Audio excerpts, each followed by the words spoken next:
Hey everybody. Hi. It's great to see you. I literally am Elko, Plakus, Bot Watchers, Lurkers, YouTube. Why did I say YouTube? I'm not streaming this anywhere else, but it's great to see you. I hope wherever you are, you're having a great day. Yeah, unlike what we'll do soon, unlike what we're about to do. Yeah, this will be a time. Yeah. Vergilius, the red fraud, the red gaze. Is that who? Does Arknight's reading come someday? If enough people want it, probably. Yeah. Maybe at least Lone Trail. Like, I know we've talked about a few different Arknights things. Yeah, we'll see it. We'll see it. But yeah, I've seen a couple of people. I think I've only seen like one other VTuber do this. 28JFJ, like a few years ago. I didn't watch it. I think that's the only other Leviathan reading stream I've seen. So let's brace ourselves for this. This will be pain. I think Leviathan is a prequel to Limbus Company, so we might get some Vergil backstory. There's some who else would be? Karen maybe Karen, maybe Muffy, maybe Faust and Isang. There could be so many people.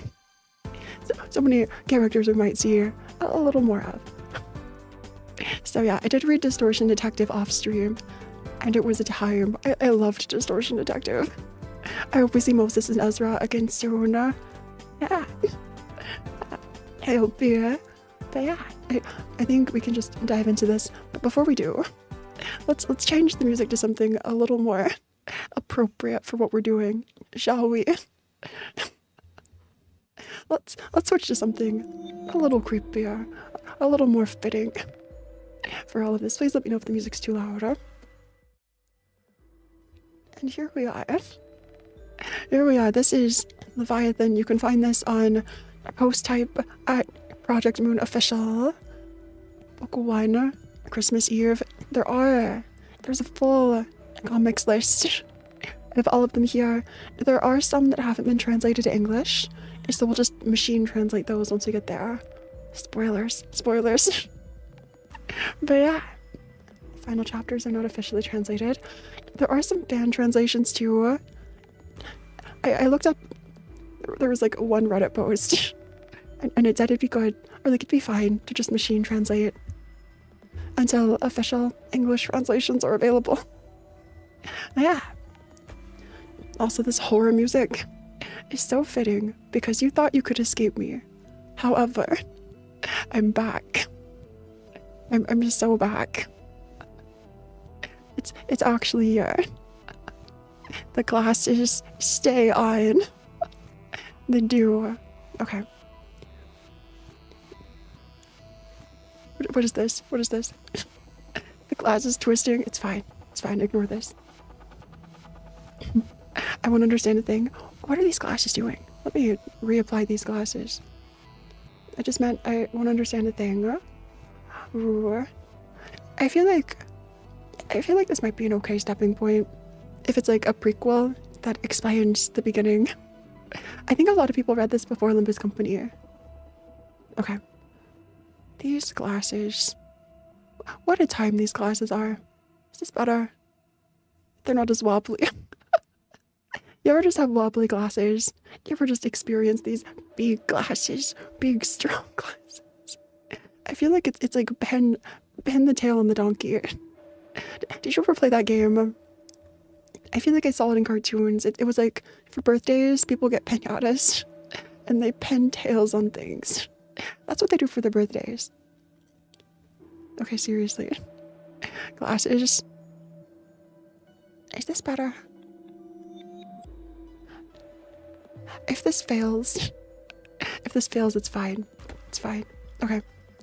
We're diving in with book 1. After Library of Ruina is teleported away, or it just ends abruptly, the game is over. Book 1, Christmas Eve. Oh, please don't machine translate. Okay. I'm not sure we'll get all that far, because there are 20 bucks, but if you want to post it in Discord, I'll use that one. Aligning glasses. Happy birthday! You can align some glasses. So this is Christmas Eve. It looks like we're in a nest, or like a very pretty place. There's this like bridge. The artwork is really good. I don't think all of it's illustrated, but the artwork in this manga, this manhwa / like serialization is incredible. We see Vergil, like two swords, or a sword and something else. Privileged much, dear boss. Man, I'm jealous. This feels like something Vergil would say to like Dante, honestly.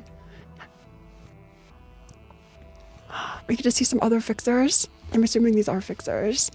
On this fine afternoon, a certain someone gets to leave earlier, while the rest of us have to deal with all the niblets of busy work. What's your problem? Where do you think you're chucking that paper, eh?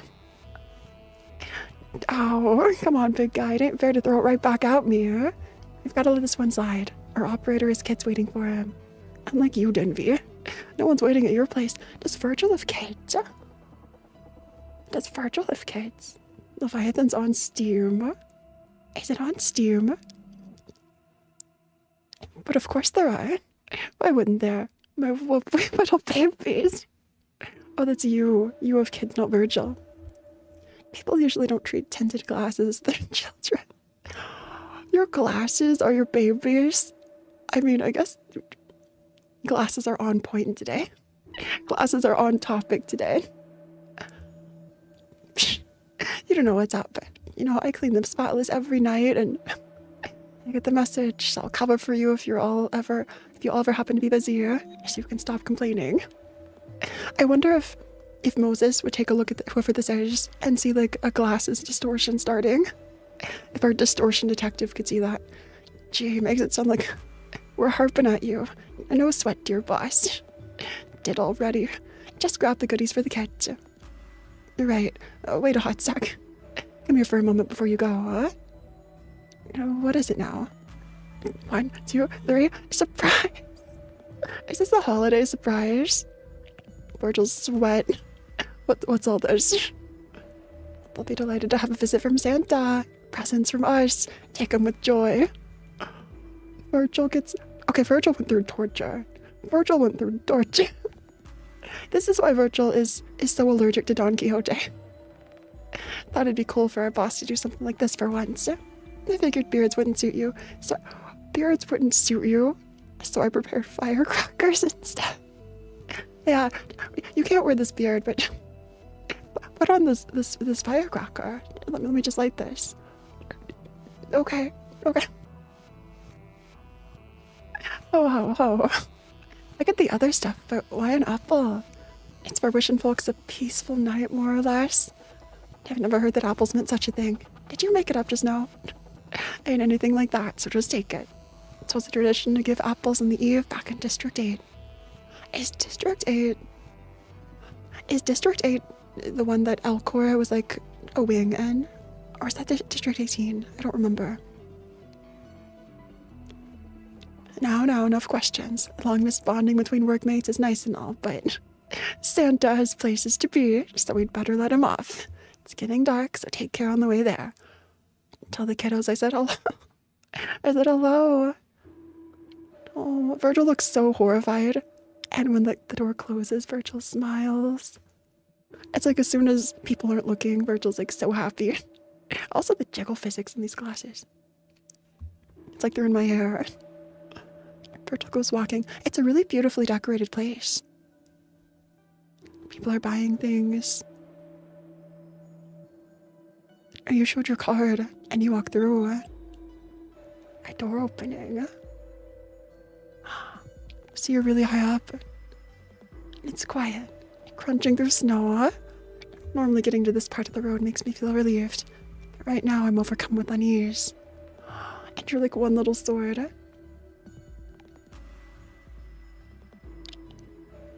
Hands unruffled. And you jump forward. Vergil's like shattering the ground with how fast he's moving. People are crying. Or is this Vergil crying? So we see people inside this like apartment, and Vergil's out here alone with a single bag. It's sort of like body sack. So Twilight, dark black. Honestly, maybe we're getting scammed by Vergil today. Maybe. The footsteps keep going. No. Is this... There's no way this is who I think it is. Is this... Lovetown? It's either Lovetown or something totally different. The silhouette looks weird. Lovetown? Tomeri? The mouth opening?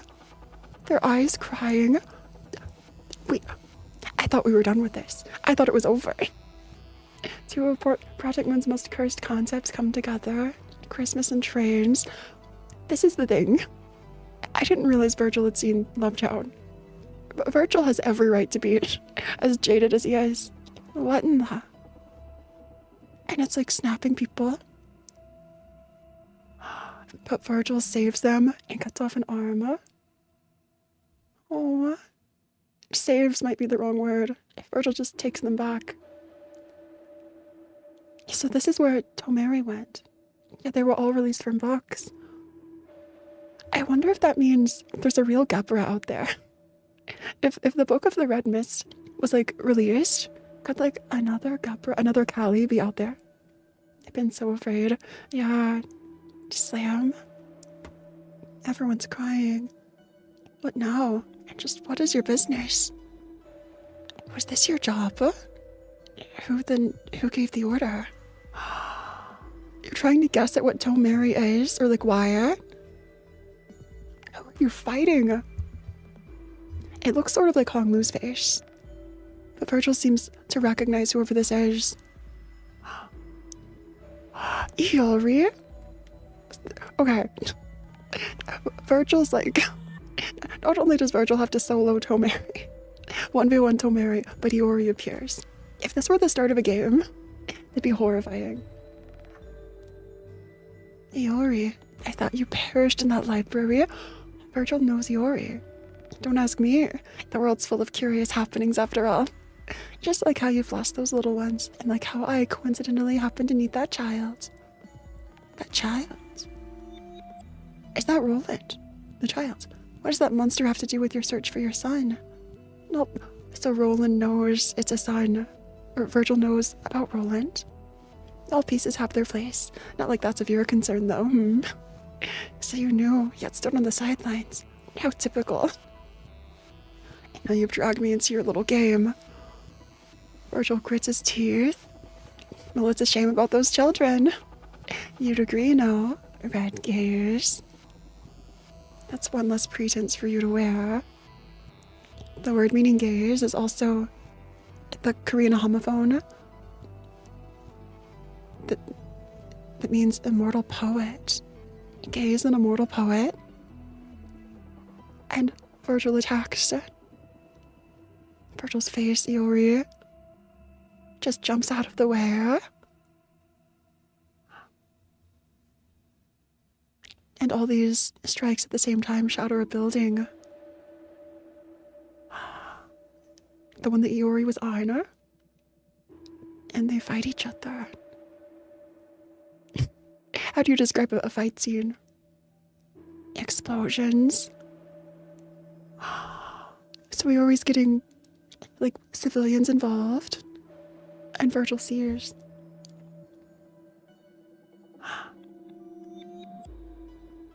Vergil turns around, and Iori slashes a full building. Also, hey, Graham. All these people on the ground. And Vergil swings his sword to slash through rubble. To save everyone. So Iori tried to drop a building on this group, and Vergil started bleeding. Steadying his blade. Iori's blade wasn't even out. Iori was pulling a Ryoshu this whole time. Or not the whole time, because they fought before. They clashed swords in the beginning. Come now, Junior. You know there's no point in dragging this out. And Vergil's on his knees. His heart's beating. Everything's blurring. I don't think we could even make out what this is if we tried. Does Vergil say something? His face is covered. You might recognize one of the kids there. One of the kids. There's one with an eye patch. The one with like darker hair holding the eye patch kid. Is that one of the before team members? I don't remember the name. That'd be crazy. I didn't realize. Also, hey, Citra. Okay. I think that's one of the before team. Because we haven't seen the after team. And then all the gifts fall to the ground. Are those the kids that Vergil was supposed to deliver presents to? And that's the end of book 1. Yeah, Effie. Oh, aside. Speaking of Effie. So we saw Tomeri, Iori, Effie. Effie on the right here. Effie's crazy. Effie was around for this long. That's wild. That's wild. Or is it sad? Oh, more illustrations. Maybe it is Sod Iron. Mister? Is Vergil back the next day? Have you not told anybody? Are you alright? You suddenly went quiet. It was a bit worrying. Silence over this meal. Hey boss, you don't recognize that person, yeah? You haven't forgotten who we are? I'm starting to wonder if you remember how you got here in the first place. Don't be so mean to him. Looks to me like his mind's just someplace else, eh? You are okay, right? Vergil just comes to work the next day. It's nothing. Nothing to worry about. I was just occupied with the thought for a moment. Were you reminded of the orphanage? So this is all a flashback. Or that was a flashback? The like, Christmas delivery? No. Drinks water nervously. So, what was her name again, Buckaroo? It's Garnet. You seem too drunk to be talking, so keep out for a sec, will ya? You're gonna scare the lad. Hey, what the frick, big guy? I was talking to him first. Hey, that's a pretty name. Putting that aside, you're green as a sprout. How old are you?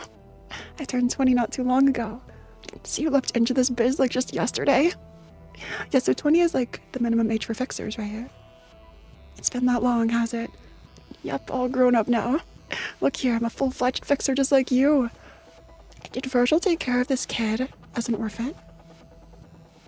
You have no idea how much respect I have for you. You always did your best to keep us from harm. So now let me guess. I want to be a big, strong, powerful color just like you, Vergilius, right? Let's not get hasty. No way I'm expecting that much. You know, they say you should dream big. I have a long way to go before I can reach that level. I don't have any specialties, unlike him. Still, if I want to find those who destroyed the orphanage, make them pay for what they've done, I've got to climb to your league, right? Cough. Coughs nervously.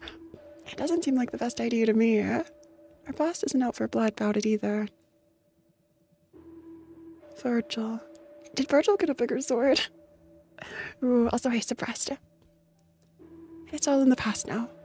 Some things are better left behind and forgotten. You grip your knees. Sir, well, on the topic of the orphanage, do you remember Lapis? Lapis? Sure I do. Then you must know she and I were good friends too, right? She promised to meet again, telling me where to go in private. Would you like to join me, sir? Does Vergil have earrings? I just realized I think Vergil has earrings. To see her in person. Yeah. All Lapis talked about was you, Vergilius, sir. And she'd usually never open up to anyone but me. I'm sure she'd love a reunion with you. Maybe she'd want to show you that she's back in good spirits and keeping on, like me. Or maybe this is a trap and you want to kill Vergil. Drinks your glass. No thanks. You can go on your own. There's no good reason for me to meet them in person anymore at this point. Your veiny hands. Vergil is so sad. Sir. Vergil looks in shadow. Well, the mood here is kind of tanked. How's about we go for one more round? Then order another grilled drumstick for me, and I am gonna go with this pear-scented liquor. I'd like a glass of Hirazake. Same booze as Nansul. Ask him to put a small fin for mine. This and that. Flips pages. Please don't order more than you can eat, Mr. Akako. By the long face, buckaroo. Our union should be happier. Just drink away all your worries for tonight, okay? Pass over a cold glass of milk, bartender. A glass of milk for the 20-year-old friend. Ikita. Is there in this, bar? It looks like a lot of fixers are around too. And I'm assuming this is the nest. But these could be back streets. T-Core back streets had really tall buildings like this. I wonder where this is. Vergil. I feel like if Tomeri and Iori kept appearing, maybe this is close to Elcor, or the same wing. Maybe it's somewhere else, because there's not as much chaos. All these memories flash. Are these just bodies? From fighting Iori and Tomeri, and maybe other people who got out of books stuff? Had this and that. Roland. The phone rings. District 22 payphone. Excuse me, sir. Which one's District 22? That would be... Z is 26, but 26 isn't real. XYZ. X is... Y is 25. XYZ. X is 24. WV. XYZ. Is it W? W District? Warp Core. I'm sorry to bother you so late at night. I went out to meet Lapis and I don't know how to... You see, what's going on? I calm down and speak slowly. Okay, I had gone to see Lapis, but something just doesn't feel right about that place. I wonder if Lapis... Is Lapis part of the library? Maybe someone else got out of a book. There were suspicious looking sculptures inside. And the people looked like syndicate members. This is the closest to Disney copyright infringement you can get. I think. Mouse ears. Antlers. And who is this? Is this Lapis? You have this ring. There was also someone who seemed like an officer of the ring. I remember hearing about it at the 7 Association's orientation seminar. I think that ring was supposed to represent a pretty high position in that finger too. How many coils did it have? There were 3. About 3, I think. And Maestro of the ring is over there. Lapis is from the orphanage. So Lapis is a Maestro? That's the impression I'm getting. Sir, something's definitely wrong there. I can feel it. What should I do? Vergil did not sign up for this. I guess Vergil really is like a father to these orphanage kids. Notice if I hate it.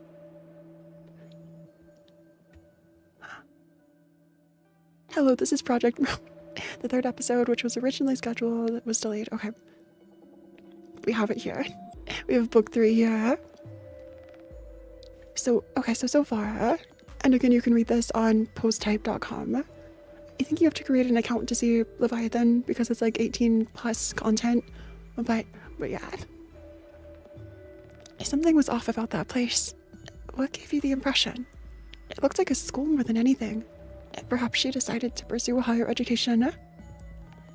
There is a school from the Distortion Detective that's always... I think it's in Encore. So it's from where Sinclair is from. There's this school that's always distorting as part of the school year. And it was too big to be solved by Moses and Ezra. I wonder if... I feel like these aren't the same. That can't be. I definitely heard Lapis got a job at a fruit harvesting company. And I didn't see a single fruit there, let alone an orchard. Oh, I guess there were some crates. The whole bunch was rotten. Anyway, that place is weird. It seemed like there were classrooms, but it didn't feel like a regular school. The people around inside looked like syndicate members. I mean, students don't usually carry weapons to class. Though it might be different at some schools. So we're seeing a lot of these supplies. I wonder if the fruit harvesting company was just a front. And And you're just like trying to avoid the truth that Lapis is part of the ring, huh? Where are you right now? I ran away from there. Sorry, sir. No, don't sweat it. Knowing when to stay out of dangerous business is a valuable skill. Exit. You just exited. What should I do, mister? You don't think something bad happened to Lapis, right? I really hope not. I've got to help her. But even if I appeal to the Zwei, they won't come right away, will they? And you'd have to pay money. Looks like you're scrambling for cash. To hire, like, other fixers to save Lapis. Mister, can you help me out just this once? Your face is covered. All we can see is this one shoe. Everything else is covered. Oh, there's nothing I can do to help. Vergil's traumatizing these kids, but also Vergil's traumatized. But sir, I'm not sure what to do on my own. I beg you. Vergil keeps sinking lower and lower. Head back home for now. We'll talk some more tomorrow. Really? Can I count on you to call me then? Nothing promised. Be waiting for your call. Thank you, sir. I wasn't much help in the orphanage incident half a year earlier, but this time will be different. Closes the call. I feel like Vergil smiles after people ask him to do things, or like people reach out to him. But Vergil gets really stressed out during the conversation. For some reason, like Vergil smiles here after being in a really like dark state. But also, Vergil smiled when the door closed on like the orphanage night. It's weird. So Vergil hangs up the phone, drops it down. And you're taking something out of your pocket. It's a picture of the orphanage. All these people. You can see Saad. I think Saad is on the bottom right. That's crazy. He still as impatient as he was 10 years ago. And Vergil remembers everything about these kids.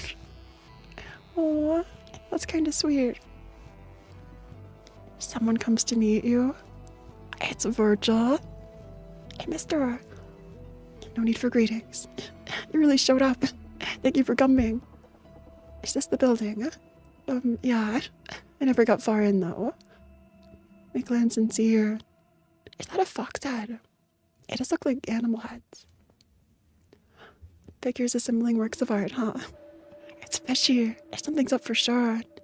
If it's the ring, we know the connection between the ring and art. So maybe these are distortions or people. Like actual people being used as artwork. Put it behind him, but still keeps the photo. Exactly. Exactly. I think deep down Vergil's a sweetheart. I'll deal with whatever's inside. You can wait here. Don't be absurd. I only asked you to help me with this.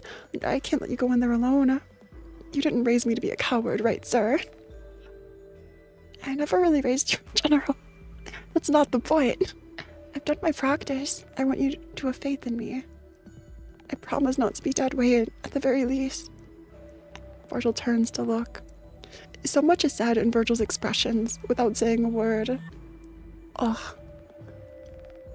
The artists are so talented. Whoever drew this, incredible.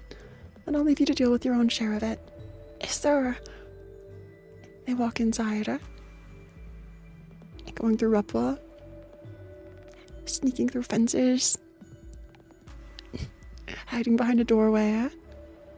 And they make it to this room of statues.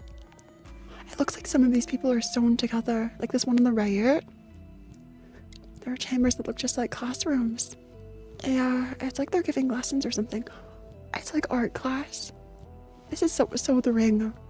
The ring. They only trust what they see. It might be too late. Typical. It seems weird now that we're inside. For a school, it's completely missing students. No, this isn't an ordinary school. It's an art gallery hosted by the ring. In that case, there ought to be docents lurking around.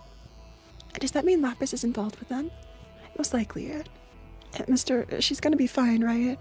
I hope we'll find her here. Vergil grabs and covers your mouth. They're who I saw yesterday. And so we see these like people talking. Just what are they up to? Maybe tailing them leads to something useful. Making us the ones spying on us for directions. Sorry, no one's been following us the whole time. You stare at a statue. We're both busy, so let's get this over with quickly. You've a sword. They weren't normal exhibits. I don't know what your business is, but I ask that you give your cooperation. Sir, madam. Grr. Pardon? What? What was that? Oi, what's going on over there? Did I make a blunder? This talk is usually better against your enemies. Vergil draws a sword. You were so loud. Everyone's running this way. Get ready. Okay. Hold on, this thing's kind of stuck. It looks like you have a tiny sword with chains.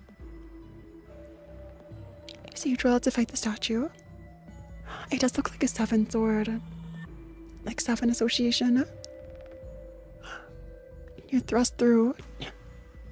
Vergilius, sir. It fell to the ground. And Vergil's already dealt with an entire room. There's swords sticking out of their bodies.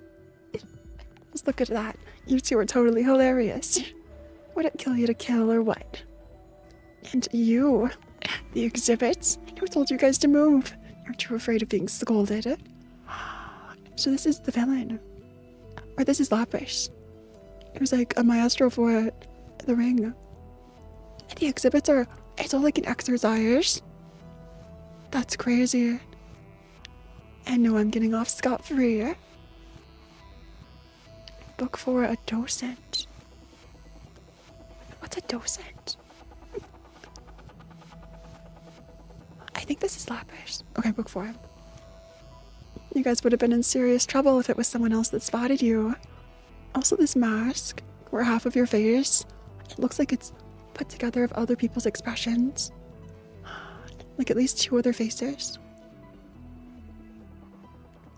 A docent. Not that I mind, though. They weren't my favorites anyway. You see, deconstruction is where art begins. And you slash through a statue. This is just a bit too plain, wouldn't you agree? The statue falls to the ground. Whoopsie. Don't let Jim Soon know that I said this. Okay? He liked the musicians of Bremen. The musicians of Bremen mention Jim Soon's name is made by combining dot with a suffix. Or like Dottie. That's a cute name. And you start swinging your sword. Vergil, aren't you the one who started vandalizing the items? Vergil cut your hand. Docents are comparable to Ricardo. So this is pretty high up. And not quite a maestro. And we could see your ring. I'm so glad they gave us a panel that showed the hand. So a ring with 2 coils is a docent and 3 is a maestro. Whatever we've done, we didn't kill anyone. Come on, bringing in those pieces was a lot of work. You weren't even trying to act sorry. I brought in.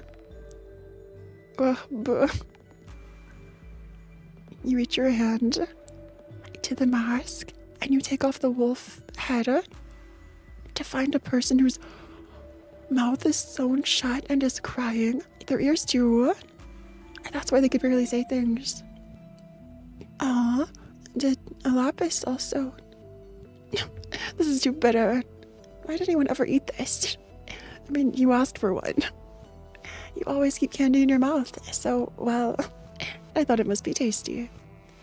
So this is Lapis, who would like a bitter lollipop. This is a flashback to the orphanage. You're so clueless. Granted, the sweeter things are, the sooner they'll melt. Bitter candy I can preserve and suckle away, little by little. Really? So this is the Lapis Garnet like backstory. When I grow up, I'm gonna try all the flavors in the world. And you look out at like the light in the city. Could this have happened during white nights and dark days? Or this could just be like a sunrise. Hey, John. We're on book 4 so far. Lapis. Please hold on. I'll have you untied in a jiffy. Garnet. And now where did I put my knife? Garnet. Don't bother. But this is too cruel. How can such a thing... What's he doing? Hey, kiddo. Seems you're barely a tenderfoot in this biz. Am I wrong? Just hold still for a sec. I've almost got this. So Garnet's trying to sew this person. That makes things odd, though. You look like you've just barely got your license signed. So how'd a total trio like you team up with this monster of a man? Is this actually Lapis? Or is Lapis the maestro? I wonder. Or does Lapis not remember anymore? You snipped this person's mouth open. Are their teeth gone? All done. Now you're... Why did you have to get in my way? I'm sorry. You ruined everything. All I had left, all I needed was tonight's rest. And you're dangling a dagger. Thine eyes have clouded over. No, please. The hand reaches. Miss Pablo. So this is Pablo. Until your pupils relax, there won't be anything inside. Are you about to stab her? Yeah, Miss Pablo. The docent isn't Lapis. Vergil swings at Miss Pablo's face, breaking the mask. And we see this reflection of your full face and the smile. You immediately cover your face and put a hand to your neck. What is she? Cracking and snapping bones of your body. You start crying. You're like breaking your bones. So this is what the purple tear meant by that. No, we won't find Lapis here. Let's head back. And by what? Cackling and laughing. You keep me in your gaze. Reflect me? So you just wanted to become artwork? Are you distorting? It looks like you're shattering through some sort of wall too. Unless they left and this is like outside. I have seen. Drops of blood are running down your window. When the time arrives, clutch me in your gaze once more. Is this, what's the word? That abno, or like an operation of Schadenfreude, the abno from Lobcore. It's like you have to keep watching, or it wants you to keep watching, but you actually shouldn't. Book 5, video. A book called Video. Let's watch this video together. So they're all sitting around in a break room with cookies and air on their maca. Oh, Garnet. Sire, you walked in their gallery of all places and wrecked works. So enough said. There's reason to say it's never good to fandango with them. It's true that Lapis wasn't in that gallery, but no wonder the last sent you a gift too. Or no wonder, the last sent you a gift too. Lapis sent me something? What did she send? Don't you worry, it's untouched. Check it out yourself. It has so many, like, barcodes. What could this be? Looks like it's wrapped together with whatever you could find. You rip it open. 2G from L to Garnet from Lapis. Is this? This reminds me of on Limbus Company's like main YouTube page. There are these uploads of some certain songs, and it's like using a tape player. Like the credit songs sung by different singers. I feel like that's not connected. That's just what I thought of. A 6mm videotape. Do people nowadays use tapes instead of letters to send regards? Don't be silly. I'll go grab a player for this thing. I'm also getting Gojo from this character with the glasses. White hair and glasses is just so Gojo. Tapping. Oh, Granite's female, by the way. Oh, thanks. It's all set up. I'll play the video now. We're clacking. So you're opening this video. Analog horror. It's literally a book video. Also, hey, media. So it's like a vlog. Sandals are so real. Walking down a hallway. People going in different rooms. Is this the Esong hallway? Is this the wherever Esong was underground? There are different rooms. And the video has an error. Heavy breathing. Wait a sec. This is Canto 6. We're seeing people in test tubes. I'm assuming. Is this what Herman's involved in? You're going upstairs or downstairs. Heavy breathing. All these people to be distorted or turned into Picatulum. Rupee, is that you? You get closer. Day 323. And Rupee's face. This is horrifying. No, Mama, I don't really like milk. I told you before, didn't I? And thus the room, white painted, perished into the vast plane. It went crunchy. So it's like you're getting, like, just sputtering nonsense, almost like an abnormality. The butterflies, it was drumiglery. The nonsense created to emulate the gibberish found in Korean. It formed out of dream, squirm, wriggle, hungry. I shook hands with the stomach and I'll come to you tonight. There are so many of me. Is this Esong? I feel like is this a different person? I wonder if this is showing everyone their mirror selves. Because, like, there's this theory that has, like, no evidence, but that I think Herman wants to destroy all the other mirror worlds, maybe so that Limbus Company is weaker. Since we use mirror IDs to fight, but also maybe for some other reason. Hey, Zan. There's beeping. Alarms are blaring. You sure you set the refraction rate correctly? All I've done was set the intensity to 3 point as you ordered. What was the maximum number of rifts observed? 26 rifts. So it's like you're witnessing other selves. Let's push that number up to 40. I could raise it, sure, but that will most certainly worsen the damage. What's wrong? What's going on now? It means we have yet another failed test on our hands. You start screaming. The class shatters. Ending experiment number 32. Are you sure the intensity calibration was correct? All these spikes to the side. It was properly at 3 point. It wasn't the problem. You did distort Rupee. Yeah, refraction rate. So refraction, like reflections of your mirror selves. I think that's what they're going for. More static. Asia. Is this? I feel like we meet Asia. Do we? There's like Gupo and Asia. Is it true that the subject is shattered to pieces? I've warned that this would happen since the start. Is this? I think Asia is the one we meet in Canto 6. Or like in a similar scenario in Canto 6. We also meet Asia in another place. Like I said, I can only do so much on my own. If you were going to pull off an abduction, you should have committed and brought the other 8 with me. The other 8 with me? This is Asia. The other 8 would be the other, like the rest of the League of 9. Just you wait. We'll have more manpower soon. Won't that be a touching reunion? How many rifts are you planning to make anyway? 40 or 50?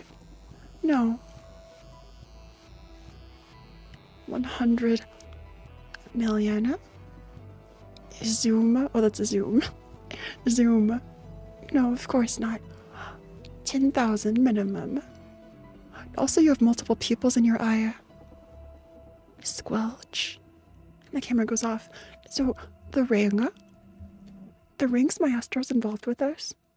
Unless this is like someone in disguise, or... It's so strange. And that's what Lapis is involved in. This is crazy. We'll off to book 6. Off to book 6. Flow. Vergil's daily life. Sorting books, using a clipboard. Rupee, how many rifts are you? Are you listening to the video from the other room? You must be. The taboos of the city and the nests. KLMNOPQR. All the taboos of each of the nests. You have a full bookshelf in this fixer's office. We're back in this room with Garnet and the rest, watching this video.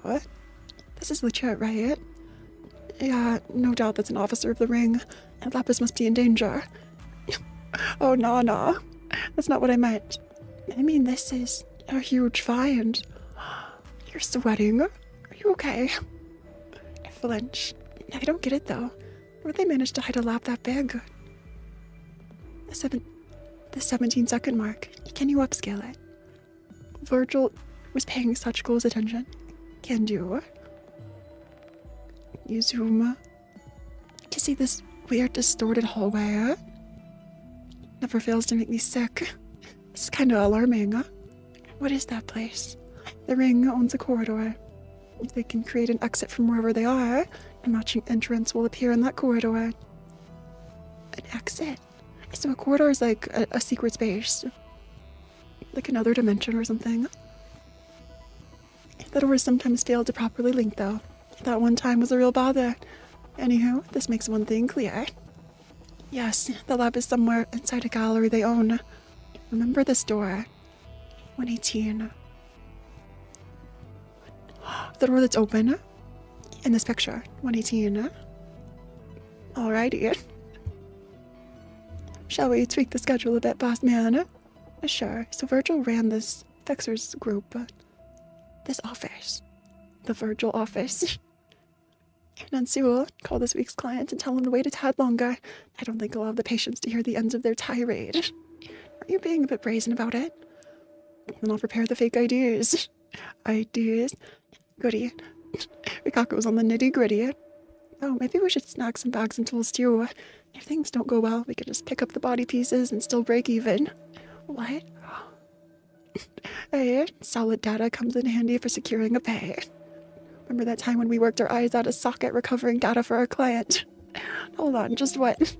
What are you all on about? There was some hot intel circulating between a select few wings and grade 1 folks. It involves a singularity the ring was allegedly almost unobserving. Details about its origins or whether it's really theirs were sealed airtight. So that could be the singularity that the ring is using. And for this footage, it matches everything that's been known so far. So the ring has a song singularity, the one that was stolen by T-Cora, or taken away for being unlicensed. You've struck gold, Garnet. We'll bring over all the cash cows. Oh, Garnet. I bet Garnet distorts cash, but are you going to rescue Lapis and those kids? Garnet. Rescue isn't the right word to use here. Well, unless you mean the singularity. And Vergil's just sitting there. And Garnet.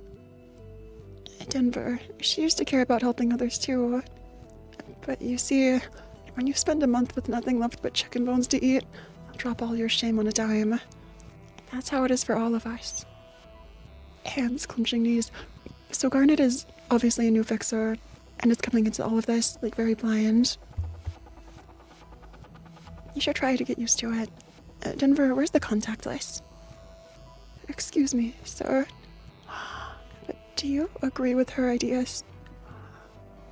And Vergil. I love Vergil's design so much. Why can't Vergil wear this outfit in Limbus Company?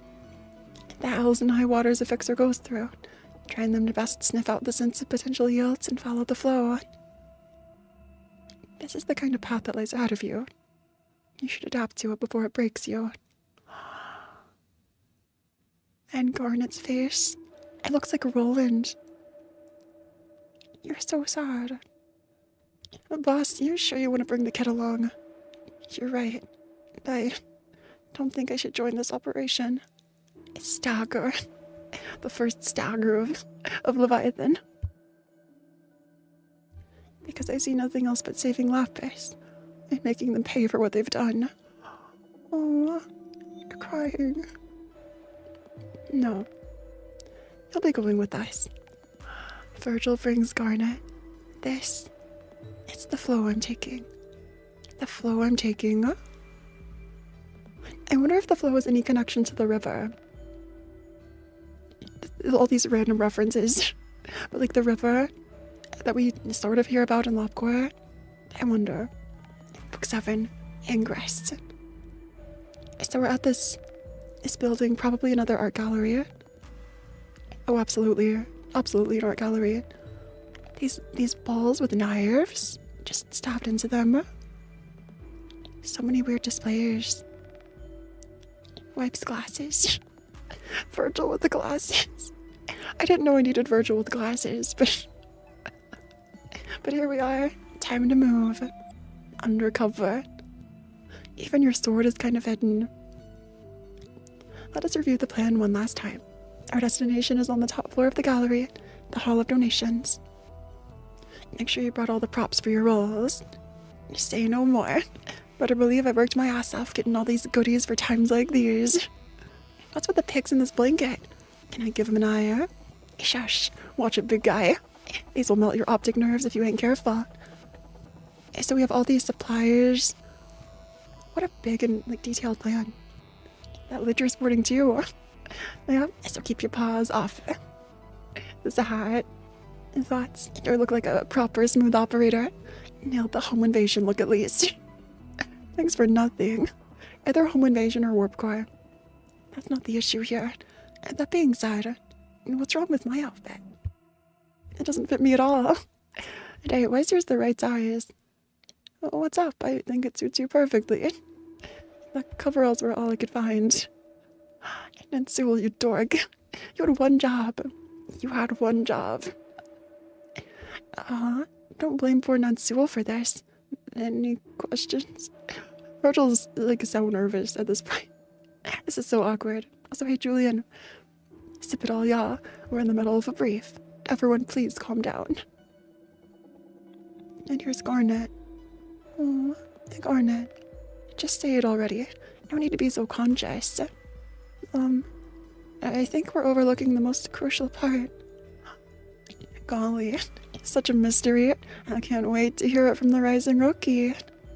Mr. Vergilius already stands out wherever he goes. Why'd you hit me? Act mature, lass. I'm sure everyone at the gallery will recognize him. Come on. I know our gaffer's fair famous, but I doubt he's that bright a star, eh? Well, that's right, the colors count as stars. You're not wrong that a color does have a certain aura that you just can't conceal. So Vergil takes this disguise. This is the best. Do we recognize anyone in the back? Ever since we saw Sod, I've tried to keep an eye out. Glance. They're nervously looking at Vergil with a sword stuffed down his coat. People keep looking at us. Wait. Something in this alley? I've run dry. There's no more inspiration left in me. You're beating your head against the wall? I guess that's normal. Severed heads are out of mode now, friend. You might get a C if you weren't lucky. For real? I should have chopped one. It's okay. I'm sure your dad will get it. They open the door. So that's what it's like being part of the ring. We see sort of in Limbus Company ideas that they get graded, a letter grade for their artwork. All these weird fleshy exhibits. So many shots of people admiring the artwork, visiting the desk, walking through. And Mr. Vergil's glasses eyes. Alright, should we bring a cognition warping ID card? Cognition warping? That's only useful for brief deception. It won't do much in this case. A direct approach over trickery here. I guess you're right. It is how it is. That soul is merely a reserve option. And then, what do we do? Ring is like art school. The truest horror. Art school as a mafia ring. It's just funny to me. Pulls out your glasses. It's a gaze that cannot be hidden, and one shouldn't so much as blink. Red gaze. Do you have a pocket mirror? I think Vergil has a pocket mirror. They walk to see, this is the maestro separately. Looking at the bidders list. Denver's Co. read smart. Yakubo from Encore. Must be a newcomer in the League of Nine Literatures. Here to rescue a friend. I wonder if you're here for... Yeah, referring to the G-Man League, of which certain historic Korean authors were a part. So the League of Nine was an IRL league of people? That's crazy. Is that really it? Yes, sir. There are currently no more bidders. Sire, you may leave. Keep an eye on the new lit member, but don't step in. Shouldn't be much of a threat. Such a graceful works of art. Still to the likes of them. There's no chance they could appreciate them in full. So we see, like, a violin that's sprouting some sort of worms or plants. 2 skulls sprouting a tree. Oh, 9-man. Not G-man, thanks. So you look down from the top and glance at Vergil and Garnet and immediately recognize, have a good day. We'd like to head to the 3rd floor. Oh, I'm sorry, sir. The 3rd floor is... And you show this card. Is this the card of a color? Clacking. Do you open the curtain? I love this maestro's design. All these, like, dots. They sort of look like a tree. I wonder if those dots are like the Kabbalistic lopcore shape. We've been visited by a valuable guest. And Vergil, red gaze. It's like, are these what Roman or like old coins look like? And that's your token. I bet if Vergil was ever playable in Limbus Company, your shards would look like this. Or have this like face. What a good detail. Ecstasies. Honestly, I think if we were to get another playable character in Limbus, like maybe as a special event or like you can only use them in certain stages or something, or even like a separate group of characters, I think Vergil will be one of them. Yeah, Vergil for sure. Your eyes may greatly fatigue upon arriving at this part of the gallery. Please mind your step. You keep walking higher and higher. So this does psychic damage to people. Kashat. Something hovers. Creaking. So people in these sort of armor suits are like wearing a helmet. So they're spread out undercover all across the place. All operatives are now in the gallery, tracking devices online. Alrighty. The game's just begun. Gird your loins, folks. And don't be an anxious little amateur out there. So they're like spread out as different guards or guests. That's crazy. Thanks for the free cookie, Julian. Boss is entering the 2nd floor. Target's moving to point S32. You've got the word on the delivery due today, right? From the MDM. Yeah, just sign the papers. By the way, what happened to your predecessor? Oh, you know, the usual. Rambled about returning to the ocean before disappearing. Hang on, ma'am. It feels like the box is shaking a little. Stop panicking. This thing's built to stay upright. Is they're like undercover working. Right, Nansuo, as a good reminder, check the data over here. If you tip that box over, you're saying goodbye to 5 years of salary. Those sharks really shook us down with the deal. Heavy robbery, I tell ya. No way we're doing business with them again. Oh, Nansuo. You're in the worst place for you. Please don't poke it, ma'am. Yeesh, wouldn't take a big guy like you to be such a worrywart. But ma'am, I don't want any blame put on me. MDM Enterprise? Is MDM somewhere we're familiar with already? It feels familiar. Fine, just step aside already. Oops. Sorry, pal. Didn't you notice? I didn't notice you down there. You just keep walking. There's the mug look. Looking at artwork. The general public is bound to the conventional mindset of viewing things from just one perspective. However, Master Jumsoon is fond of astronomy. Multilateral methods stem from many viewpoints. Multilateral methods? That's MDM, not MLM. From there, we can face the world in all its reality and provoke various interactions, also known as defamiliarization. It's one of the main cores. Is that MCore? MDM is MCore, maybe? I wonder. The pieces in this section are partial successes to embody such ideals of the maestros. Oh my. Could this be Iori? Excuse me. Are you alright? Your eyes seem... I'm sorry. I guess I couldn't hold in my emotions. Please excuse me for a moment. I'm afraid the lecture will have to end here for today. And you walk away. Who is this? To look at this. This seems like a really beautiful painting. The more I look at it, the more faces I see it. Are you crying? Peace. Your necklace that says peace. We can see other bits of artwork. Like a person's legs covered in snakes. I guess the artwork's too touching to handle. This agent sits down. Still, you might want to be a tad more careful when it comes to the upper brass. The tear. We wouldn't exactly want them finding out. Which would put me in trouble as well. You're shaking. I've got the goods here, as you can see here. This is like a ring, a pointillist. That's true, but that's why you're here for me. Alright. What are they on about? Also, who could this be? Keep stepping. So you go through behind, like, walled off tape, but it looks like you're underground or like in the back of everything. The Arcanite's bag. The Arcanite's gotcha zipper. Plops down on the table. They're all wearing white. Weird. Boss and Co are still on the second floor. The Moonlight Stone couriers got in safely. Stay sharp for now. Be sure to cut it off when the time's up. Oh my, isn't this a top-of-the-line product?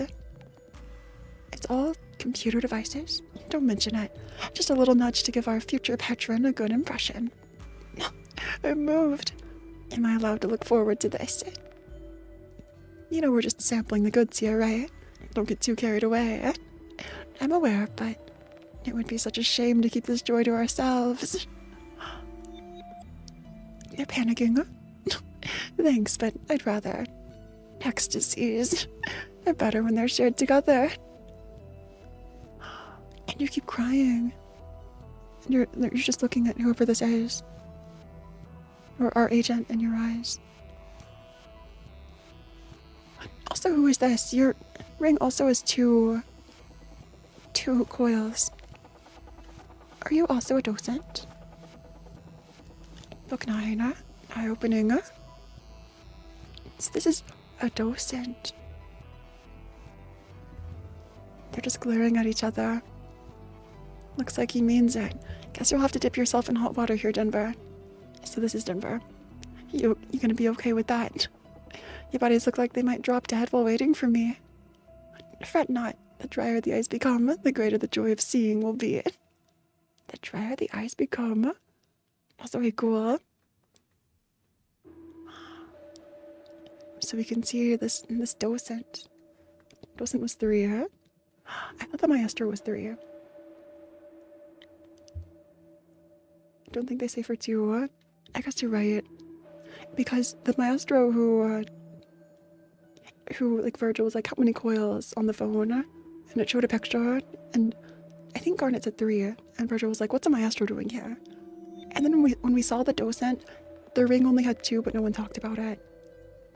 Do we have cleaners left? We do have some left in stock. You take off the glasses. Be sure to get your brain cleaned after this. You reach for the device. And you look at it. Press. You're looking at all your mirror selves. This looks like a horror kaleidoscope. You're sweating. Your veins are shaking. Clara, are you distorting? Hands are growing everywhere. More like a mirror shaking. Ew. Body parts. This is horrifying. You're gasping, panting. What? And it's almost like you're in this hallway of refraction. All these other worlds where Denver's doing other things. Confronting yourself. One has a lantern in front of a mansion. There's a skull. A bird skull. You start throwing up. It's this white knight. It's this white knight. You start tearing at your face. Another of you is in water. You're like seeing a dead body. Yeah, the mirror technology. So it's a kaleidoscope that lets you see other worlds. The shattered... The way your sunglasses shatter, and like that's the reflection for your mirror self. That's crazy. They fell to the ground. So the ring is really involved with whatever this technology is. Or the singularity created by Isang in the League. Well, how did you like such ecstasy? It was one hell of a time, all right. Now one eye is crying the same way as this docent. That eye looks good on you. Is this a kiss? Or they look at each other? This feels like a kiss. That's crazy. Denver ex-docent. So back to the viewing room. Huh? They're going upstairs again. Huh? It seems to be resit season. Lots of bustling. Huh? It looks like an observation gallery. People are lying down. Are they all painting? A couple are chasing others. Some are like fighting each other. Some have blood on the ground. Weird. Some people with swords are walking around, while others stand in front of their paintings. 3-1, you're out. You'd already flunked twice before. You won't be under our aegis with those grades, so let's cut to the chase. And they're just stabbed. The exam site had a rather large audience. A lot of the examinees are desperate backstreet residents. Art made with one's life on the line has a certain charm to it. Now then, I bet you welcome to the 3rd floor VIP lounge. So they go to the lounge. It's so opulent, so fancy. Some things to note during the auction are... no need. Who is this behind? Is this Gubo? I'm already familiar with the rules. That's Gubo. Also in glasses.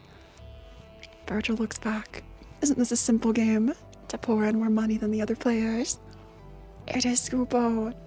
Gubo's design. It reminds me of the new Merceau ID we just got. The DSC Merceau.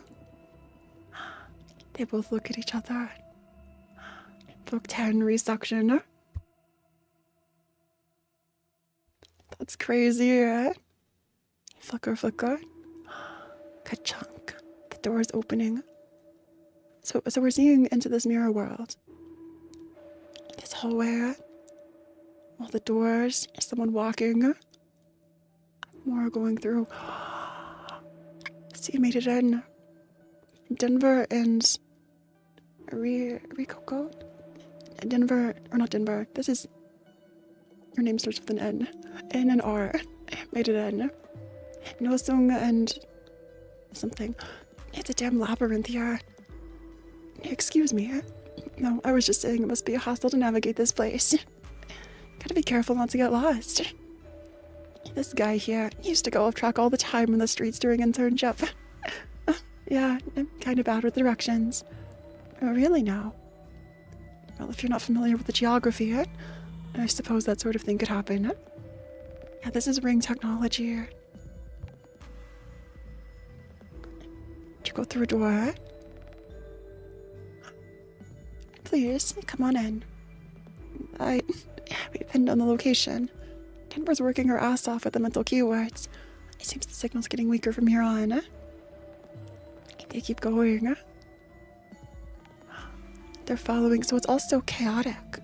This feels more like Lobotomy Corporation than anything else I feel like we've seen. The inner workings of LobCorp. Just chaos. All these tubes. So here's where they're going. This like central table. Ka-dunk, psh. Clacking and cranking. The delivery is opening. Are they delivering a person to be experimented on? Grips and slides. Okay then, time for a freshness check. We'll open this as soon as you're ready. Opening the container now. Got it. So they open the container. What is coming out of this? Is this Tomary? It's like fleshy. Petite. All these noises. They're all shuddering. Is this an abno? Crackle. I hear a sound. I must return home. It's all fated to break into waves. I can't breathe up here. Help me. Should have worn your earplugs. So this is what happens. It's like psychic damage in LobCorp. Like if you don't wear your correct gear. It was right there in the instructions. They're dragged away. Oh well, Nunsul, we gotta finish up. Is Nunsul not wearing earplugs? You slip? Really? I showed you how to wear them too. Guess I'll have to finish it up myself. I got enough space. You stab through. And you're ripping. What is this? Stabbing through flesh. Oh, Nunsul is out of breath. You cover his ears. Or you cover their ears. It's alright. I read that it'll get better after a short wave of hearing. And the sea. Family should stay together. What? Just sit tight and calm down. So this is what happens to people. They talk about the ocean and they like are never seen again. Hey, I came since I saw someone choking outside. So, is it all done with now? You're stepping in. Done and done. All finished without a hitch. You want to take a look? And there's this device. What do you say? It's thick as expected. Sure, it works just as well. I hope you'll use our services again. Well, probably. Well, then we'll clean up and help with the rest of the installation. Okay. Who is this? You also have this butterfly tattoo. And Ryoshu's from Limbus Company. Ryoshu's shard design has a butterfly. I wonder if they mean similar things. You dash away. Back to your senses finally. We've got cleaning to do. It's only just getting started, so don't let your guard down. Sorry. Don't sweat it. Just do it right next time. Oh, Nunsul. Ma'am? Let's say, if you were a river meandering along a course, and if you met a stream to the sea, what would you do? What are you on about? Still lost in the sauce. This is the official translation. Also, hey Delta, I should give your head a good smack. I wouldn't go. I'm not the type to mingle with others. If I had to say, LCB Ryoshu also straight up has ring fighting moves. That's what I'm saying. There has to be a connection.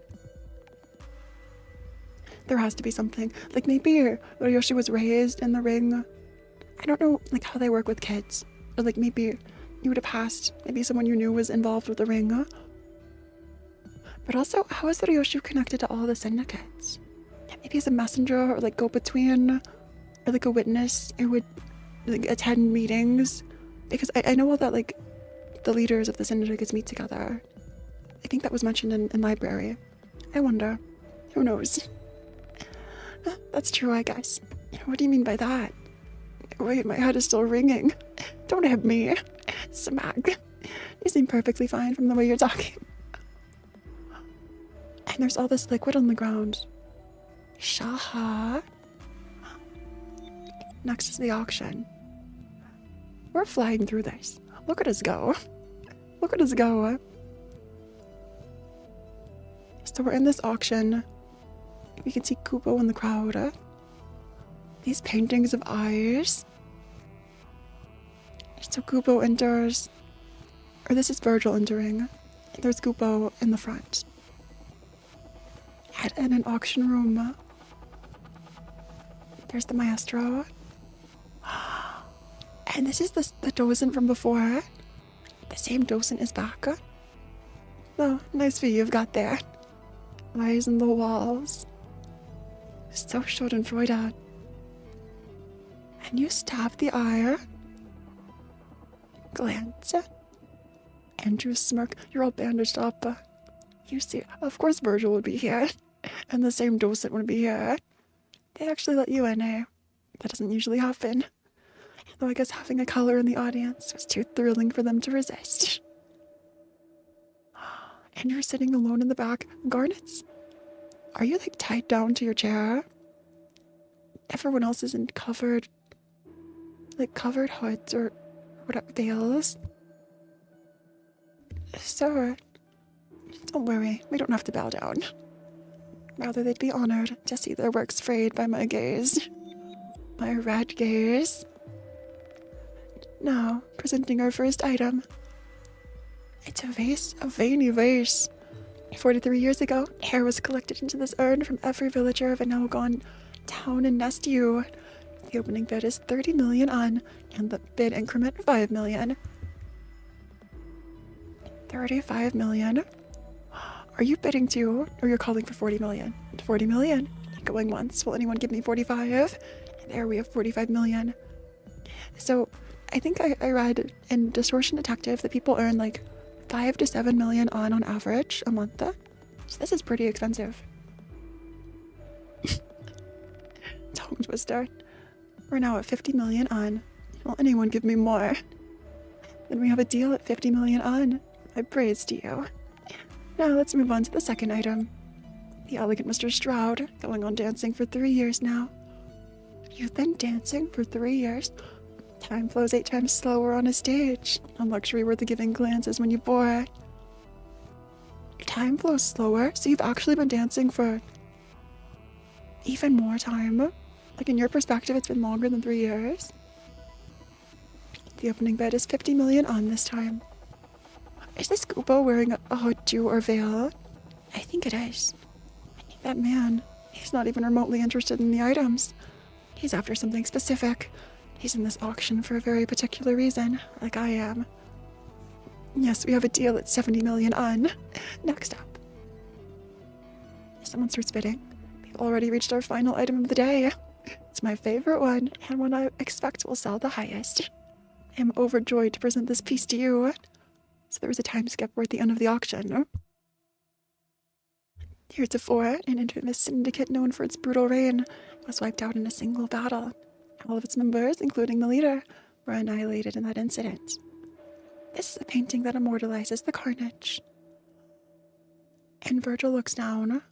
Is this Roland? Is this what Roland did? All this chaos. These smacks. They're all coughing. Or is that Roland? Please, my kid is waiting for me at home. It was Vergil who did this. You destroyed a full syndicate. Or your office. And here's Denver again. Wait, Lapis. Lapis. So this is Denver, who is at this place. This is a flashback. And Vergil slashes Denver's throat, cranking on water to wash your hands. So what's the code? You start screaming. The file password is Lapis. Wait a sec. So this is a painting that immortalizes the carnage. This is downstairs. Is this a time skip? Or the carnage? I think this is the carnage in a flashback, because that's young Vergil. Vergil flushes, or like slams Denver's face, and says Lapis and slashes this throat.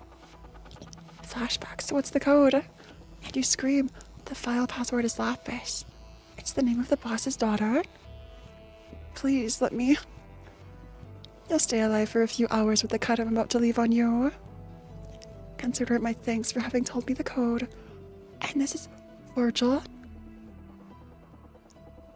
Crazy Vergil. Or like Vergil's, what's the word people use? Aurat? Vergil's aurat. You close the door. Swords in everyone. Since this battle, their names and records have been expunged.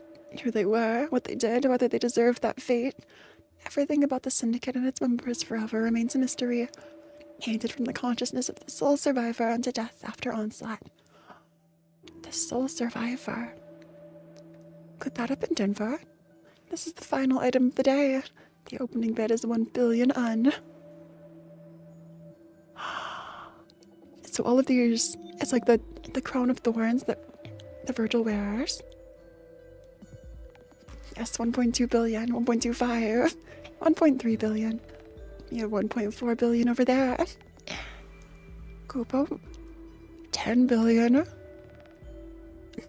Clamor.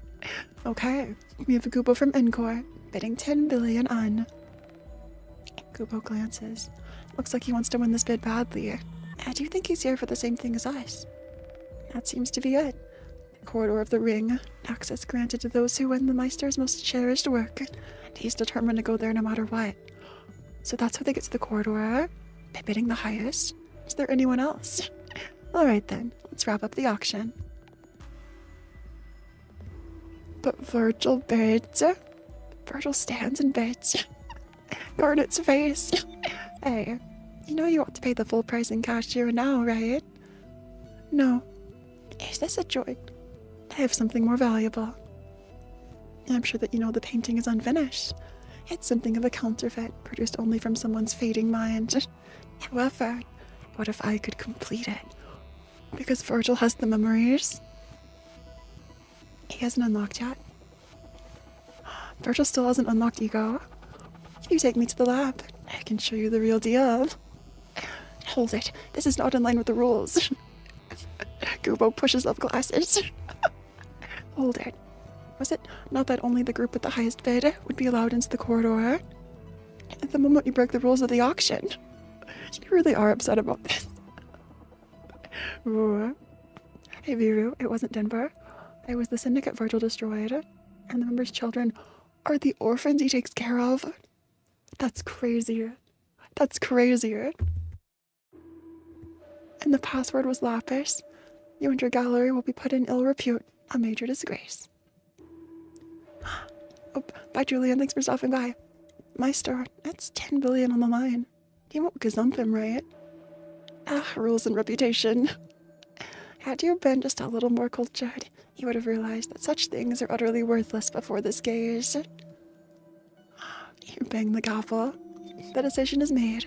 This painting, the Red Gaze, goes to the Red Gaze himself. It's called the Red Gaze. The painting is called the Red Gaze. That's crazy. Okay, book 12. It reminds me of Bungo's Stray Dogs. I don't get a chance often.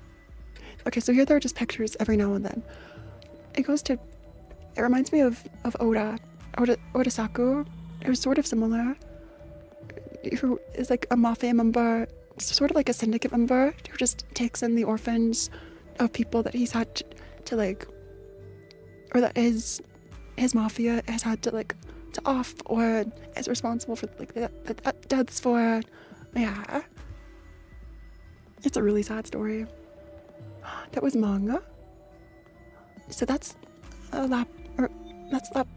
Lapis parent manga. Okay, the code is Eye, Fragment, and Glass, according to Denver. She done did a fine job, boss. Lanyan spoke to the radio, his voice obscured by small noises and interference. I could give him a response without being audible, but I decided against it. There was no time to be loitering around sending my thoughts when that person was ahead of us. So they communicate through their thoughts. No more full art. Yeah, it was really pretty while it lasted. And now we take a turn in this direction. One must accompany a guide to explore the ring's corridor.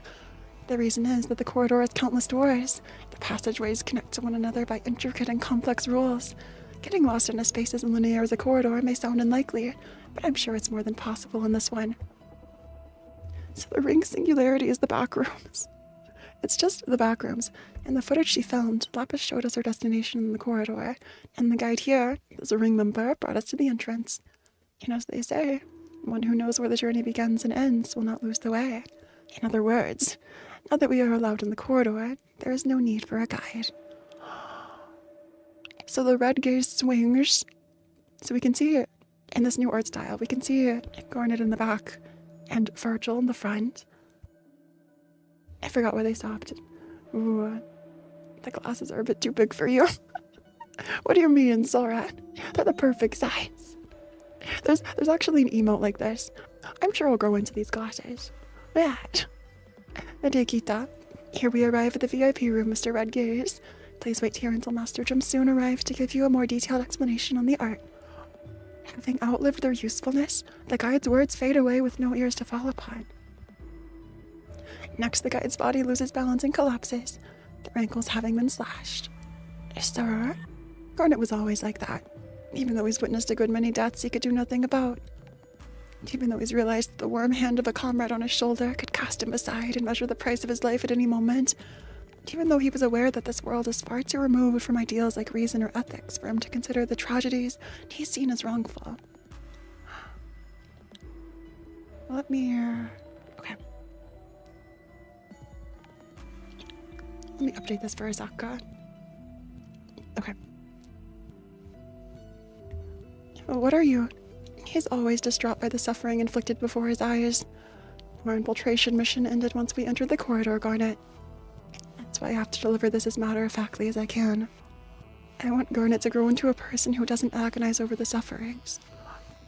Oh, yeah, this enemy was defeated. So we're like seeing this from Vergil's perspective now. It's like a Pikmin trying out human-sized glasses. What do I even say to this at this point? The slander. We should try and make this quick.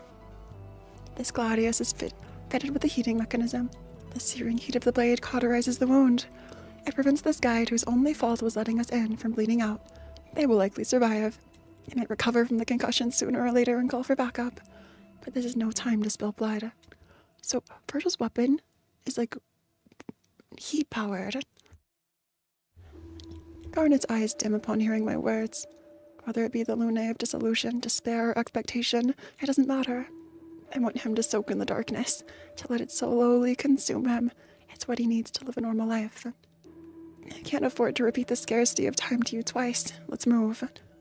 Leaving behind a deliberately cold remark, I walked on. A branching path. This is the perfect music for a branching path in a mirror dungeon. Is ring technology literally mirror dungeon? It's called a mirror dungeon. The passage that seemed to extend endlessly came to an intersection. The correct path was already determined, but it wouldn't be a bad idea to let Garnet come up with an answer.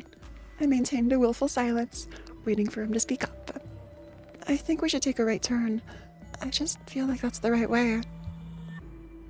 He may not know it himself, but Garnet is good at deconstructing and piecing together information. Internalizing the 7 associations workflow he's seen during their fixer qualification test might have helped.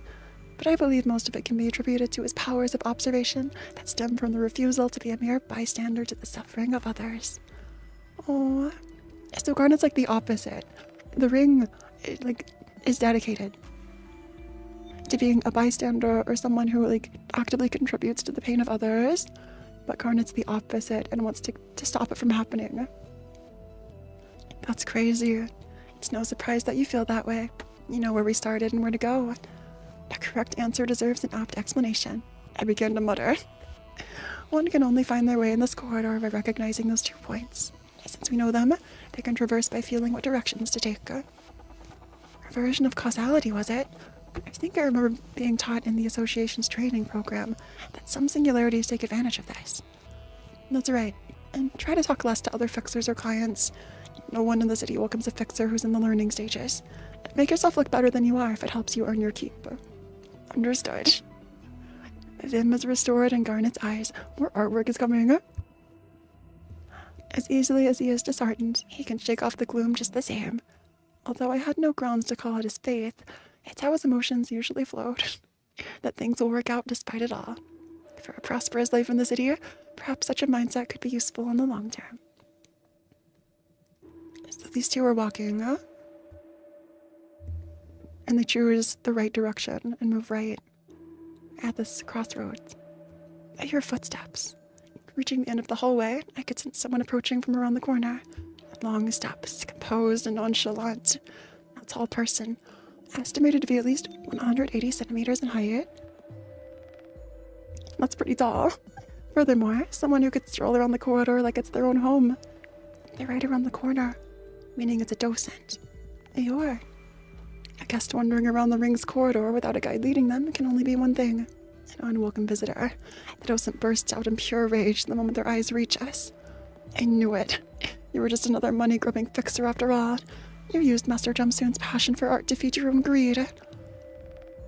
Who could this be? Is this the one with the butterfly? I think it is. This artwork feels like endgame cutscenes. This artwork is actually so pretty.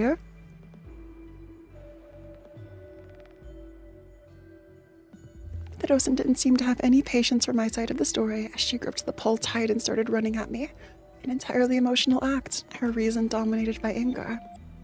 The action I should take was made clear at the moment. Make sure that you aren't ahead of me, Garnet.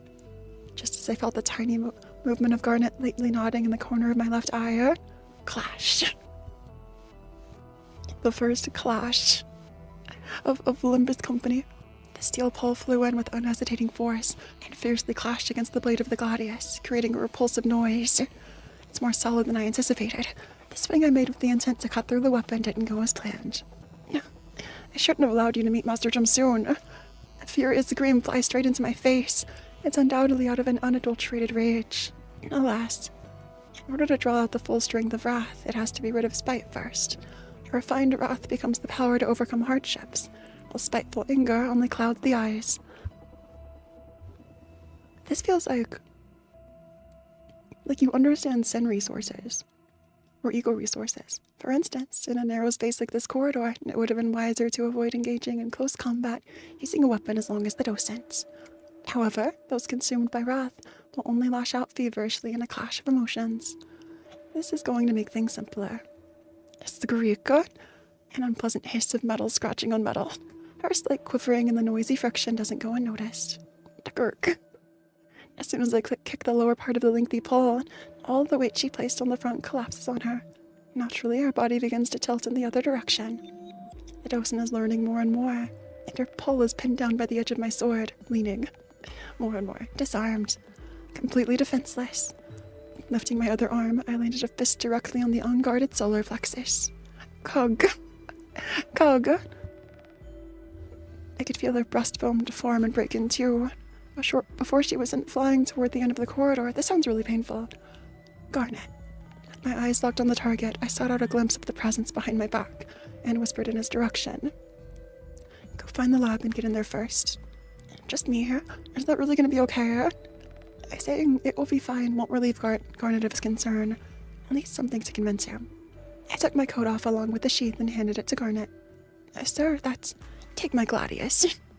In all of his floundering, he managed to equip the coat and the sword firmly. The mental keywords Lanyan relate to you. You remember those, right? And her goal as well. Of course. So, Vergil just takes off the sword and the coat and starts fighting this docent barehanded. Even if he was prone to waver in his feelings, he was upright at his core. That was the important thing. Pitiful and a heart-rending struggle to hold his roots fast, grasping onto the smallest specks of dirt. That's what matters the most. You're not going anywhere. The docent stood up in the forking passage of the corridor. It was clear from the get-go that breaking a bone or two wouldn't incapacitate them. There was just one thing. I'll deal with the obstacle. The path should be clear to your eyes as well. Right. I only needed a second to adjust the direction a little. What are you babbling about? A different color of outrage is painted over her pure rage. Even if she can't hear the conversation, stopping in the middle of battle to have a casual exchange with a third party was sure to enrage her for being ignored. That's what I was looking for. The layer upon layer of anger was going to dull the sharpness of her mind. You're not getting away. Throw dirt in the enemy's eyes. Anything goes. We need like unarmed Vergil in the game, in Limbus. I gathered strength in my legs. The feeling is rather different from controlling muscles. It's more akin to hydraulic cylinders and motors pumping energy into my right leg.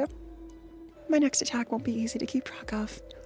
The distance was closed in an instant, like a marble launch from a slingshot. I approached the target at great speed, so Vergil's body is like augmented. Its momentum is asking to be exerted. I simply opened my palm and placed it under my opponent's chin. Her head was thrown back to an almost unnatural degree. Using an augmented body is not unlike driving a car. The procedure on my legs allows me to maneuver them similar to how you feed energy into a car's engine and speed it up by stepping on the accelerator. You could also argue that augments are like vehicles, and that the feel of use as well as proficiency can differ depending on the manufacturer and model. However, a vehicle is ultimately a tool. It is up to the driver to operate it. The performance just now was a culmination of my experience more than anything. As I figured when I broke her breastbone, this woman is tough. Her cervical vertebrae are still intact from an impact that would have shattered those of a regular member. Even though she's passed out, it was only for a moment. Instantly recovers from stagger. That fleeting moment was all I needed. I garnet. My arm extends and once again finds its fist in the center of her chest. The macabre sensation of broken bones being further buried into the body can be felt, and the feeling of the organs and muscles around them being torn apart is delivered through the skin. But it doesn't quite lead to the feeling of a life being snuffed out. She had already detached from the fist, tumbling through a door at the end of the corridor. I continued the sentence that had gone wayward for a second. Now. Got it. Garnet started sprinting after a brief answer. More artwork. I could have pursued the opponent and finished her off right away, but I chose to send Garnet on his way first. Incapacitating a dozen of the ring without using weapons was going to take some time. After watching Garnet turn the corner, I walked through the broken doorway. This, shattered doorway. It does look a lot like Isong's, eco artwork. Like all these doors, except Isong's are mirrors. Was Isong Captain Ring technology? In the massive hall, a myriad of purposeless doors lined the walls as far as the eye could see. There was no use in telling ceilings, walls, and floors apart from each other. If the door were to reassemble itself, I might have no way to return. That's how the hall was designed. The docent finally makes a smile. If you know what kind of place this is, then you should know that it was a huge mistake to walk into this hall.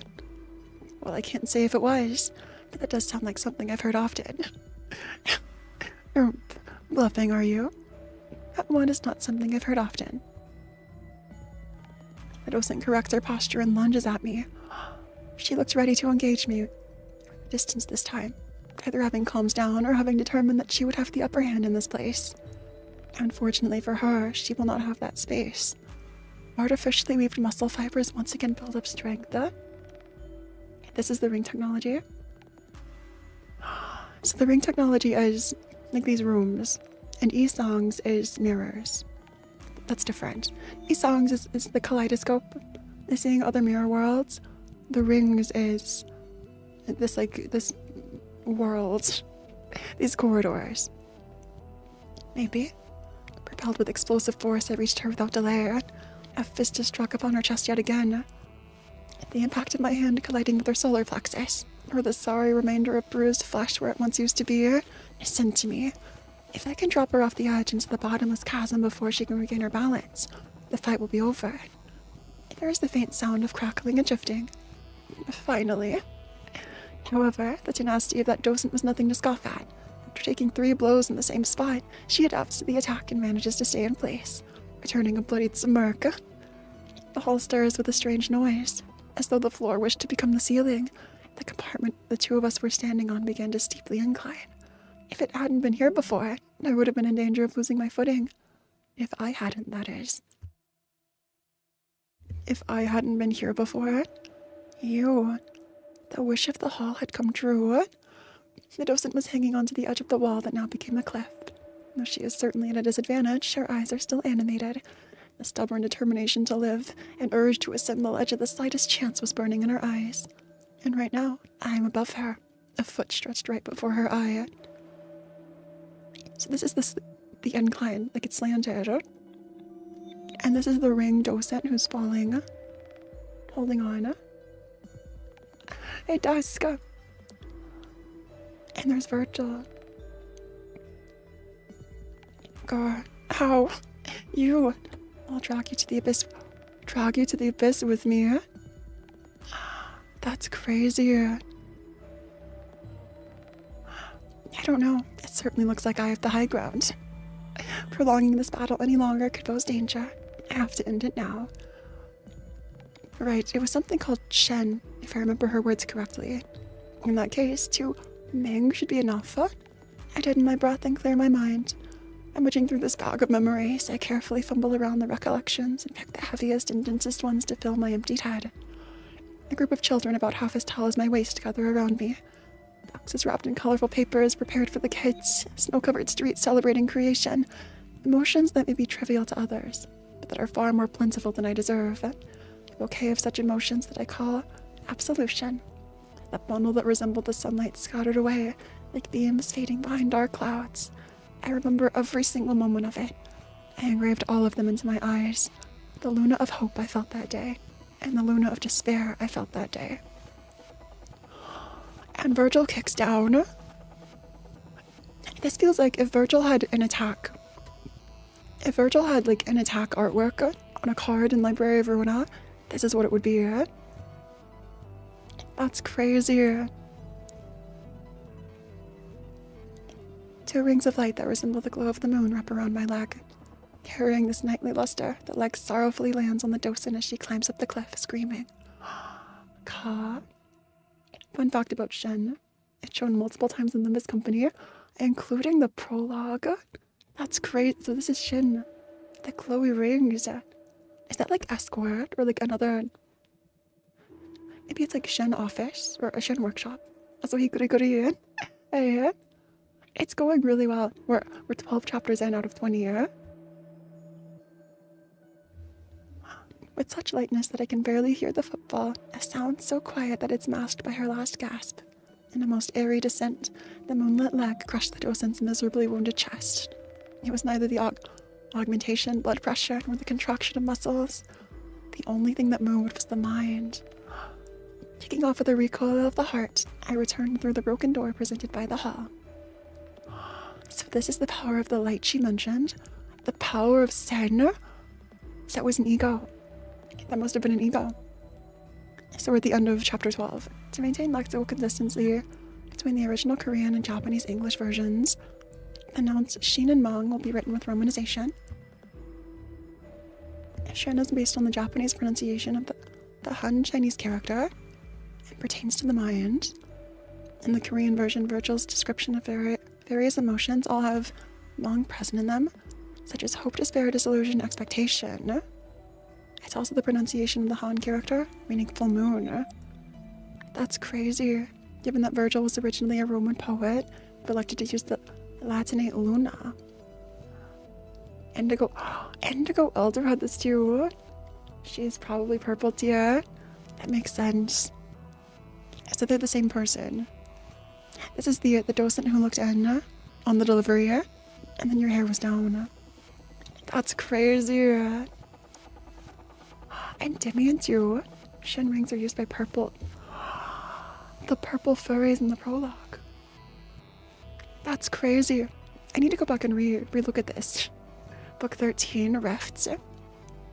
My legs felt like stones. I wonder if they're like ego mint. Or I think they're called psychoment, used by Distortion Detective and like the what's the name? The teddy bear sidekick. It's not ego exactly, but it's related. Indigo Elder had rings on his harpoon. And Vergil used Shen in that one scene. I need to rewatch that one scene in Canto 6. The fact that this was the first time Mr. Vergil and I were separated since we came to the Rings Gallery had been weighing on me. So we switched sides. And this is now Garnet. To be honest, it isn't just the gallery. Most of the time he's been with me to help me with work lately. And when he wasn't around, other experienced fixers have kept me company. Being in those groups limited my role, but I was able to go unharmed thanks to them.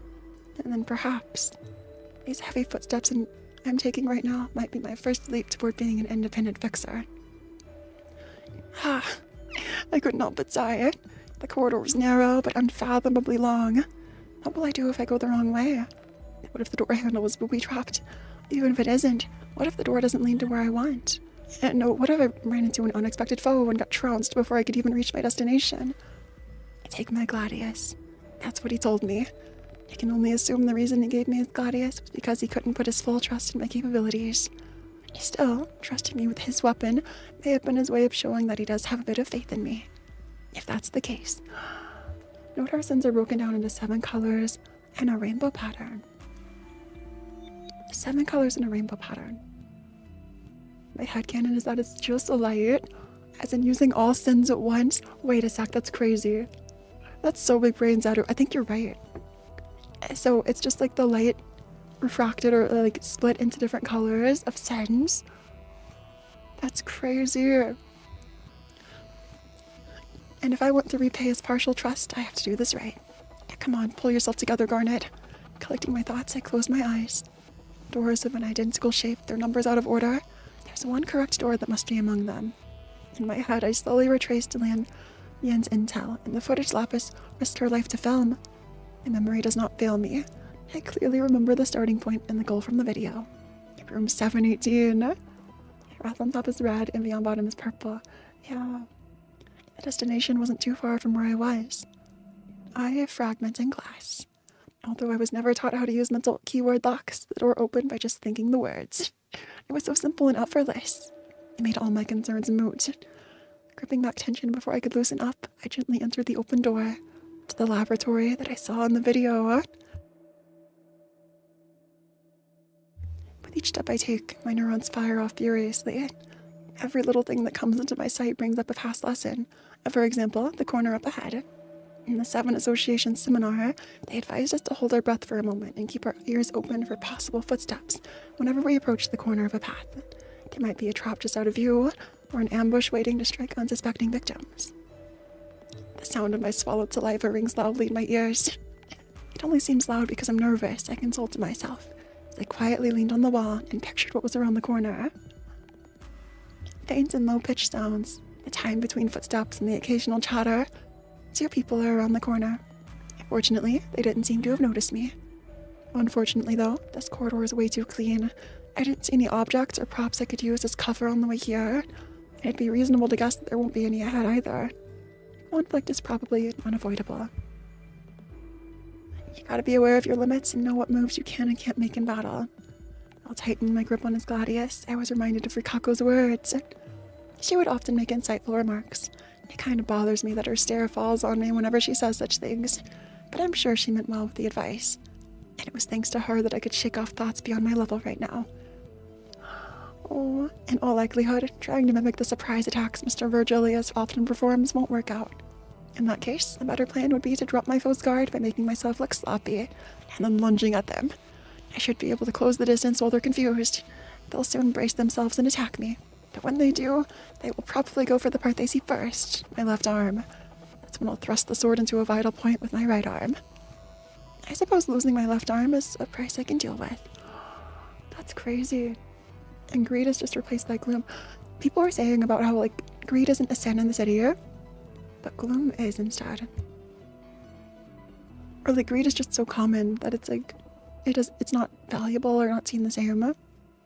Deciding to give up my non-dominant left arm instead of my right was a result of weighing my options. I heard prosthetic replacements for frequently used body parts cost more. Something about it being trickier to replicate the muscle mass and nerve compatibility. I feel pathetic for having thoughts like this. Why am I making plans with the premise that I'm going to lose an arm before I've even begun fighting? Shouldn't I be thinking of ways to get through this without losing any limbs? These aren't the kinds of thoughts you would have. If only I wasn't such a milksop.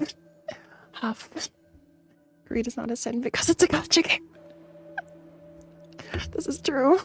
That's actually so right. Greed is, what's the opposite of a sin? A boon? A virtue? Greed is a virtue here. The footsteps grew close enough to drown out my stray thoughts. There's no time left to strategize. I'm a pushover. So I should do what a pushover can to win. What? More artwork.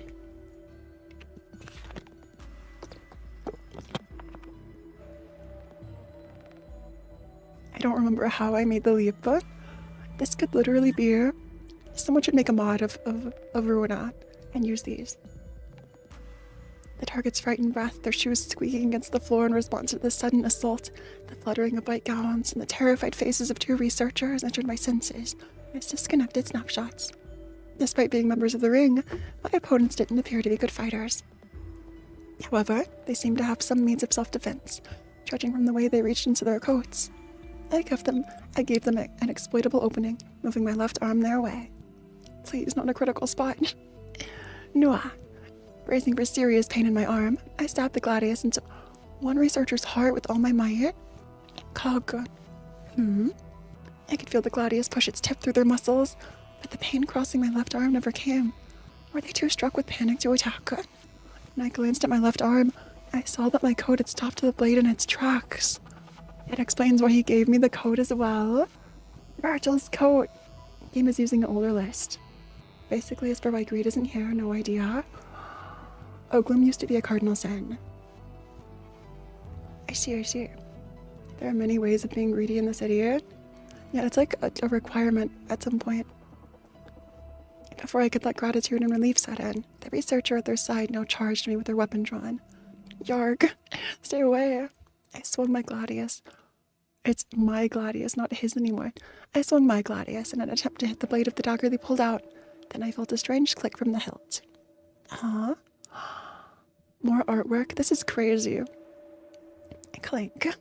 Instead of blades striking against each other, only the sound of one separated from its face. Falling to the ground had reached my ears.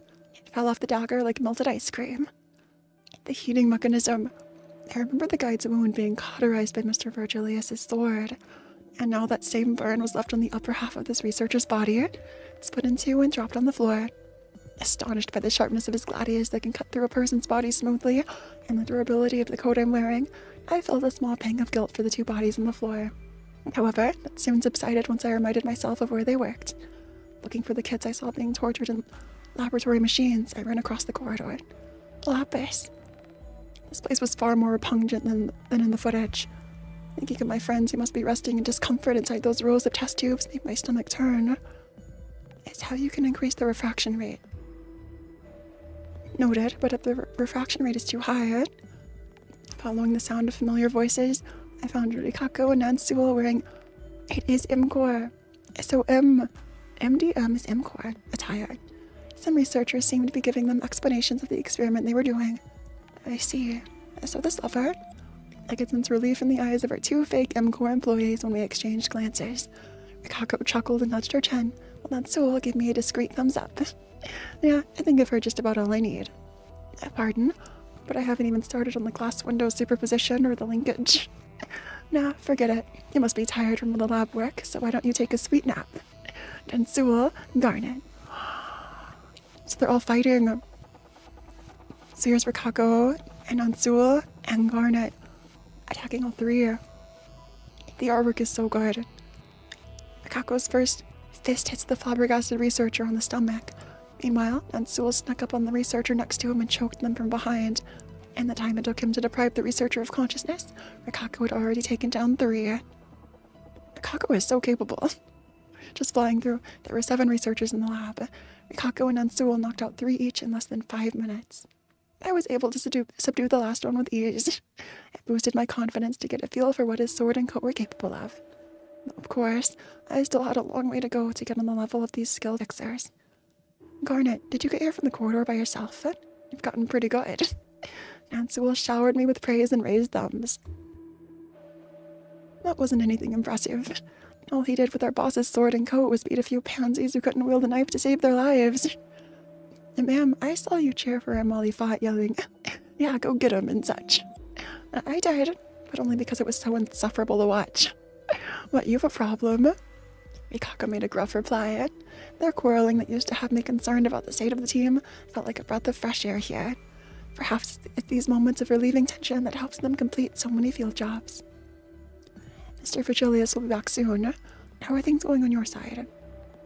We were able to figure out the controls and how the machines work without much trouble. Wasted a bit of time thanks to Nansuo being a total bungler with machines. But hey, this wasn't a half-bad record. Come now, I only struggled one time. Back when I was your grade, it only took me a glimpse to get stuff all figured out.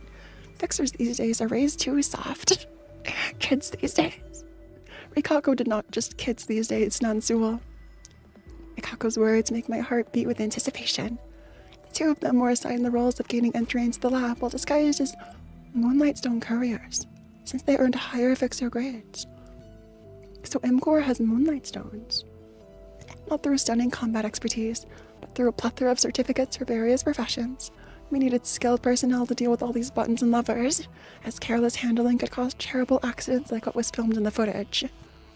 I remember hearing from Denver that the reason Rikako keeps Nansuo around, even though she scolds him like this daily, is that he had skills worth developing. That feels sort of like Vergil and Garnet. Like, Vergil sees skills or potential in Garnet. She wouldn't have talked to him in the first place if he was an actual lost cause. That's what Denver added as she giggled. In any case, having two capable fixers with me lessened my worries. And we can start rescuing my friends now. Where should we start? I asked in an admittedly hopeful tone. I wanted to rescue the kids as soon as possible and find Lapis. Oh, the two didn't look too delighted, however. Rikako made a perplexed face and Nansuo slunk his eyes away. I was familiar with this air. It was after watching Lapis videotape at the office. My plea to hurry and rescue her was met with a similar coldness. And Garnet, our primary objective is to seize the singularity, don't you remember? The reason we got into this job. Is this? Are they stealing the singularity for DS? Or like for Limbus Company? Mikako said in a slightly frustrated but appeasing tone. And I knew that. Fixers are motivated by the sense of interest. I was well aware that I should grow accustomed to this and adopt their mindset sooner rather than later. But still. I know, but if you know the controls, it shouldn't be an issue to stop the machines right now. I'm not demanding that we push everything else aside to save my friends by force. If they know how to operate the machines, surely there's nothing stopping them from getting the subjects out.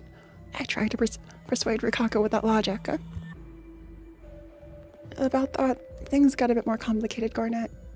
That's when Nansuo reluctantly brought up something. We thought we could just turn the machines off and set your friends free. But we learned on closer inspection that the data will reset once the machines shut down. Which means, in short, losing the data means we lose our chance at seizing the singularity. So the kids will have to wait. You can intervene. Greed just... TLDR, greed is just the natural in the city. Yeah, like the natural state of things makes sense. Moonlight stones are woven into the clothes of Leo, offering them protection from psychic attacks. Moonlight stones. Rikako always based her priorities on value, and when two objectives were in conflict, she would discard the one with less worth without batting an eye. Perhaps remaining level-headed throughout the process is what allowed her to climb to where she stands now. I can't help but wonder how I look in her eyes. An amateur rookie who whines when things aren't going his way, an incompetent fledgling unfit to work as a fixer. Or worse, she might not be thinking of me as a colleague at all. Her priorities might have shifted a little, had the subjects lying in the tubes been acquaintances of her co-worker. What if something happens while downloading the data? And here I was, miserably insisting on the unreasonable once more knowing all this. And Garnet, let's say that we open these tubes right now to save those kids and lose the data. What next? We'll need some leverage to use in our favor if we want to get out of this alive after provoking the ring. Ma'am? And so looked at Rikako as if he wanted to stop her, but she went on. Our boss would probably manage, no problem. He's the color and everything. What about me and Nansuo, and the people at our office, and you? She rebuked even harder, and then continued with a vague look on her face that didn't appear to signal anger or sadness. I don't think I can handle spending the rest of my life being chased by the ring. Are you prepared to bear that responsibility for us, Garnet? An agonizing silence fills the air. The most agonizing of all was my own behavior. All I could do was stare down at my feet, unable to stand my ground against Rikako's statement. thought I was ready to face this when I asked Mr. Vergilius for help over the payphone. I thought that even if saving Lapis was an arduous ordeal, I'd be able to do it with the help from the office and from him. But in the end, even that stereotypical feat of overcoming a hardship was the preserve of those with power. That's why Rikako and Nansu have been planning ahead, looking far into the future, taking into account what kind of organization the ring is, the ramifications of getting into conflict with the syndicate, the losses it will cause, the gains they could reap if the operation is a success in spite of the risks. All of it. I want a nerd farm model in the future. Maybe there will be someday. A nerd model. That could be crazy. Can I bear that responsibility? Of course I can't. I can't even be sure of my own immediate future. So how would I do something far-sighted planners aren't confident they can manage? There's just no way. Even so, I know all the kids lying in these tubes by name. But you two don't. You don't know the soured sweetness of half-melted candy sticking to its wrapper, held inside a small patient palm for hours and hours. You don't know the chilly breaths we had let out to make the fanciest drawings on frosted windows during a cold day with broken heaters. Our inherent dearth gave richness to each moment of our lives. So, we weren't related by blood, but we were family nonetheless. I know all of them. I sank to my knees at the cruelty of having to weigh the lives of my dying siblings against profit and loss. Garnet. But how awful it was that I still couldn't reject it. You're right about everything. No, I'm actually not sure if you are. But it's just so upsetting that it sounds right. And I don't know what I can say to prove you wrong. I get how you feel. That wall of helplessness you've had is another name for reality. So you need to accept it. You can't afford to live in fantasies. And Sewell put it sedately, to which Rikako shrugged. It's a hurdle every fixer has to go through to become the high-caliber workforce, right, Nansuel? He used to be a big ditzy too. I'm used to it now. Nansuel said in agreement, though a smile left his face for a second. Perhaps we all have a stage of pupation we must go through. Once we've hardened enough and fully prepared ourselves to leave the cocoon, only then will we begin our own flight. In this metaphor, I'd only be a small larva just beginning to make my cocoon. I hope the pain that will mold me into a butterfly is sensible. Right, that's enough of that. Time to get back to business. You cool, Garnet? Rikako saw me give a weak nod, then turned to Nansuel. Hey, Nansuel, why don't we make better use of the lab space now that there's no one here to interrupt us? We're gonna have to hurry, though. Sure thing, ma'am. Nansuel replied casually. He then entered the control room to work with the panels. I can save them. Rikako and Nansuel are quick with their work. There will definitely be a chance once they're finished with the singularity. Muttering what could be taken as a resolution to myself, or an excuse to my friends still trapped in the machines, I headed for the entrance.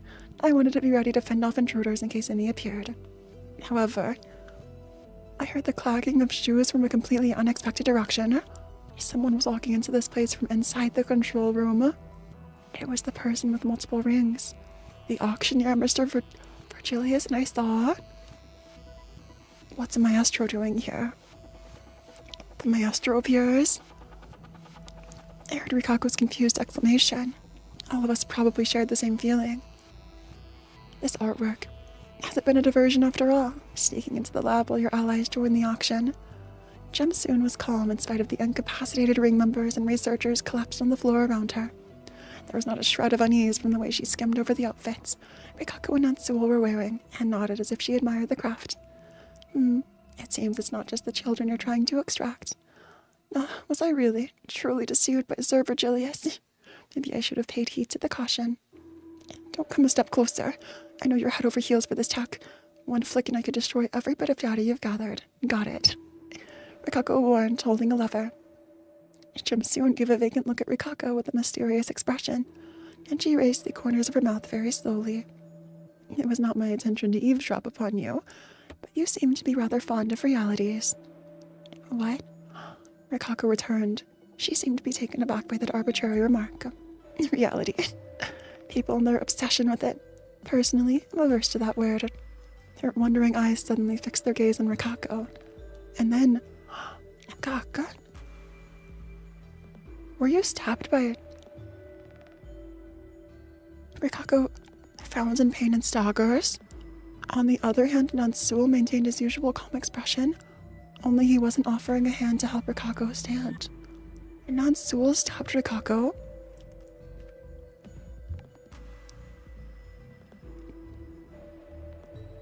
It didn't take long to grasp what had just taken place before my eyes. Comprehending it, on the other hand, needed more time. The blade Nansul was holding had impaled Rikako's abdomen. Rikako seems to have realized the same thing. Looking down at the blade poking through her stomach, she then turned to Nansul, who was standing on her back. Sim Nansul. Like you said, ma'am, I figured we were on our own to make ourselves a way to live. You damn little. When did you join hands with them? When we were setting up the operation. I knew a grade 3 fixer like me stood no real chance. You gotta show some love for your office mates at least. You've sunk low. The betrayal. If only we had Otis, the treason specialist, with us to uncover the plot. Honestly, I wouldn't be surprised if Ozan was already committing treason. Like, Ozan would uncover treason while betraying you at the same time. You just said it yourself too. You don't put others in your priorities when you can't take responsibility for their survival. Truth is, I considered bringing you around, but I decided not to. You're not the type to mingle with others easily, after all. Is that what you meant by... Well, this was reality for me. Nothing's too low for reality, is it? Rikako opened her mouth as if to say something, but soon closed it back. Maybe she had run out of strength, or couldn't find anything left to say. It took hearing Rikako collapse on the floor for me to finally speak up. But why? Why would you? I feel like Garnet is such a fill-up. How's the fraud's backstory? Hey, Duran. The fraud's backstory is crazy. We're at chapter 13. We saw Purple Tear and Tomeri and like moonstones. What are they called? Shin and manga. In response, Nansul shrugged with a quiet cackle. It was as though he were telling me that the answer was stated multiple times already. In some ways, his gesture resembles what Rikako did a bit ago, and that's when something finally dawned on me. If this was the reality, perhaps the pupa shouldn't have left the cocoon in the first place. There was no such thing as sensible pain. Thank you for coming all the way here, my precious gem. Gem soon spoke to me, in an elegant voice smooth as marble. To tell you the truth, I had given up on the gem that is you, Garnet. The red gaze was a massive thorn standing in the way.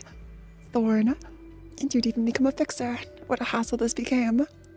Me. So you're off after all of the orphans? Do all the orphans have, like... Is Sod like a gemstone name? Sod is one, Garnet's one, and so is Lapis. I aim to create an uncompromising perfection. Because of your little deviation, I almost had to compromise with reality and undermine the integrity of my art. I've been feeling rather unhappy because of that. I really owe you my thanks. She even bowed her head like she sincerely wanted to show her gratitude. Realizing that all my friends, including myself, were treated like nothing more than materials for a twisted work of art, had set my heart ablaze with anger. Lunacy? Why did it have to be my friends? What kind of grudge did you have against the Red Gaze? I vented my unbridled anger at the maestro. Why did it have to be the orphanage? And what they needed was an ounce of happiness, not more tragedy. They were destitute children who were trying to find crumbs of joy in the smallest things. I can't imagine a reason to go to the length of inflicting misfortune on people like us. Grudge. Yet Jem soon tilted her head as though she heard an unfamiliar word. I bear no ill feelings like that. Don't you know what I mean, Garnet? That orphanage was chosen. Chosen. That was not a word I was familiar with. It was where the first miracle occurred. Right then, right there where you were. A miracle. And we never saw any miracles. We were busy savoring little bits of happiness that weren't anything more than regular occurrences to others. We've never... Then it hit me. One thing flashed across my mind. It was a catastrophe. The miracle, when all the books came back. So the miracle is that that's where the books, or like the people caught up in the library books were released. It was a catastrophe, not at all reminiscent of a miracle. It was the exact opposite of one. The instant where a terrible mass of flesh appeared at the orphanage and took so many lives. Chaos that Lapis and I could barely survive. An event that caused Mr. Vergilius, the Red Gaze, to stop visiting the orphanage. Is that what she's calling a miracle? Oh, wait, you weren't talking about the incident on Christmas Eve, are you? What else could it be? It couldn't have happened on a more fitting day. Truly befitting the holy eve commemorating birth. It was a miraculous day of uncut gems beginning to shine. I wanted to believe I heard wrong, but it was simply out of the question. That was no miracle. My body shaking, I was overwhelmed with fury upon listening to her disregard for everything I cared for. My head was broiling with rage. I couldn't even form my words properly. No, it will mark the beginning of everything. The starting point of innumerable worlds that we will unravel from now on. While I stay silent, Jimsoon keeps running her mouth. You may not have known this, Garnet, but our gallery had been planning to make something fascinating for a good while. For that to happen, we must dedicate utmost care to every step of it. You can't settle for anything less than what is chosen by the world, Garnet. You heard its cry, didn't you? The first of the resurrected to return from the scattered light. Why was Tomari the first resurrected? Also, does this make Tomari the only W-core thing to escape a warp train? I wonder what Warp Core thinks of all of this, or if they even know. Her voice raised higher and higher as she went on. An ecstatic flush suffused her face, and her eyes grew thin as if she were observing something captivating. And in a moment, she made an order. Mr. Nuncio, was it? Could you pull the yellow lever next to you all the way up, if you please? This lever. Nuncio hesitates for a moment, and I look into his reluctant eyes. No, please say that's not it. Please don't accept that as part of your reality. I stared at him with pleading eyes. Is that what you think it is? Even though I didn't know the lever's exact function, one thing was clear to me. That everything I did to save my friends will be for naught. That everything will start falling apart right before my eyes. That this downfall will be caused by someone who I thought was family. That I will no longer be able to save Lapis. Understood. Nuncio. A shout akin to a scream escaped my throat. My legs, which were frozen stiff until a second ago, began sprinting toward Nuncio. But I was wrong to the end. It was me who wasn't in his right mind. Rikako gave me harsh but truthful words, and yet I could never open my eyes. This is reality, Garnet. It's time to wake up. Disjoined world's identity. Superposition device activated. Initiating refraction rate intensification sequence. Target maximum refraction. Following the announcement of a dry mechanical voice, I see an animation. A chorus of distressing hums filled the laboratory. It was the sound of rifts opening, and the sound of something shattering within me, impaled by the stake that is reality. So everything's like breaking. I won't linger on the picture because like lights, flashing lights. But everything shatters. Shimtun is male, but is referred to with female pronouns in this chapter. For two reasons. Jimsun's name is traditionally feminine. Jimsun has a feminine appearance to guard its eyes, and hasn't learned Jimsun is a man. Masters are always referred to with he as a form of respect to the title. Think of it as an army private referring to a female sergeant as Sir. So it's Garnet's POV, book 14. Also the way these are called books, imagine we're reading this from like Angela's perspective or like the library's perspective. As the sound of rifts echoed through the laboratory, the children inside the machines began to spit out unintelligible things, screams and painful wails. Reflected worlds. Stop, please. I don't want to see. I'm looking into myself. I could understand what that last utterance meant. It was evident with the myriad of scenes that have unfolded in a flash before my eyes. At the center of them all was my back. It was quite strange looking at countless versions of myself from behind, though it wasn't terror I felt. The sight was rather tranquil. In fact, perhaps a more apt way to put it would be that I was unsure of what emotion to feel. Then all the visions twist, flip, spit, and waver, until everything begins to overlap. And multitudes occupying or being placed in the space turn around to look at me. My eyes meet one of the dozens, hundreds, thousands of my other selves. They might be his that met mine. And at a moment's notice, the sceneries fade away, as though claimed by a bottomless chasm. I vanished into the tremor. I was on my knees, wailing in the midst of heavy rain. The storm in my heart raged with such fury that the downpour couldn't compare. And my despair grows grimy and sodden in the rain. Why am I crying out here? Wait a sec. I was a member of the streetlight office, an unremarkable one with unimpressive pay and a lack of fame. In other words, it was a job I had no reason to be attached to. Then one day we were invited to a place called the library, and lost Lapis there while I survived. He left you behind as he became part of the library's collection. You stupid idiot. Why? I hoped that it wasn't Lapis who'd replaced the cake in the fridge. So this is one of the first encounters in library Verona. So Garnet has an ID, a canon ID with Lapis, in the streetlight office. I remember that one time on a rainy day like this one, I got into a fight with Lapis over something small. I was so heated by her mocking tone, I was on the verge of raising my fist. But when I simmered down a little, I noticed that she was holding an umbrella over my head as she kept replying to my grumbles in the same sassy tone. The streetlight always stands solemnly, shining down in the dark. Letting it gently illuminate the lurching waves of my heart would often help me calm down. It made it my wish to be like you, shining ever more brightly in the dark. Yeah, Mars. I have to get Lapis' book from the library. That's what I can do for Mars and Lulu. Thank you, cool. Wow. For a while I poured out feelings I couldn't quite describe in the rain, and the light shining down on me gradually dimmed before eventually fizzling out. My surroundings blur again like raindrops running along a window.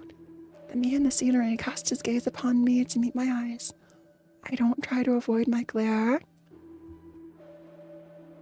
So these are all what ifs. Director, how could this even be considered tolerable? The outcry of someone breathing heavily from uncontained emotions reached my ears. As I looked around upon hearing the unfamiliar title, a desk piled high with papers caught my eye. I felt it was a rather friendly sight, and with that the feeling of unfamiliarity dissolved like spume. I take a deep breath. My men are too easily upset at this immediate injustice, too eager to argue against it with logic, at such insignificant things. The southern branch of the She Association was rotten to the core. Eugene Garnet, I aimed to excise each and every trace of the corruption taking hold of this organization. But I still had work to do. Though I haven't had proper sleep for 10 days, this was not yet the time for rest. I could only say this. Eugene, I want you to suppress your feelings. I'd remind yourself money, fame, and power rule over this world. I thought about the fixers of partnered offices when my herd were all killed off. The Section 3 director had summoned me one day. The Section 3 director from, the North, who hates Eugene and didn't want, the She to change and wanted it to stay corrupted. Hey, Saul Goodman. The Section 3 director had summoned me one day to demand straight away that I report what I'm up to. When I replied that I planned to fix what is broken, they pulled out a pack of cigarettes and burnt through it in one sitting. Why that person decided to help with the cause was beyond me. They swore they'd retire next year too. As a matter of fact, we might face annihilation ourselves if we're not careful. Or worse, we might already be on the way down. I wonder what look will be on Thelma's face when he hears of Section 4's demise. Thelma, it was my job to hearten up my subordinates and assure them that we're almost through the crisis. I should tell them with unwavering confidence. However, being confident and having to be confident were two different matters. To ensure that everything I did wasn't a fool's errand, I must see to it that this is not to be a dead end for my men. To ease this troubled mind, I turned to look out the window. Then a gust of wind blew outside, turning the world upside down once more. My eyes meet another's. The broiling heat wakes me up at dawn. The weak breeze produced by my decrepit fan does little to dry off the beads of sweat trickling down my back. I had to be up by 6 in the morning anyway. I got a decent post at the local library. I could avoid the attention of my landlord by leaving at this time of day. He forgave me with a generous smile. I couldn't meet rent for 2 months. But his understanding of juvenility turned into clamorous demands. Once he noticed my overdue rent would continue to grow for another month or two, I could use some cash. I keep writing and erasing text messages. Who could this be? Living in a rural area, my parents don't know how pricey things are in the big city. They think I've taken the midnight shift to make myself some extra money. But they don't know how hard it is to cover the gas, water, and electric bills for my cramped lodging, on top of food, travel, and all the other little things. They were reassured by their son that his academic excellence as the top of his class would put him and his family on the road to luxury. They didn't know that I applied for a lesser university to secure scholarships. Who is this? It reminds me of, a little of Henley. It reminds me a little of Henley, but it's not Henley. This is another library ID. They don't know that I had to take a semester off to make a living, or that I was busy flying from table to table serving customers at a barbecue restaurant, while others were busy flying in and out of the country, building international experience and studying abroad. In and out of the country? I was the one who tried and failed to qualify for the jobs. It must have been my lack of effort that got me rejected. If only I'd slept just a little less than I did. If only I'd bought one fewer piece of clothing. If only I'd gotten my hands on different food because I got sick of instant ramen. If only I didn't have to study less and work more to make up for the hole it made in my balance. If only I didn't let temptation get the better of me. It's because I wasn't good enough. I wasn't trying hard enough. Are different, districts meant to be different countries? I stepped outside to get some fresh air and gazed at the sky. I was asked one time about what kind of person I desired to be as a kid during a job interview. I'd wanted to say, I wished I could be rich enough to take a hot bath in winter. And that was enough for me. The interviewer didn't seem to agree, though. I should get another job. I'll get up at 4 every morning. I ran my fingers looking up job openings on my phone. Looking for a gym receptionist. My eyes caught a good enough offer. I can't find a part-time job that pays this much for these hours anywhere. I might even find time to study during the shift if I asked the owner nicely. I was immersed in such thoughts under the blazing sunlight. Yeah, there are planes. Is this like an AU in a different world or something? Outside of the city?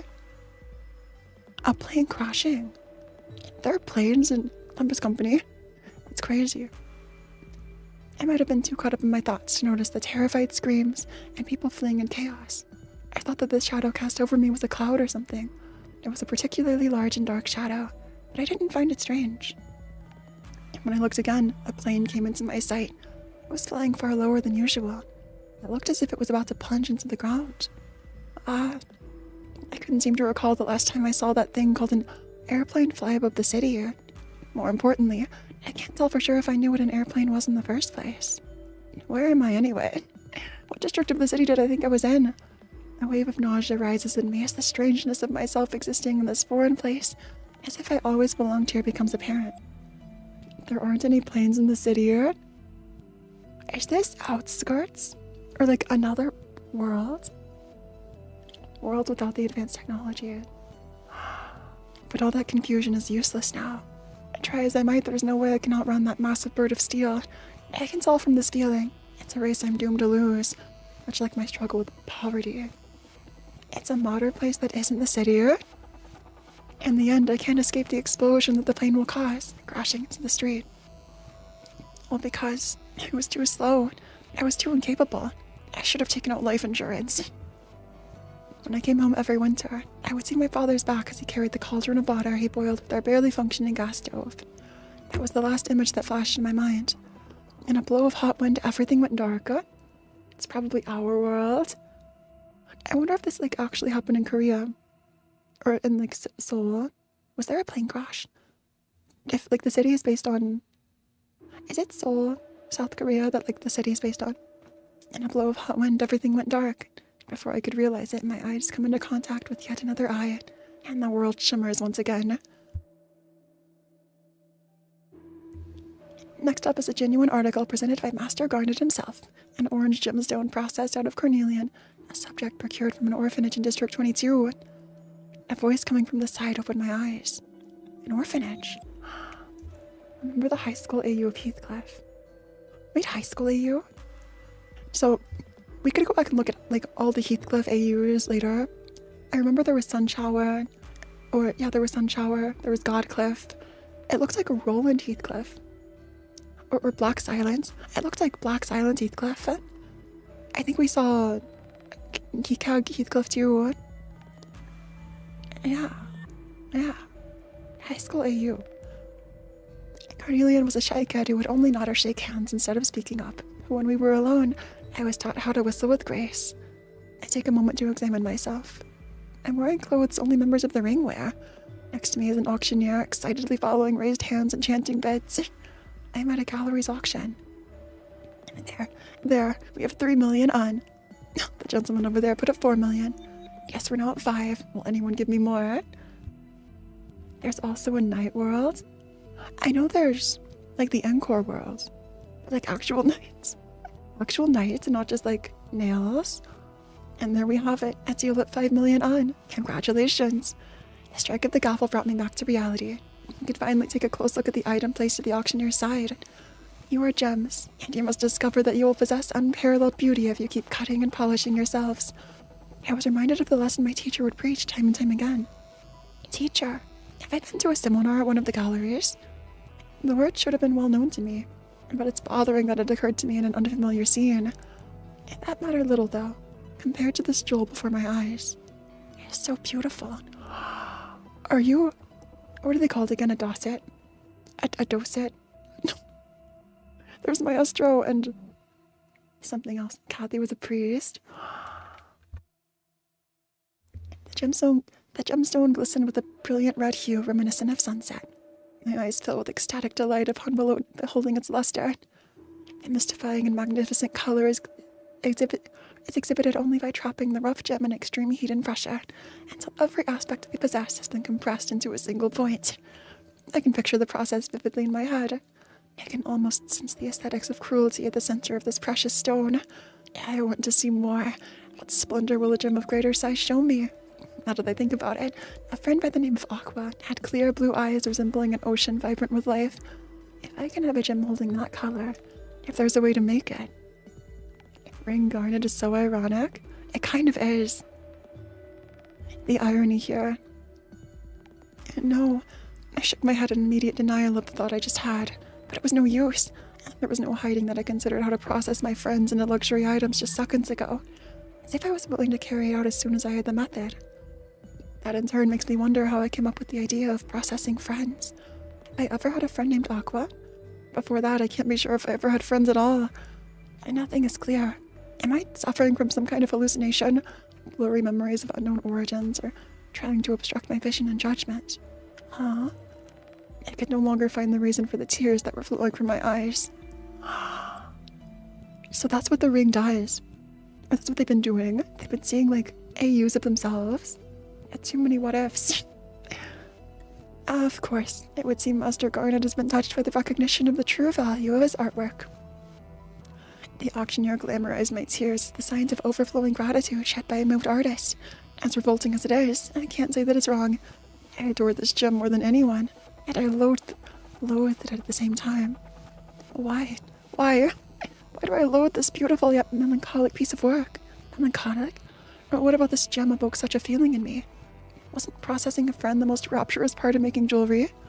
No, that is no friend. It's a gem, an uncut gem. Why are these odd memories invading my mind? Keep it together, Maestro. Before I knew it, the crowd murmurs and applauds, and all the other noises tormenting my ears ceased. Eyes send a piercing glare toward me from the cracked window. Pointing hands extend from sleeves belonging to different clothes, and mouths move in unison to speak one word. Garnet. Gasp, huff. I stumbled, trying to regain my balance. The lab was in my sight again. It felt as if only a fraction of a second had passed, but simultaneously I felt like I had just gone through multitudes of decades and different lives. The tubes have gotten quiet, not a voice is heard. I peek into the machines to find out the truth behind the stillness. It's so weird. So these are like... okay, these are sort of like... let me open a different window capture. These are sort of like... okay, so I pulled up the ending C from LabCorp. I was curious. So the head and the eye are totally human, according to Adam. Because I was curious about the head. But this feels really similar to these. Can we get a full shot? And these, like, whatever these orbs are, I feel like that it looks similar. Don't ask me why I had that on hand. Inside I find friends wrapped in some sort of translucent membrane, twitching irregularly. I wonder if they, like, represent sins or something. They were curled up like fetuses waiting to be birthed anew, rejecting all interference, yearning to return to that primal state. Fetuses? Are they becoming abnos? Like going back to this egg shape, but just as I was overcome with vertigo and sickness, the world shifted yet again. A foul performance relentlessly stabs me. Thousands of notes penetrate the body, echoing through the whole nest. All city dwellers stand in place, taking in the tidal waves of music. Black Silence Garnet is crazy. Black Silence Garnet seeing Angelica. That is still the thing we barely know about. Yeah, other than the fact that they're human. I feel like that's the only thing that we've heard. This is insane. Garnet black silence is crazy. Is crazy. Burning anguish swells in my heart. It's too hot for me to try and hold it. Sorrow. What lies before my eyes is beyond all belief. It hurts to look. Perhaps this is the kind of occasion that brings a person to bloody tears. But why do I have to be robbed of my mundane happiness the instant I find it? Why was the payon I brought crispier than ever today? Sorry, Lapis. Lapis is Angelica? I was too late. Yeah, Lapis. I remember you saying that you were a fan of the streets of music, so it'd be okay. This tragedy could have been avoided had I found a way for us to move into a nest. The piano had long since ceased, but its sound still stings me. Maybe the performance has never ended in my heart.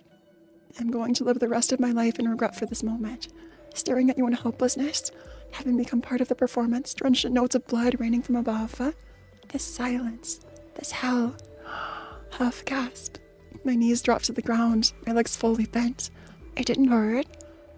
I'm once again touching the cold floor of the laboratory. Dozens of worlds come crashing in, and then sweep away in waves. In one instant, I was a fixer at a streetlight office, who had just lost his co-worker. In another, I was director at She Association, sending its fixers to doom. I was a poverty-stricken job seeker in an unrecognizable metropolis. This chapter is crazy. But you were a maestro. That was Maestro Garnet, absorbed in beauty. A fixer who faced... I thought Garnet was actually a... What's the lower one? It starts with a D. I don't remember specifically. A fixer who faced the tragic loss of his whole family.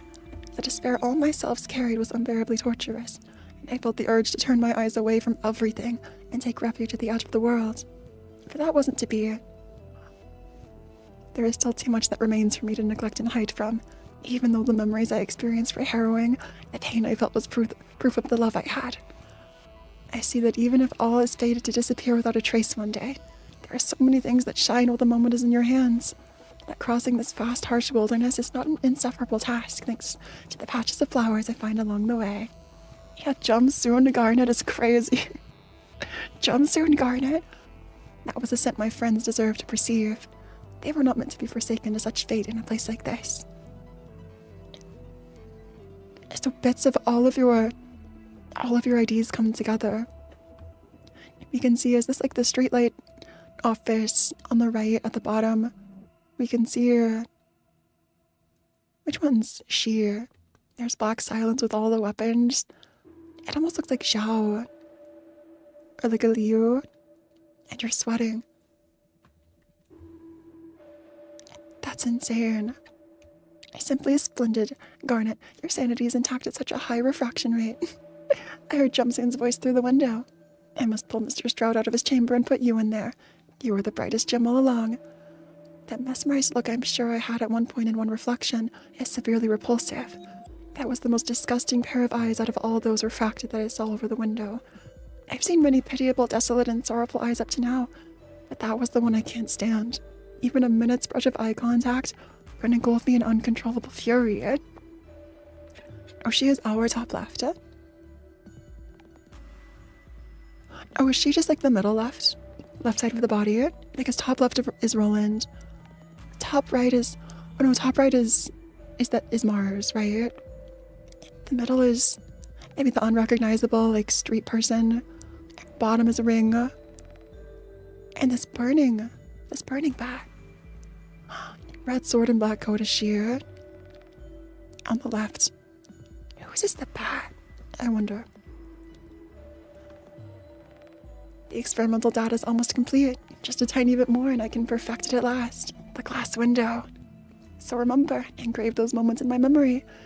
Engrave those moments in my memory. The pain will be forged into a knife that will cut through your heart. My own guilt, combined with the guilt pouring in from my friends laid inside the machines. When I find the determination to keep those feelings inside me, rather than try to shake them off. Oh, right was Lulu. I realize now that although my body is in complete disorder, my mind is able to confront it directly. You. And now I declare, adjusting my halved crumpled mask, feeling the silence that has shrouded me in darkness radiate outward. You'll die by my hands in the most painful way imaginable. That is crazy. So right is Lulu. Oh, so most of the right is Lulu. I see. So all of this right with the bad is Lulu. Bottom's ring, left is she, and there's black silence. That's crazy. That's crazy. Chapter 15, focus. As I thought, Youngji was right. Someone in a lab coat entered and broke the silence. Nansuo made way for the scientist. It was a familiar face, the same person seen overseeing the experiment alongside Jumsoon and operating the machines in the footage Rikako showed me. Judging from his indifference, I suspected Nansuo snuck that man in when he and Rikako had first infiltrated the place. So Asia's here. The result is a first even for you, isn't it, Asia? Jumsoon takes a step back so the man she called Asia can speak freely. His eyes seemed to be locked on something far beyond his surroundings. It was as if he deemed the incapacitated ring underlings of Rikako's body, lying on the floor unworthy of his gaze. Using every version they've seen of themselves, yeah, including the Black Silence version. Yeah, suppressed. Garnet's channeling the Roland Edge. Absolutely. Imagine Garnet. So it's like the opposite of, or it's not ego. It's not like you're overcoming your ego. It's like another challenge entirely. Like overcoming yourself, all yourselves. So his eyes seemed to be locked on something far beyond his surroundings. It appeared as though Asia was observing me through the glass wall all this time. The glass window is a technology that can superimpose worlds upon each other, albeit in a blurry state. Even though it's not as stable as the mirror, it's capable of superimposing a larger number of worlds. Hey, Nunta. His eyes carefully examined my body in detail, scanning through my limbs that have taken different forms, going from the right arm to the left, and my torso, left and right leg, tracing over like a slithering snake. And most of all, the curious stare of his emotionless eyes eventually met mine and stopped there. More precisely, he was seeing the eyes of many different garnets layered over them. Oh. I could see an exotic sparkle in his eyes. I'm amazed by that man's ability to bear it all. Of course he can. He's a gem discovered by yours truly.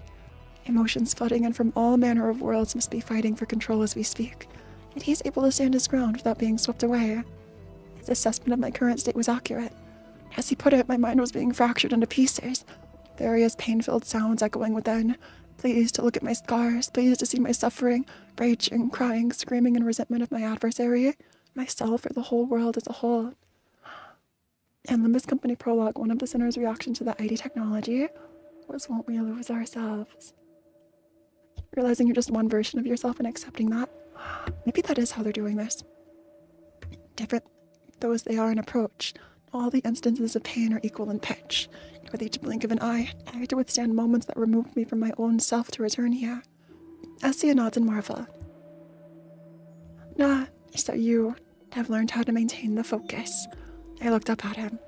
That's why you're able to keep your mind as your own, despite embracing so many pains that not a trace of your original exterior remains.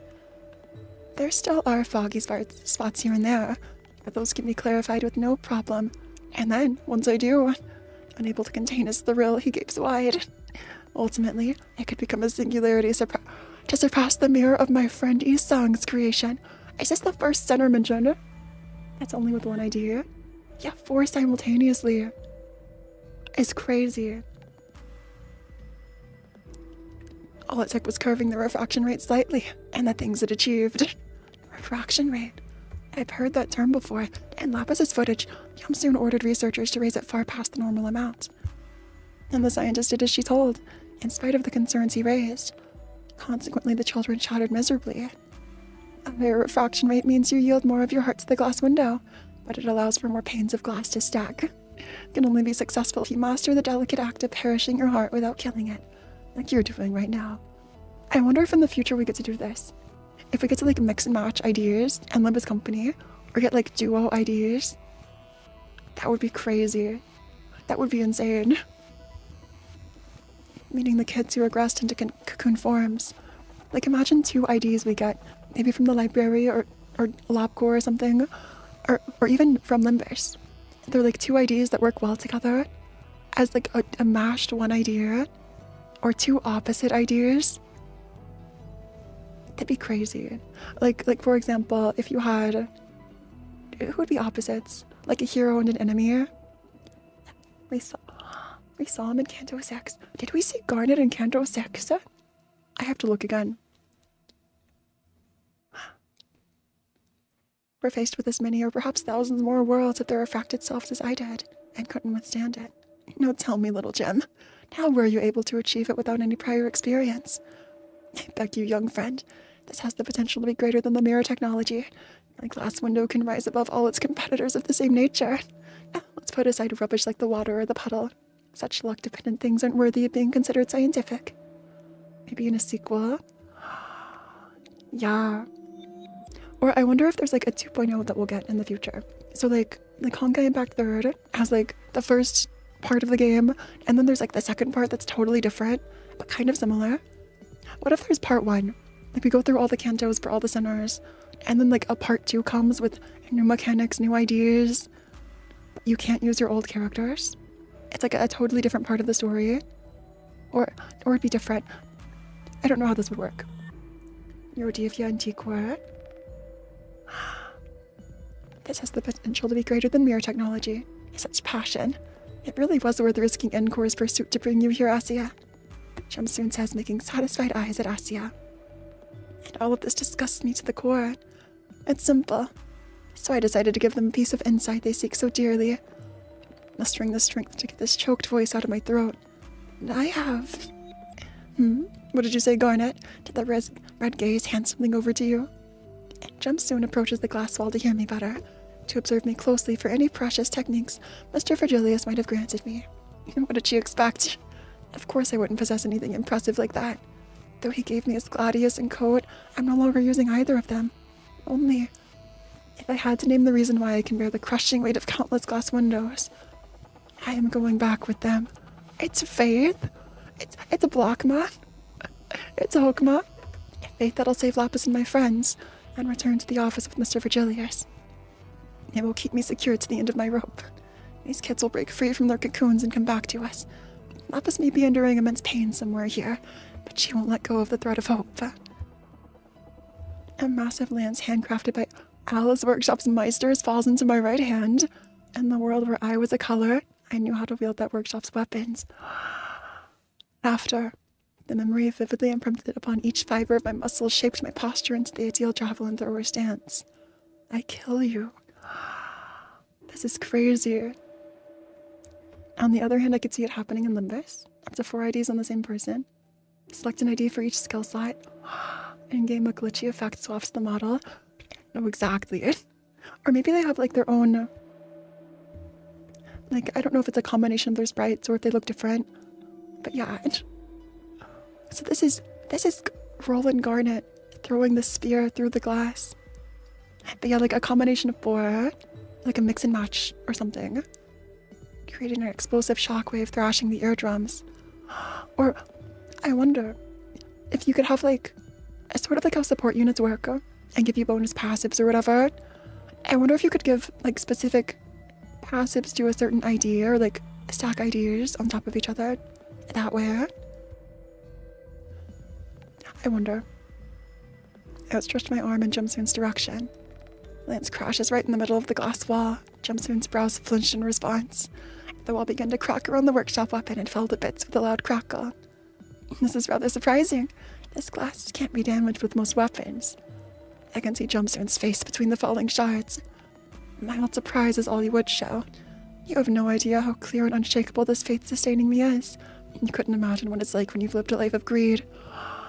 But my faith is fervent, aflame. So the opposite of greed? Or not the opposite, but like greed versus faith here. So greed is like the sin that's hidden or like not used in the city as a sin because it's everywhere. And faith is just really rare. With the lance now departed, a bat is in my hands. Its heat burns my palms red, sending a wave of searing pain through the skin. Dante's Inferno is divided into 3 parts. Inferno, Purgatorio, and Paradiso. PM could do this to Limbus Company. Exactly. Like maybe Limbus Company, or like whatever this first part is the first third. And then the second third could have its own mechanics.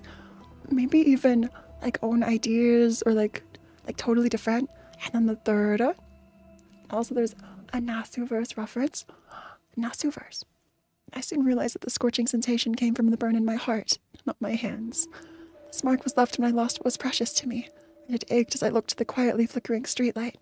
Then a spark flown from the fiery anguish landed on me. Layers of sorrow gently pile up, adding weight to the heart, to the heap. When my mind had wavered, I was able to handle it. That weighty pile of sorrow turns into anger. Speak. My body was propelled to Jumsoon's vicinity in an instant. Speak, damn you. The fiery bat swinging for Jumsoon. I love that we get to see this in color too. In the manga, it was all black and white, but we are getting some color artworks. The flaming bat whistles toward Jumsoon's head.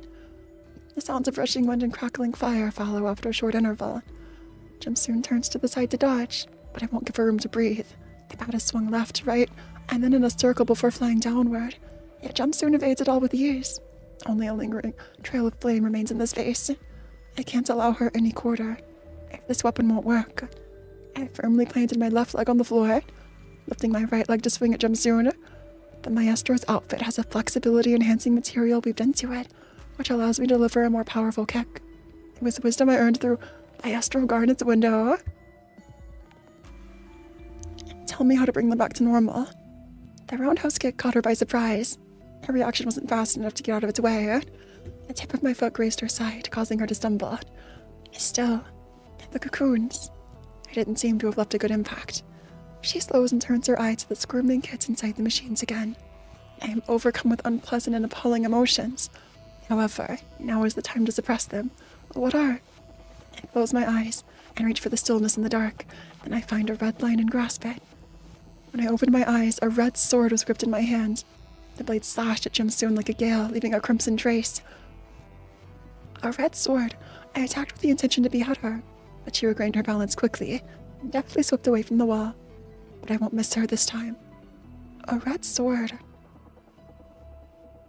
What could it be? It's like all the identities are coming together. Okay. The sword's direction shifted in a quick twist and headed for Jumsoon's left shoulder. The sturdiness and flexibility of the maestro's outfit meant a sudden slash like this was unlikely to cut through. But in the world where I was it's the she association sword. In the world where I was a director in association, I never failed once to slay a target with whom I made contact. An arm lopped off with its shoulder tumbled to the floor. Will you open up after I take your other arm? I was surprised by the way I spoke. I never thought I was capable of saying things like this. Threats or intimidation were usually a job for experienced fixers like Makako or Denver. Wait, that was Boundary of Death? Boundary of Death reference? We rolled a 4.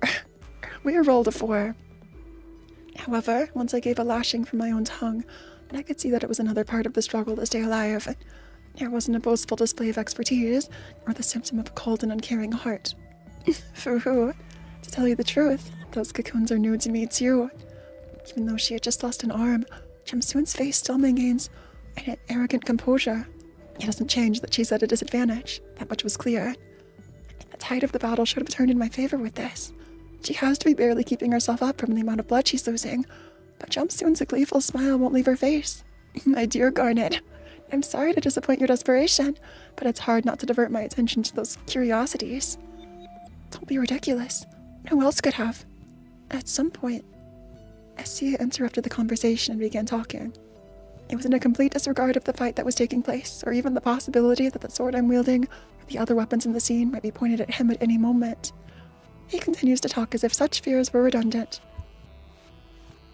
At some point, crystalloid or ovoid transformations such as these began occurring on rare occasions after a failed test. Previously, all the failed subjects would do was shatter to pieces. And what are you? It started happening around the second passing of the White Knights, presumably, The second passing.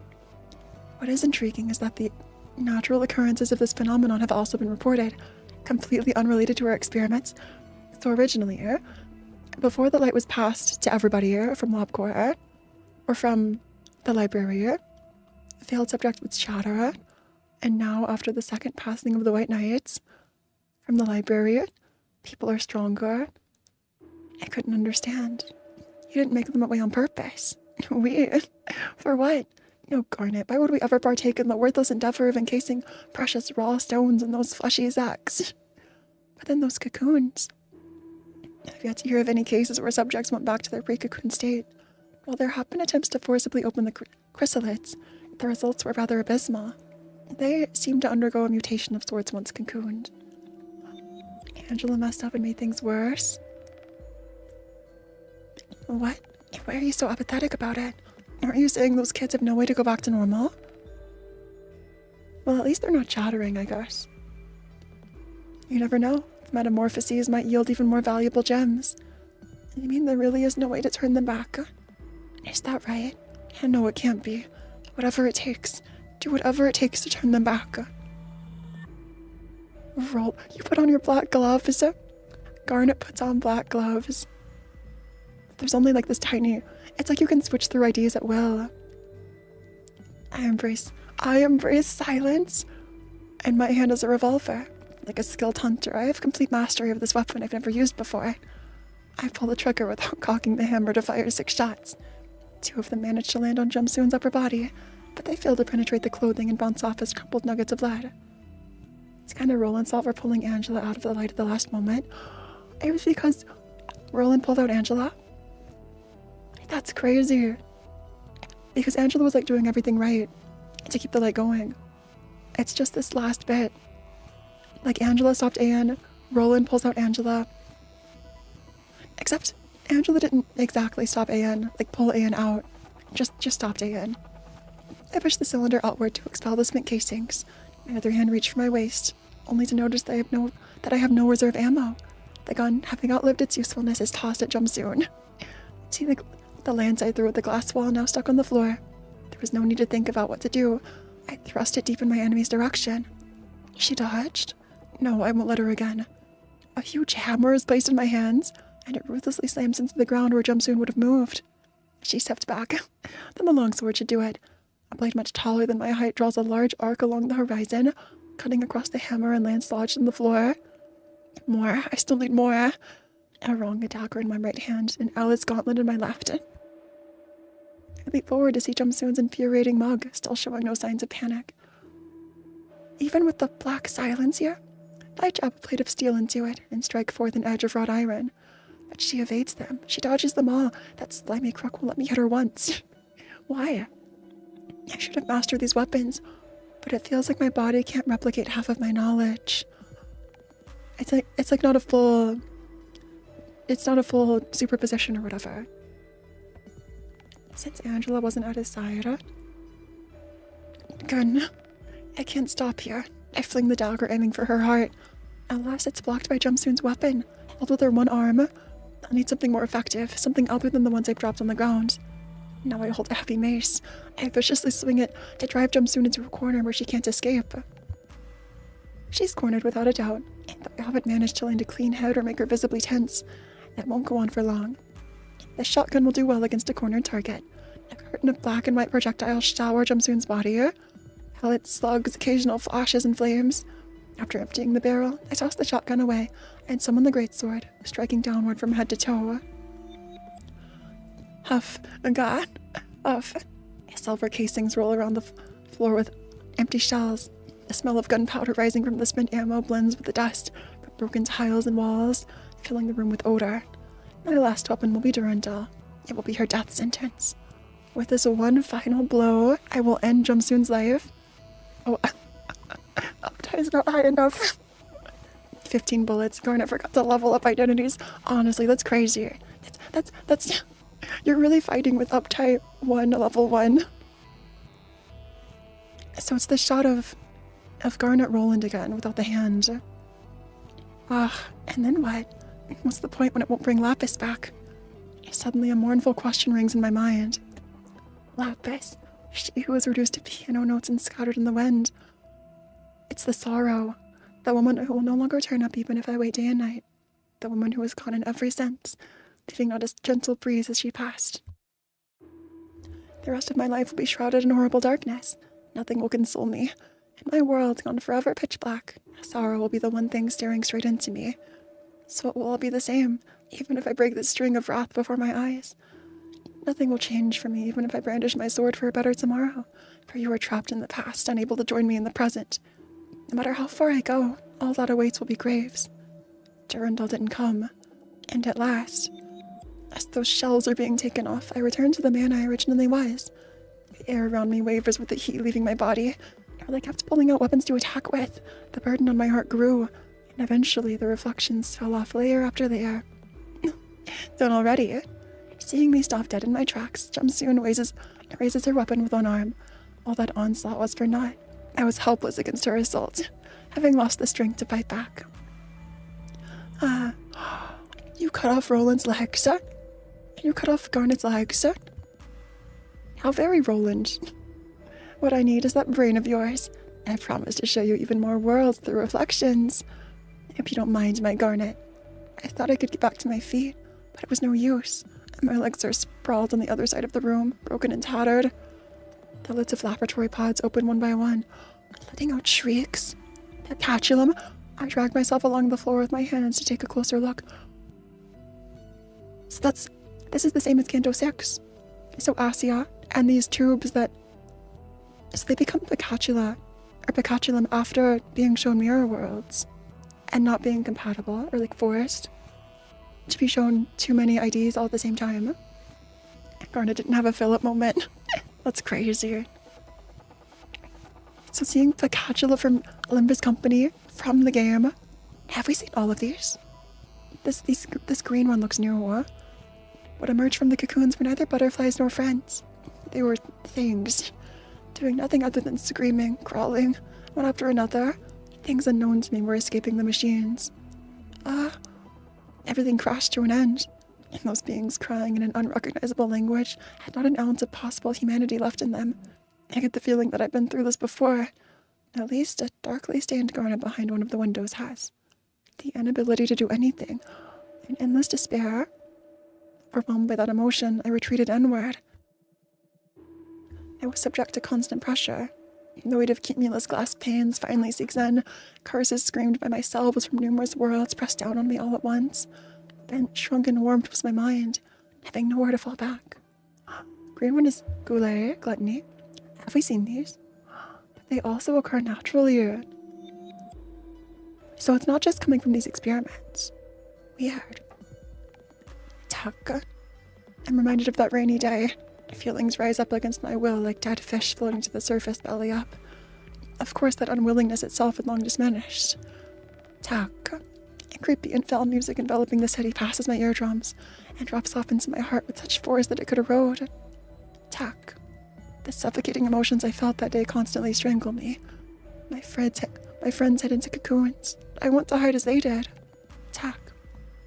But then they crawl out. What emerged were indescribable beings.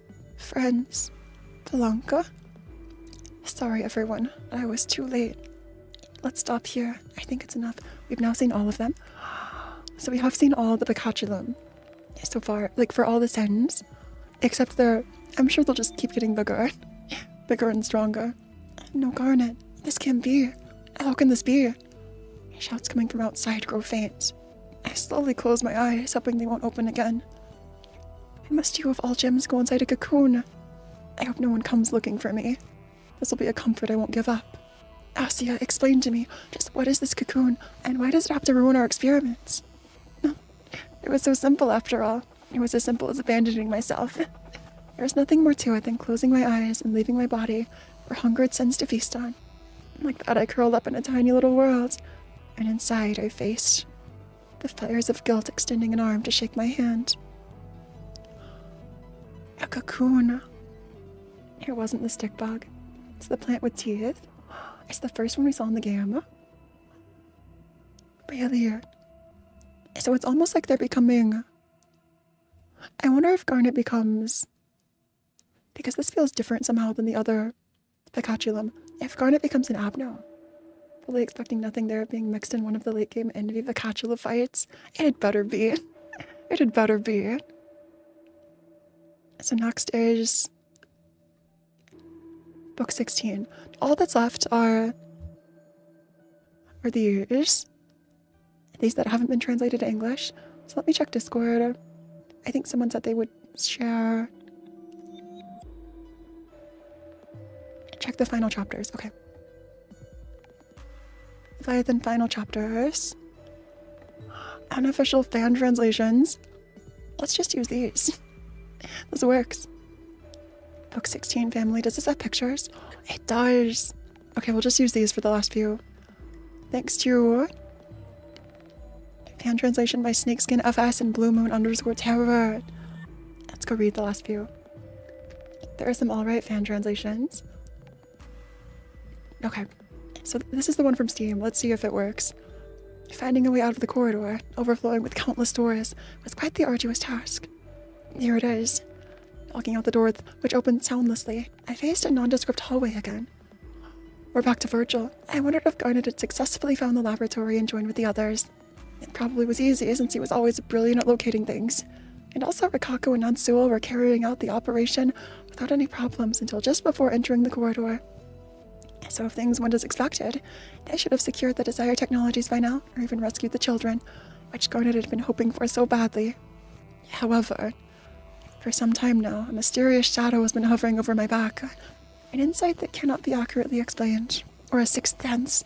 It'd be no exaggeration to say this prognostication has been the leading actor that guides me through my life as a fixer. The shadow that hung over me since I saw Lapis' image seemed to have become even heavier. I tried the machine translation as well. But it was bad. Okay, we'll stick with this then. At the office, I determined that the shadow was probably Garnet's. Even if I could not determine with certainty what or whose light had created the shadow, I could at least guess. Although the majority disagreed, it was ultimately for this reason that I took Garnet on this mission. If one were to think rationally, leaving Garnet at the office would have been more apt, wouldn't it? When against the ring, even more so. Garnet's experience is too lacking for him to fight even a lesser opponent head-on. That said, he is unskilled in hiding his emotions and deceiving his opponents. In fact, the opponent may even seize the opportunity to win by taking advantage of his emotions. Nevertheless, I've never been comfortable ignoring the sensation that wraps itself around me, in the nape of my neck. It was as if something was on my shoulder, pointing out that I should go this way. An abominable but irresistible pressure. I call it flow. As I continued to live as a fixer, the pressure became stronger and clearer. Perhaps my accumulated experience overflows instinctively at times like these. I let Garnet ride on this flow, and now we cruised on the bursting stream, at least until a while ago. I'm out. But this unwanted shadow that presses on my shoulders now has become a different flow. It is an unpleasant presence with a bloody taste and smell. I quicken my pace. The identity of the shadow is not far away. I know where it's pointing toward. As expected, there was no use in trying to hide from you. Footsteps are heard in the hallway ahead. They aren't the footsteps of either Garnet, Rikako, or Nansuo. Their owner is much taller than them. The footsteps try to somehow hide their anxiety, but they are not the sounds made by the shoes worn by the ring. A third party of unknown affiliation. Hey, guy. It's great to see you. However, his voice and bloody smell were very familiar. Kupo. Kupo. Who did you kill? To get here. Also Kupo in color for the first time. If we've seen each other 3 times, we must be old acquaintances now. It seems we have quite a connection. I believe he was Kupo from Encore. This was the person I saw at the gallery and at the auction house. Is he the new Flo? I need to investigate the sensation of mine more, to see how it led me this way. Your coat is covered in blood now, huh? You're correct. In order to come here, You killed them all. The auctioneer, the people in the hallway. Kupo raised his eyebrows lightly and smiled impishly.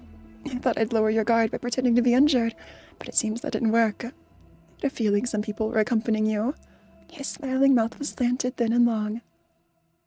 Well, in a battle, there are always losses. I was just lucky and didn't suffer any. He doesn't really look it.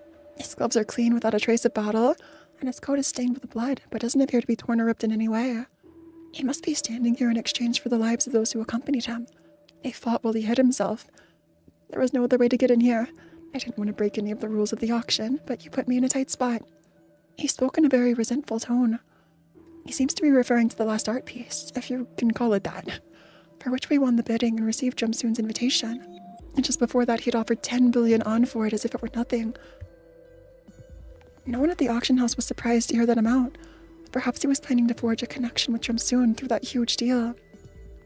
In addition, one could conclude that there was a fairly pressing reason for him to make a breakthrough with Jum soon, seeing as he was offering such a sum of money. No, I don't want to blame you, don't misunderstand. The fact that he didn't raise an eyebrow despite raising a sum of money great enough to upset all those who'd enjoyed upper class lifestyle. The fact that he could smile unconcerned despite having killed all the 20+ people in the auction hours. The emotional turmoil of fighting against the ring, including some docents, couldn't have been small at all. Even so, he's able to keep his composed expression and even joke about it. But a feeling of insecurity, obsession, and yearning can be seen reflected through it. He's a person willing to pay any price for the sake of his goal.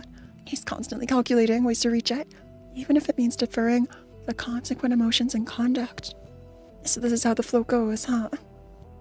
I suppose you showed yourself because you want something. Tell me what your original goal was. It would be wise to tell the truth. His glasses momentarily glint in the light. His expression shows I finally got through to him. Do you think I would have a reason to lie? The bloodstains hardened on his glasses make it appear as if their blood-red color is dwelling in his eyes. They've stolen a valuable asset. We just came to look for it, to ask for it back. He seems nonchalant, as if he has come to retrieve a tool he owned, but I also sense a smoldering heat deep within. It doesn't seem to be a material asset. The image of the library from the videotape flashed through my mind. The laboratory. Machine translation. Kubo remained calm, despite killing all people in their 20s.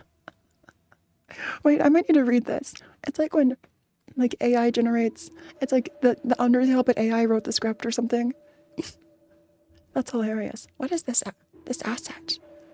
I guess there's no good reason to dare hide from the red gaze. It's a researcher called Asia. It takes an extraordinary amount of gusto to steal a scientist who reports directly to a director, you know. It didn't seem like he was lying.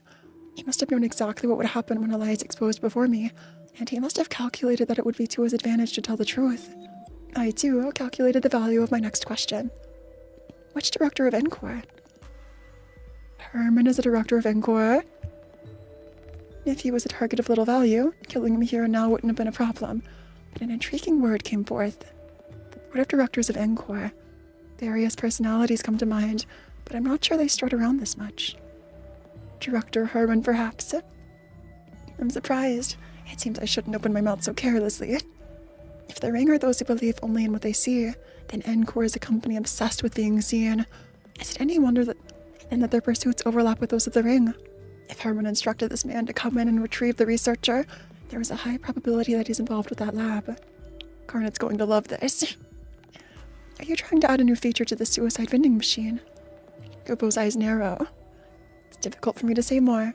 It seems you know that anyway. The suicide vending machine? Is this like an invention?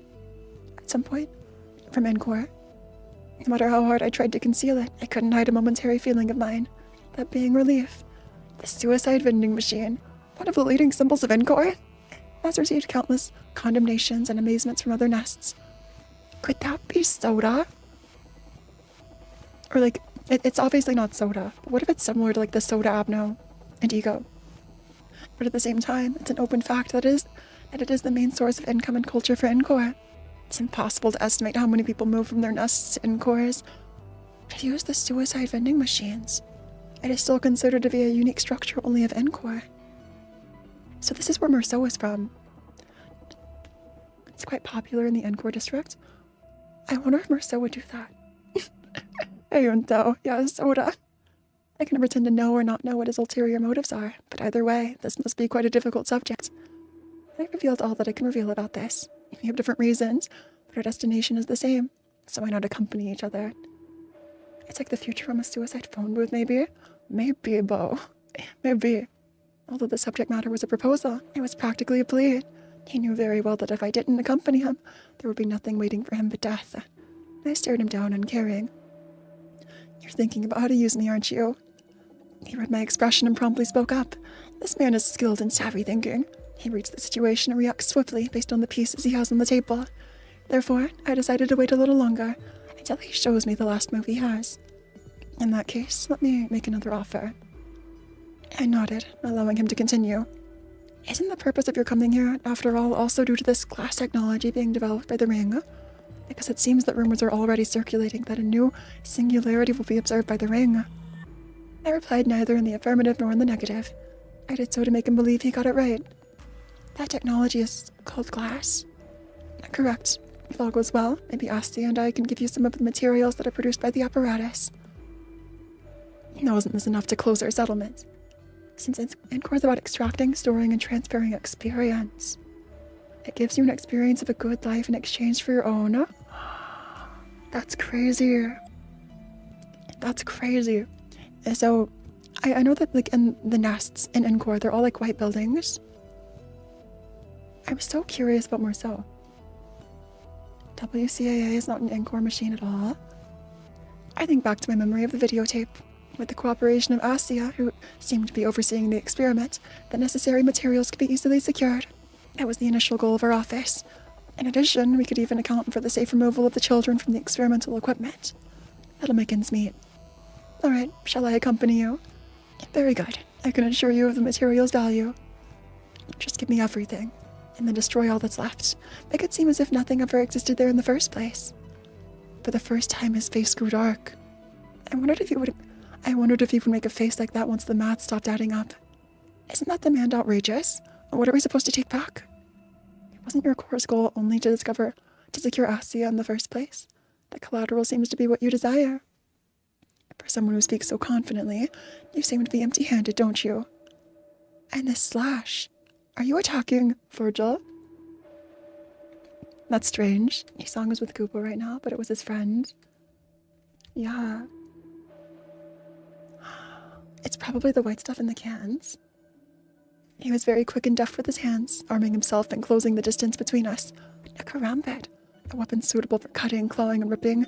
Furthermore, if you put your finger in the loop on the end of the handle and grip it, you can prevent yourself from mistakenly letting go of the weapon.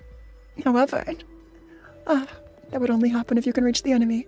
As expected, Kubo's combat experience was not extensive enough to feign proficiency.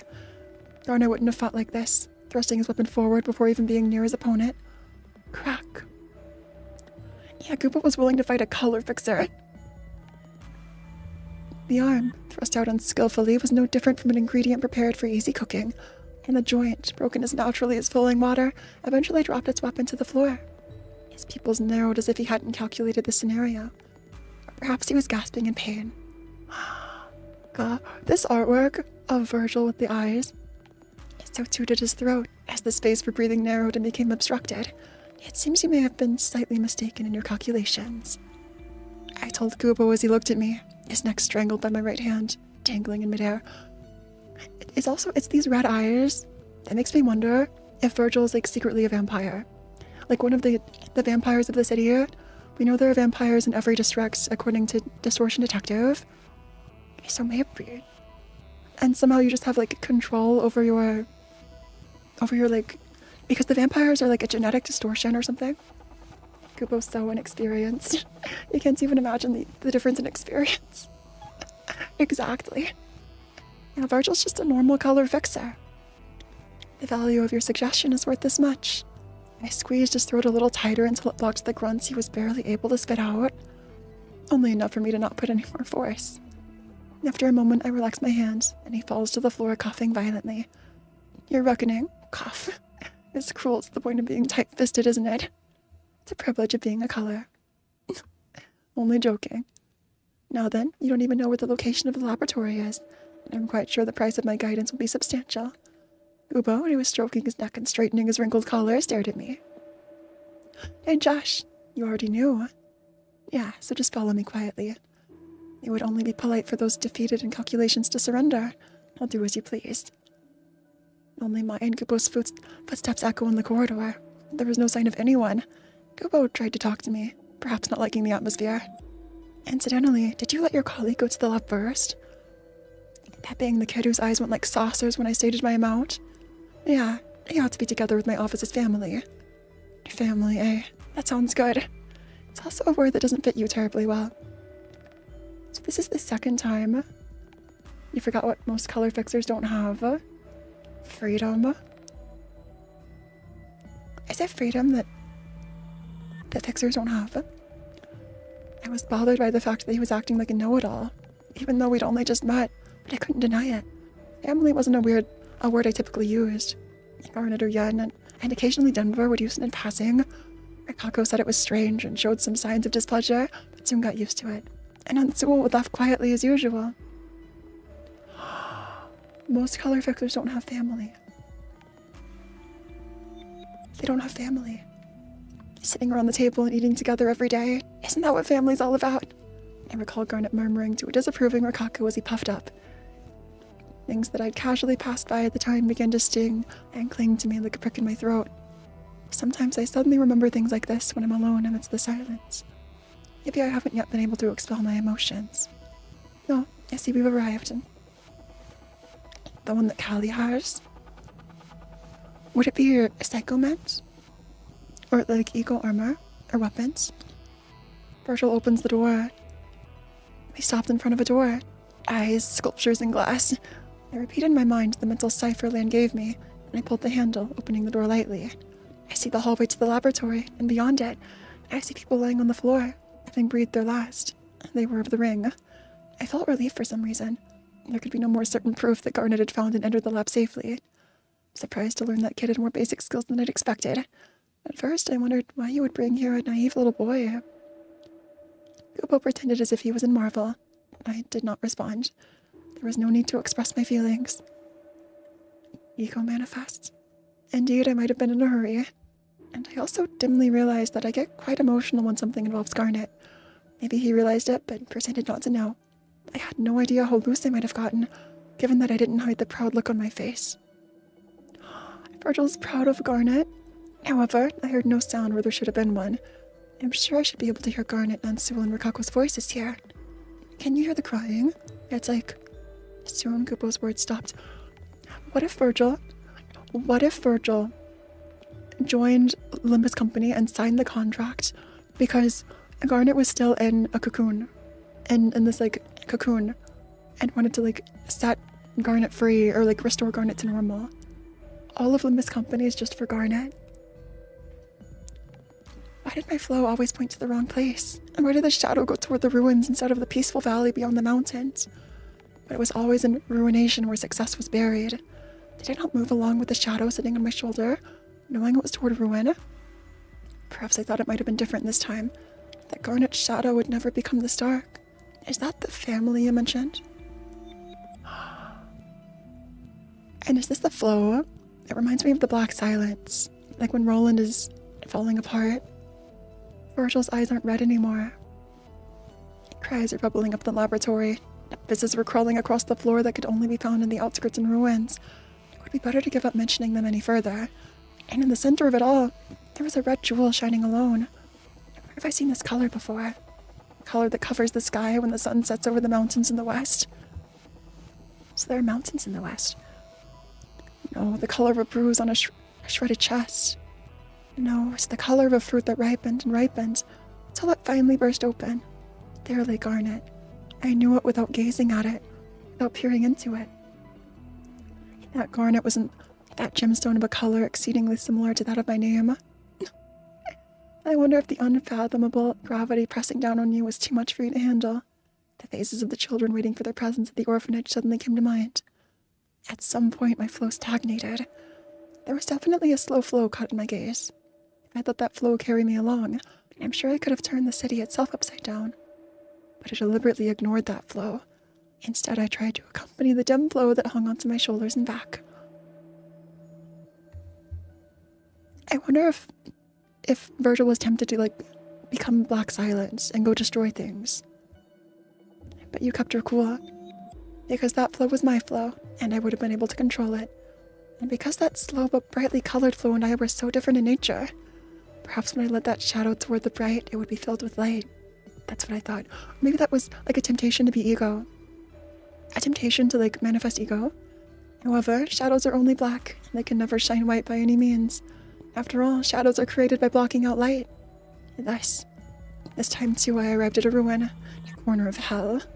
And for the first time I realized that the shadow on my back was pointing in the direction of a sluggish flow. That if I went any further in the direction of this flow, I would never be able to return. I should stop. This isn't a job of saving the children for Garnet's sake. I can't choose a flow any longer. I can only see myself getting swept away in them. Because of this life I've grown so accustomed to, because I cannot ever break. I just can't.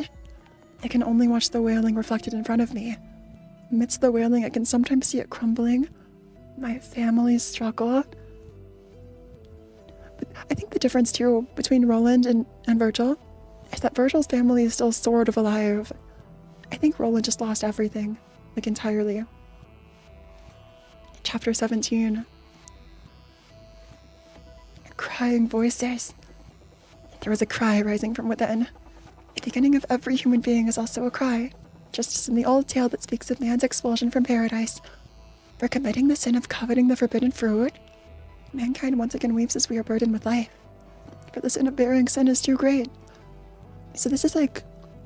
So it feels like there are a lot of religious references. Like there's a Christmas, there's this like story, which I think a version of the story is like in a lot of different religions. I guess it's the red jewel, or perhaps it's a red egg standing before me.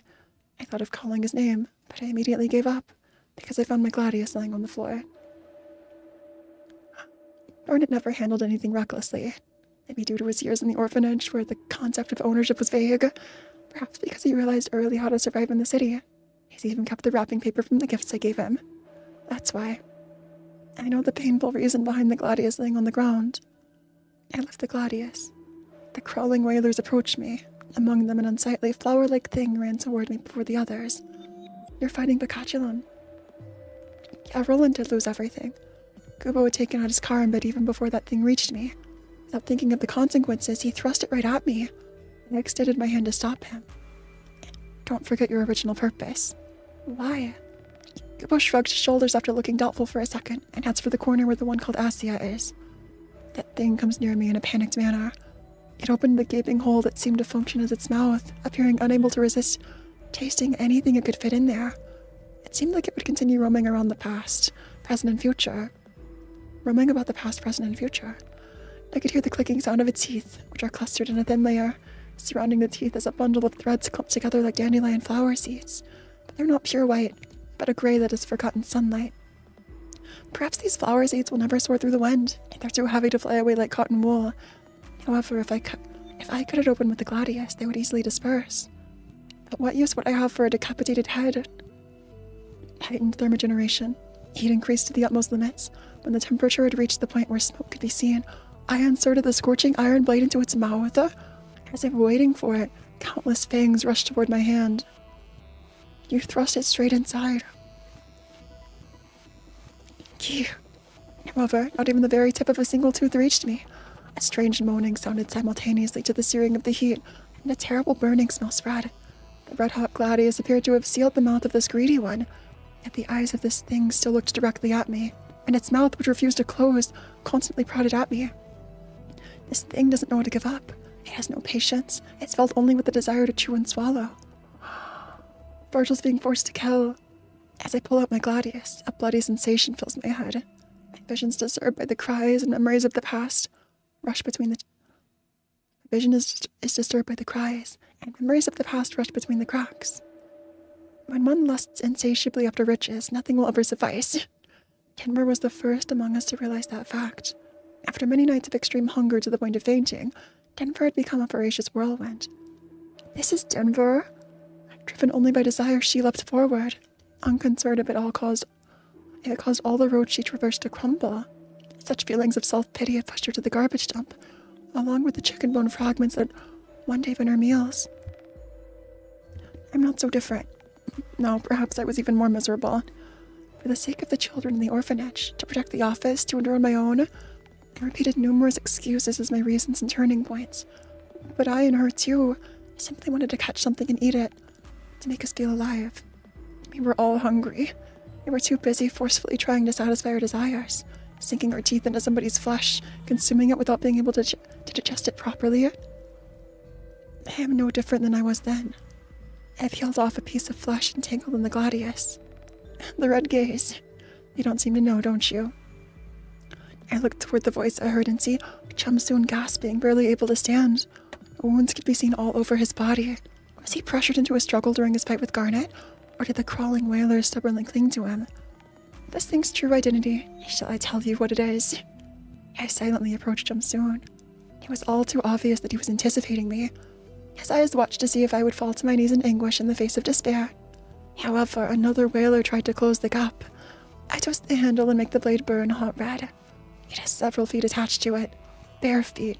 They're completely swollen as if it had wandered from place to place. On its feet, an unusual piece of cloth clings to them. It's a fabric with a jumble of blue and black patterns. I'd seen that thing before. I'd seen a child in the orphanage wearing it to hide a large scar on her ankle caused by broken glass. It belonged to a certain child from the orphanage.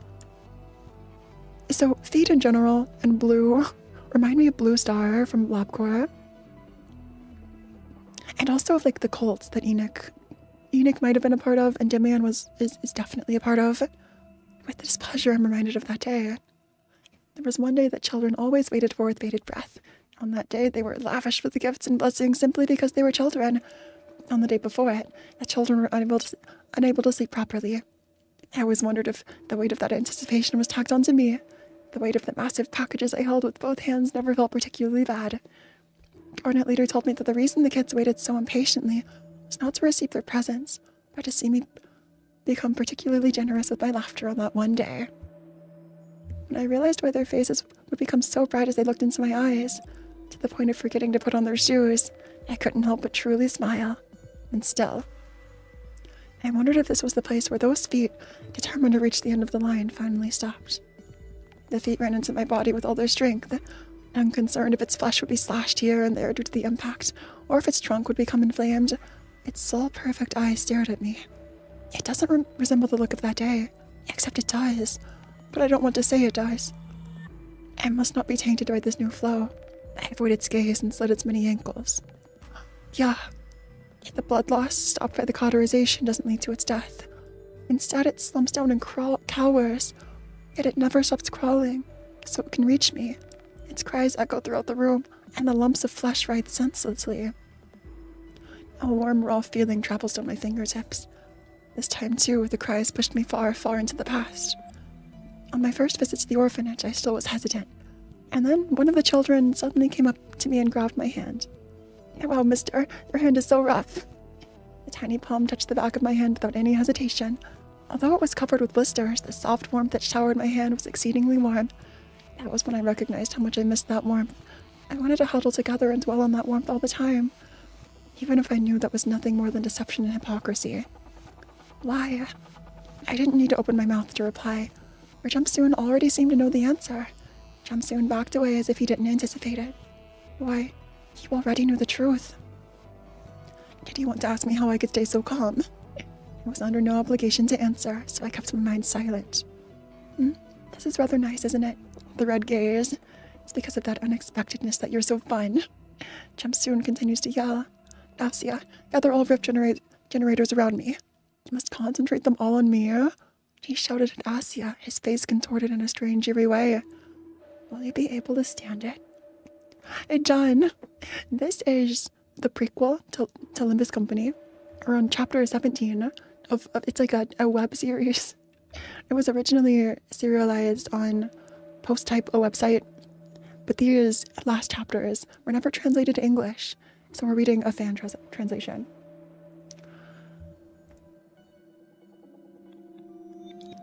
True, if I can't bear it, would that even matter? Increase the refraction index to the same level as before. No, turn it to the maximum. Jamsoon yelled loudly, perhaps in a hurry. Maybe it was a cry of ecstasy. In that case, the rifts in the glass window would reach an absurd reading. If that kid was accepted, why couldn't I be?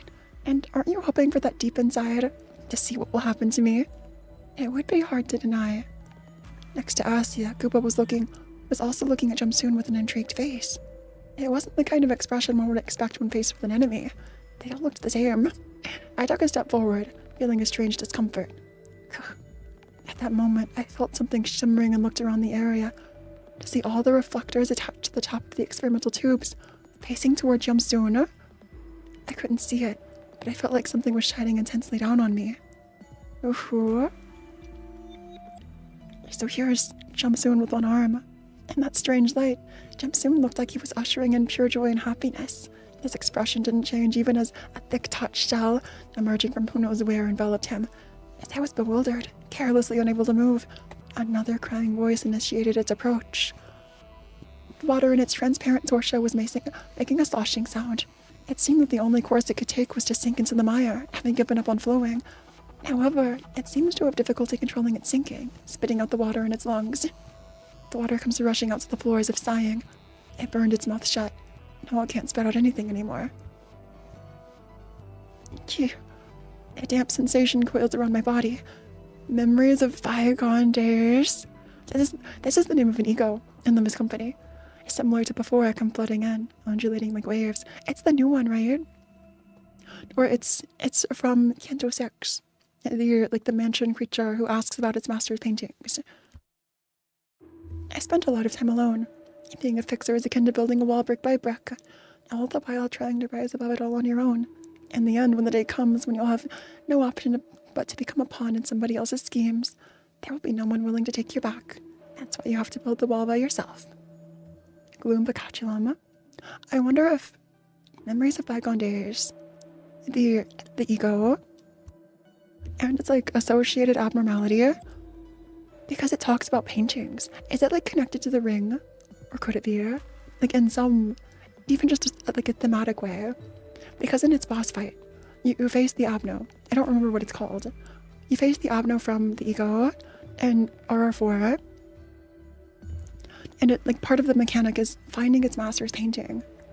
So maybe that's like weirdly ring related. I spent a lot of time alone. For that reason, I often had to close my mouth, eyes, and ears. Like Philip, I saw no need to cast a personal gaze on a world where ill fates are overlooked. I didn't want to put my heart into something that could crumble at any moment. And so I sank. Perhaps the only thing that stopped me from drowning was Lapis' sudden visit to the orphanage. When my mind regained its senses, Jumpsuit's egg-like form began to wriggle and change into something else. The indigo eggshell twisted and swelled here and there, gradually taking on a human shape. The shell grew hard, shiny white scales covered by numerous dots of the same color as the eggshell.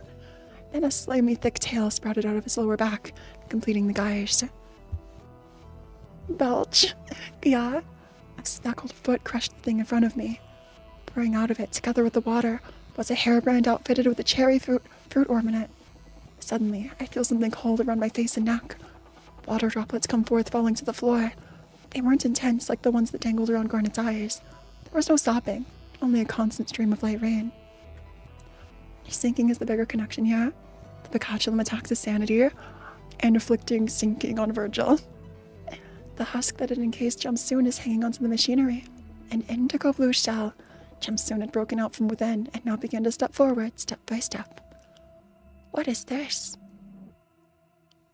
It's a creature with a tail. It's like vaguely human. There's the cherry at the bottom and this blue eye. Oh, you crushed another Bacaculum. So weird. It's almost like you manifested ego. Or this is like the max. This is like the full potential. You have a purple glow in your eye of max, like, identities. The body was speckled with countless dots, and the eyes that glazed over, and the tongue that flicked around arrogantly. Even his internal organs were covered with them. I don't think I've ever seen anything so strange. Forced distortion. What happened? The universe conceived me once more. A simple question clashes with an incomprehensible answer. Jumpsuit walks. Beneath the steps, a black puddle forms in the shape of a dot. It wasn't like the spreading of ink nor the adhesion of paint, but as if the dot was engraved onto the floor. God. As soon as one of the crying voices grazed one of the dots, it instantaneously burst open. Does the body explode when it touches those dots? It was only for a moment, but I believe I saw its body become covered by dots akin to someone with nettle rash. Either way, you'd probably be unable to finish a single word of warning if you touched them. Furthermore, I proclaimed that only I can expand the universe in pursuit of beauty.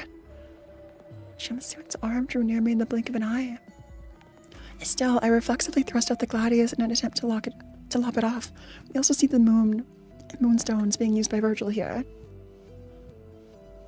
Clashing with the gladius. Surely for Jumpsuit, the struggle against me was his very first. However, he was already used to it. He seemed to have become acquainted with my method of attack quickly. Even if he understood it beforehand, he moved as if he saw my attacks firsthand. Tisk. Goo. It's been a few minutes filled with several skirmishes. I realized that this sensation was not just a coincidence. I chose to switch from slashing to piercing during our engagement. Vergil has different stances. Vergil has slashing and piercing stances, like Purple Tear. As I focused on aiming at his vital points, I supplemented my attacks with the use of Shin. However, Jumpsuit once again grasped the essence of my piercing attacks and immediately countered them. 34 times. That was the number of times when you pierced me here in the artery. Jumpsuit said so as he pointed at his chest. There laid a big dot in its center. That was one of the areas I was focusing on. It's the most essential vital point, which leads to death in seconds once hit. 46 times. That was the number of times I died when you pierced me here. So you're like, it's like Undertale. You keep reviving and coming back. Jumpsuit pointed to a spot near his thigh, and as soon as I tried to maintain distance between us, you would throw your sword with a ring of light right here. He listed every vital point in the order I prefer to aim at them. If my attack against the heart is blocked, I will go for the external carotid artery that passes through the throat. And if that's impossible, then I follow with a slash the large posterior tibial artery in the thigh. If all these attacks are prevented, I have no choice but to continue close quarters combat. I wait for an opportunity to hit the wrist's radial artery. Of course, I'm sure this is the first time I fought against this person. It is actions and words. Do you see? All of these moments are displayed throughout my body. The hues of several worlds have filled me with experience. Jumpsuit spoke in a composed voice as he swung his leg. The unexpected trajectory allowed for his leg to lightly scratch my left arm. Then the dots on Jumpsuit's body spread throughout my body. I'd expected an explosion, but you there. In my field of vision is Karen Lapis.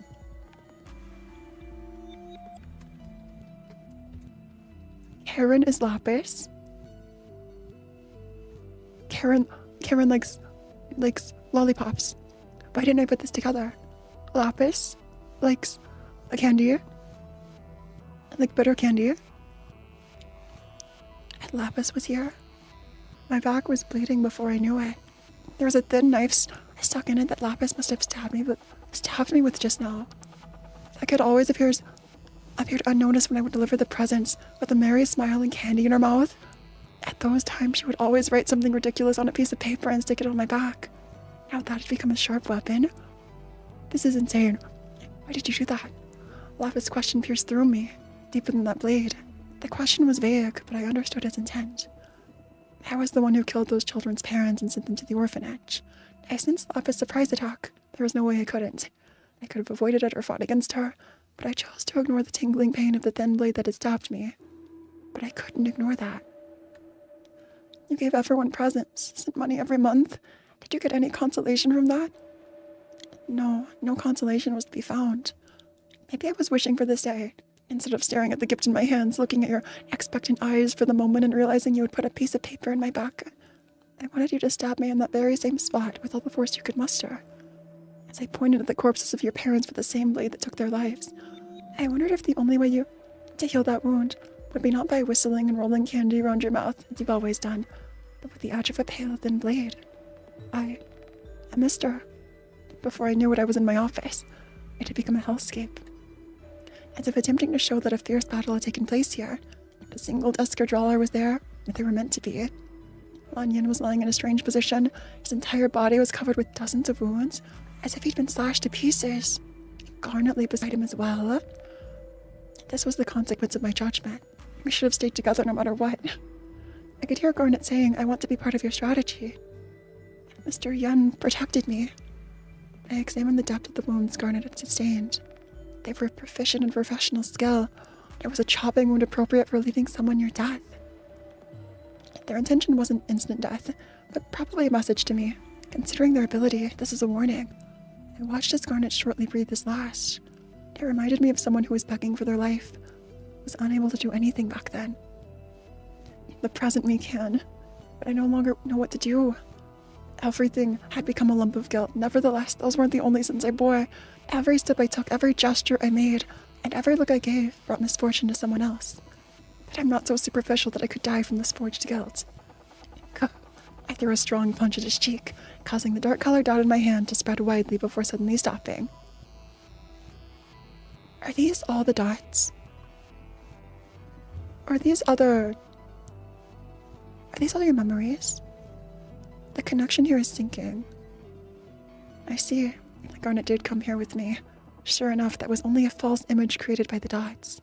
But it was so vivid as if I'd actually experienced it. So all the dots, that's your power, is showing like alternate worlds. This like distortion of the maestro. But it was so vivid as if I'd actually experienced it.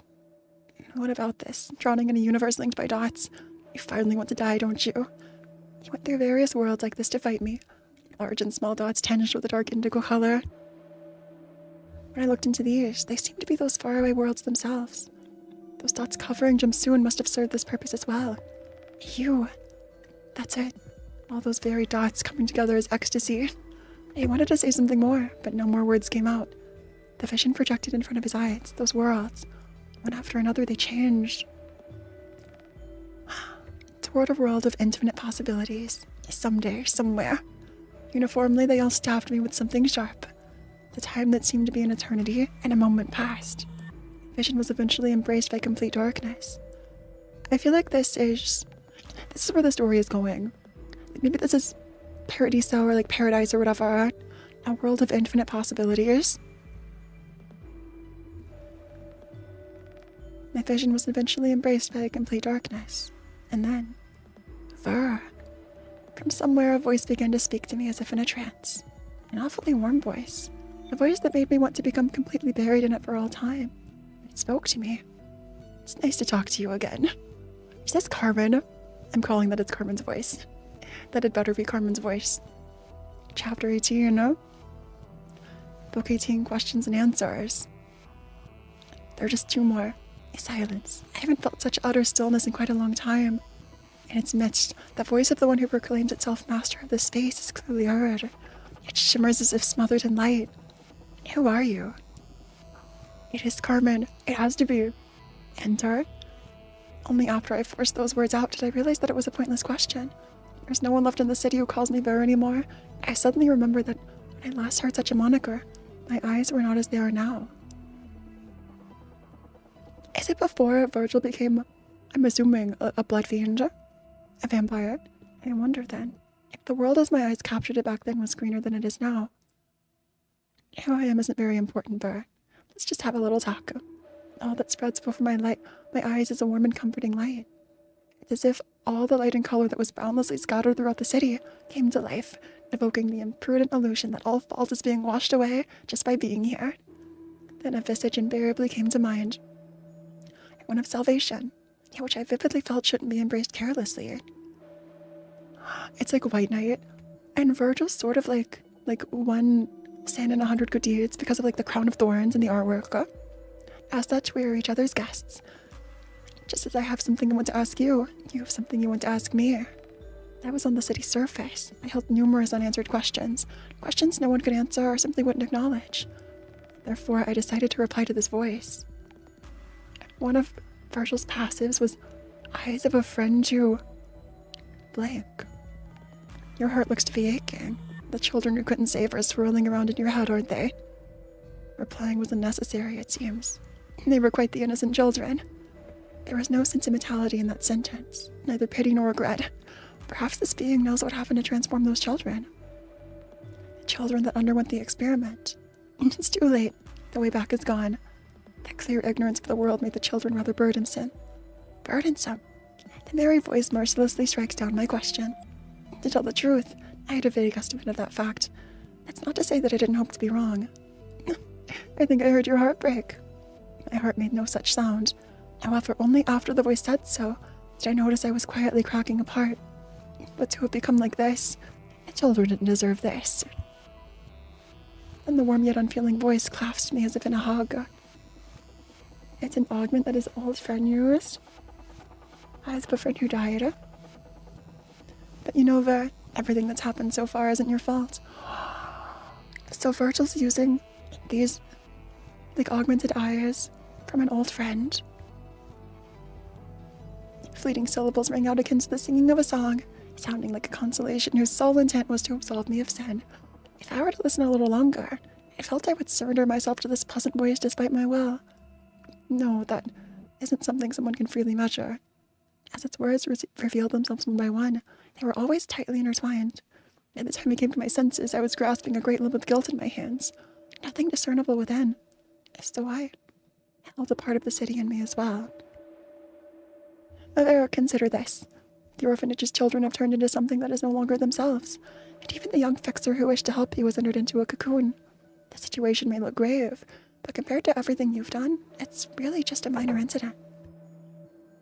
And yet, why does it hurt you more than anything? The voice saw through my facade. It viewed the life I was living, never properly opening up to anyone. It observed all the roads I followed, even from the times when my pupils held no blood. So your red eyes are like a blood augment. I began to recall all those paths. The people wailing, begging for salvation, some buried before even being able to scream, the collapsing buildings, and all the lives whose blood was shed.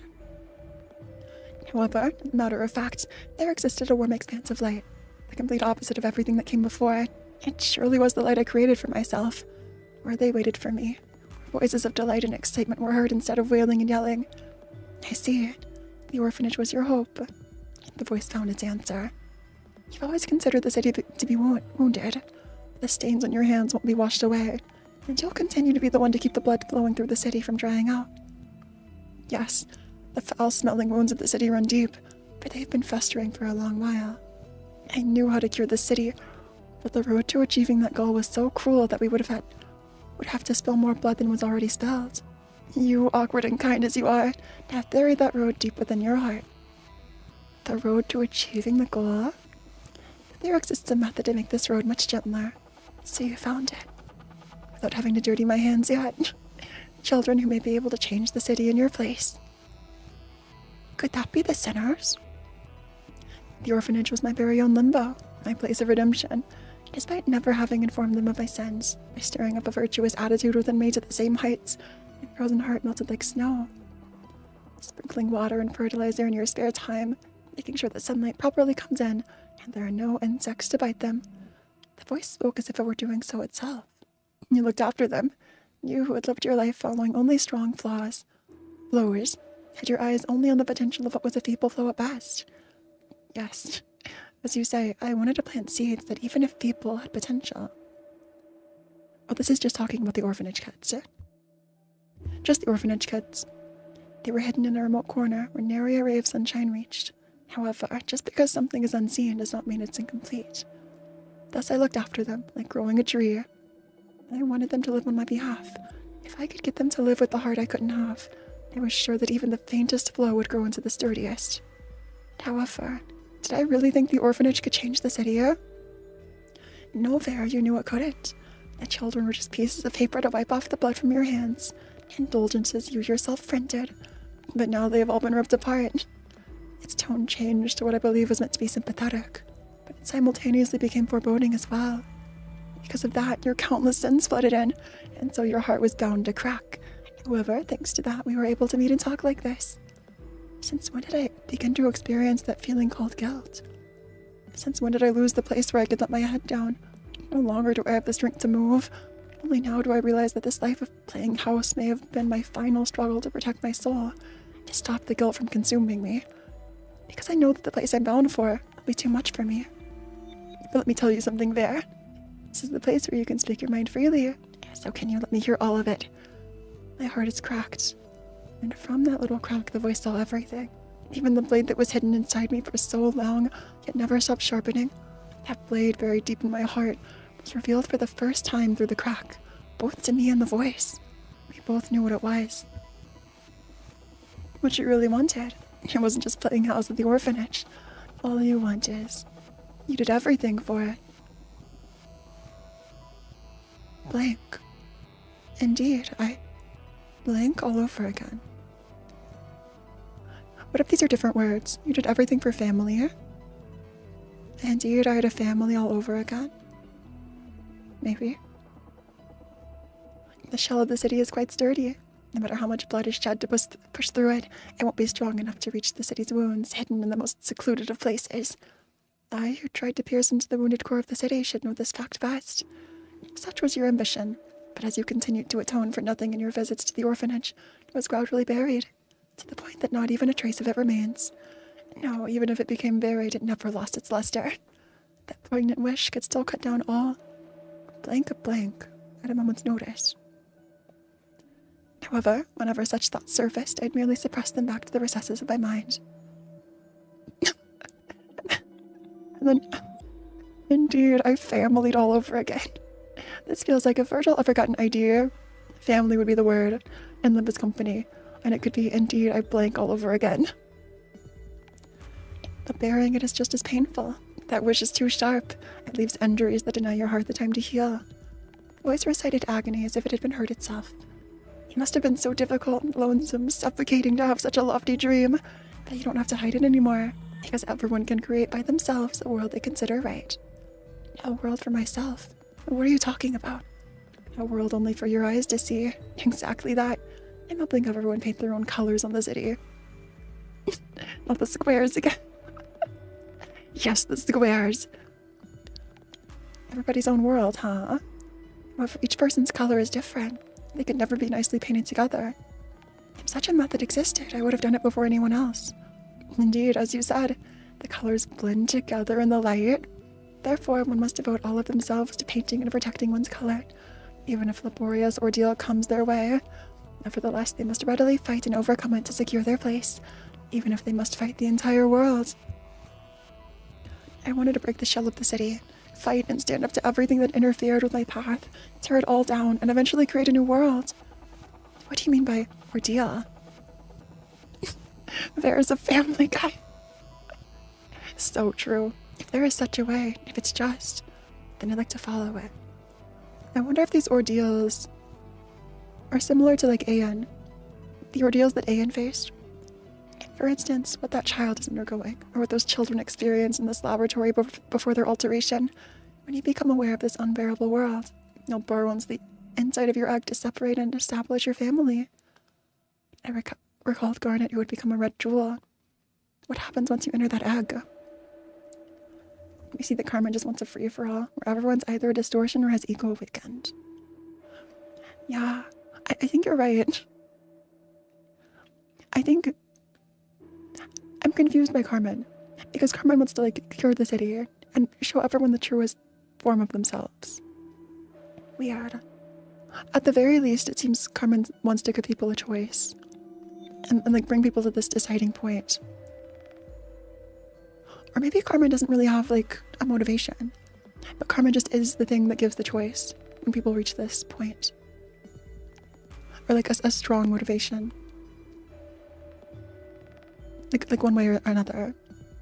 You can break out of the egg, or you can be seized by sin and be eaten into nothing but residues. The voice innocently spoke. No one can know the outcome. You'll have to set something from within the egg to emerge from it.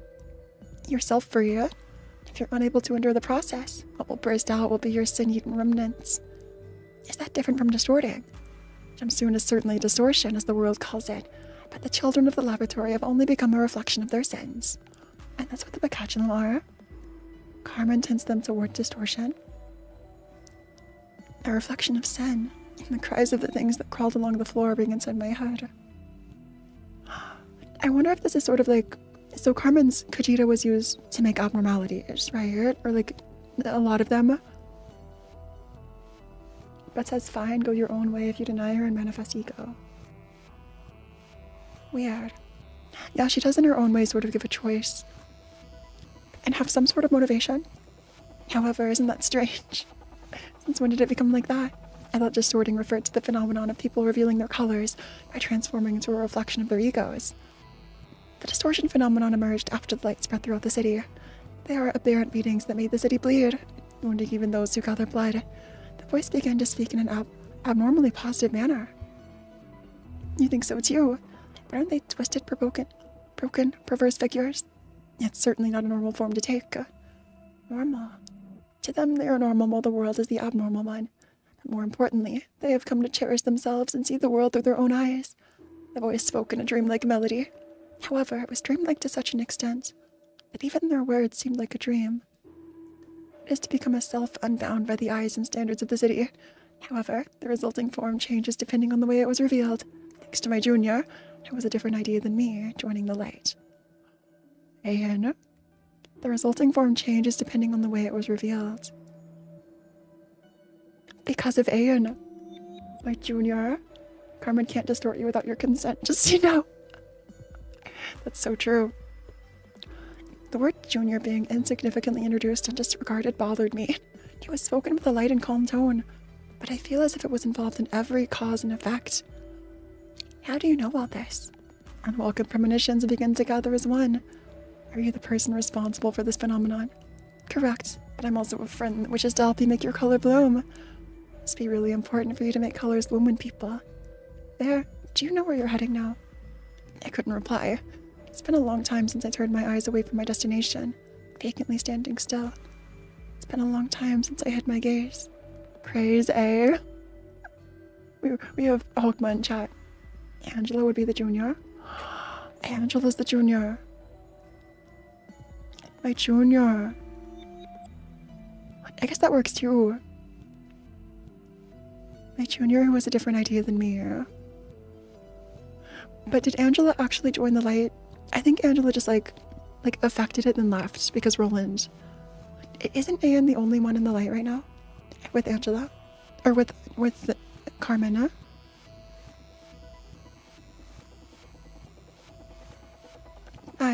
I've been curious about that for quite a while.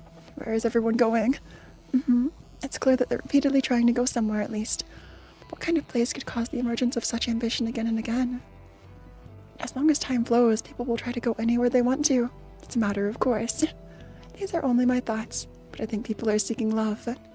Love? The word I'm unaccustomed to bothered me. Love is thought to be the emotion of loving another above all else. But I think every act done with the thought of loving another is nothing but part of the process of loving oneself. Are you trying to spark a debate regarding that?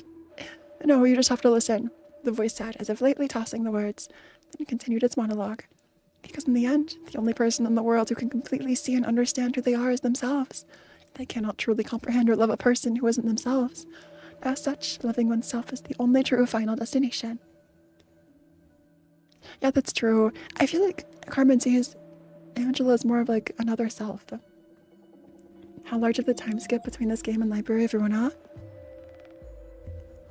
Between this prologue, it seems like a few years have passed at least. I think 2 years. It's been 2 years since the Christmas Eve incident, and that Christmas Eve at the start of this book is like the end of Ruina. Or at least it's when a couple of books come back. It's a touchy subject. Oh, I see. Then that explains that the second White Knights change things. I guess it could be both. So he said, we have to fight in the most human way possible, through clothing and tools, while holding the human form in high regard. My junior.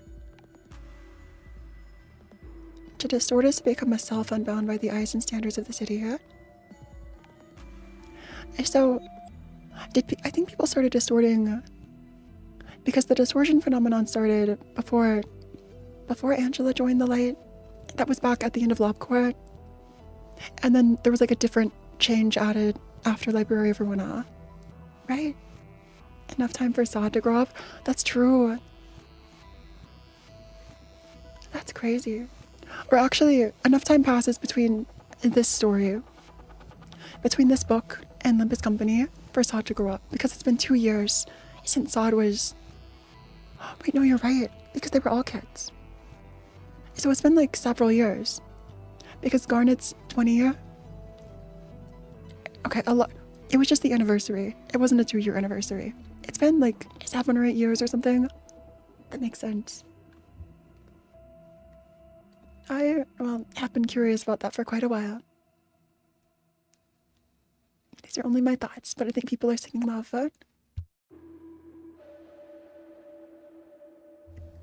If what you say is true, Are you saying we shouldn't look at anything other than ourselves? You asked the same question as my junior. We must struggle, but as human beings, we should use reason, not emotion. The voice adjusted itself. So he said, I think it's Ian, if it's a he. I'm certain the librarians still have non-people books from which they can create food. Yeah, it's like a huge spoiler. They're all huge library of ruinous spoilers. They all exist because of Angela's ego. We have to fight in the most human way possible, through clothing and tools, while holding the human form in high regard. But that only pollutes the results. You don't need moderation when revealing yourself. After all, if you go through something without properly reaching its conclusion, and keep going in such a roundabout way, your wish will become diluted and be forgotten all over again. Like with the present-day people of the city. Exactly. Moreover, if the tools made from my heart are broken, wouldn't my heart break in turn? That is to say, we should express our love solely with our own bodies. Your whole body and your heart collide with each other, and you come to love yourself. So I should disregard everything that isn't me, huh? That's right. Have you always been this way, driving those trying to reawaken down another path? I simply ask questions others have never given thought to, and usually we understand each other. I support and lend them strength so they can continue on their new path. A friendly, like ruthless pressure. Don't look at anything but yourself and be buried in self-love. It says it will give you the power to do so. The back of my neck grew warm. Has anyone ever presented such a pleasant solution up to now? In the city where individuals are insignificant, I'm allowed to look only at me and ignore everything else. It was so radiant that I wanted to close my eyes, even in their present state. They made beer and payon, and the cinematic, they're fine. I guess that's fair. However, as you say, I'm sure I'd be satisfied if I accepted. I'd feel fulfilled and content. It'd be a satisfaction that I've never experienced before. But it'd be nothing more than a momentary pleasure. Even if you tried to paint the world to the brim, like that distortion filled with dots for immediate gratification, you'd never be able to paint it all with such a method. It would be a thirst that could never be satisfied. And then, wouldn't distorting only prevent you from looking an inch ahead of yourself? It could be. Still, that interpretation is your idea, and color, is it not? As for me, I have my own color, and others have their own color as well. I simply inform them of one more path. How cowardly. For doesn't imposing the standards of right or wrong and judging me make you the same as one of the many city dwellers you thought wounded?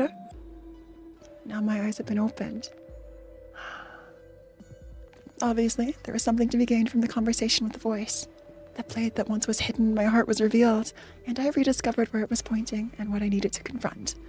But that path can only be followed when all the beauty and ugliness of the world is held in my gaze, even if it weighs down on my surroundings.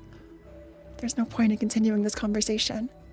Was my proposal not to your liking? The voice seemed to be quite disappointed. You appear to be the cause behind all the distortions. I have no real way of knowing who you are. However, what do you hope to achieve with all this whispering and background manipulation? As I told you, I believe someone should fight the world in order to paint their own colors. And I'm a person too. Shouldn't I? Something. If someone is unable to be who they truly are, even after I lend them the power to do so, shouldn't I lend them my power?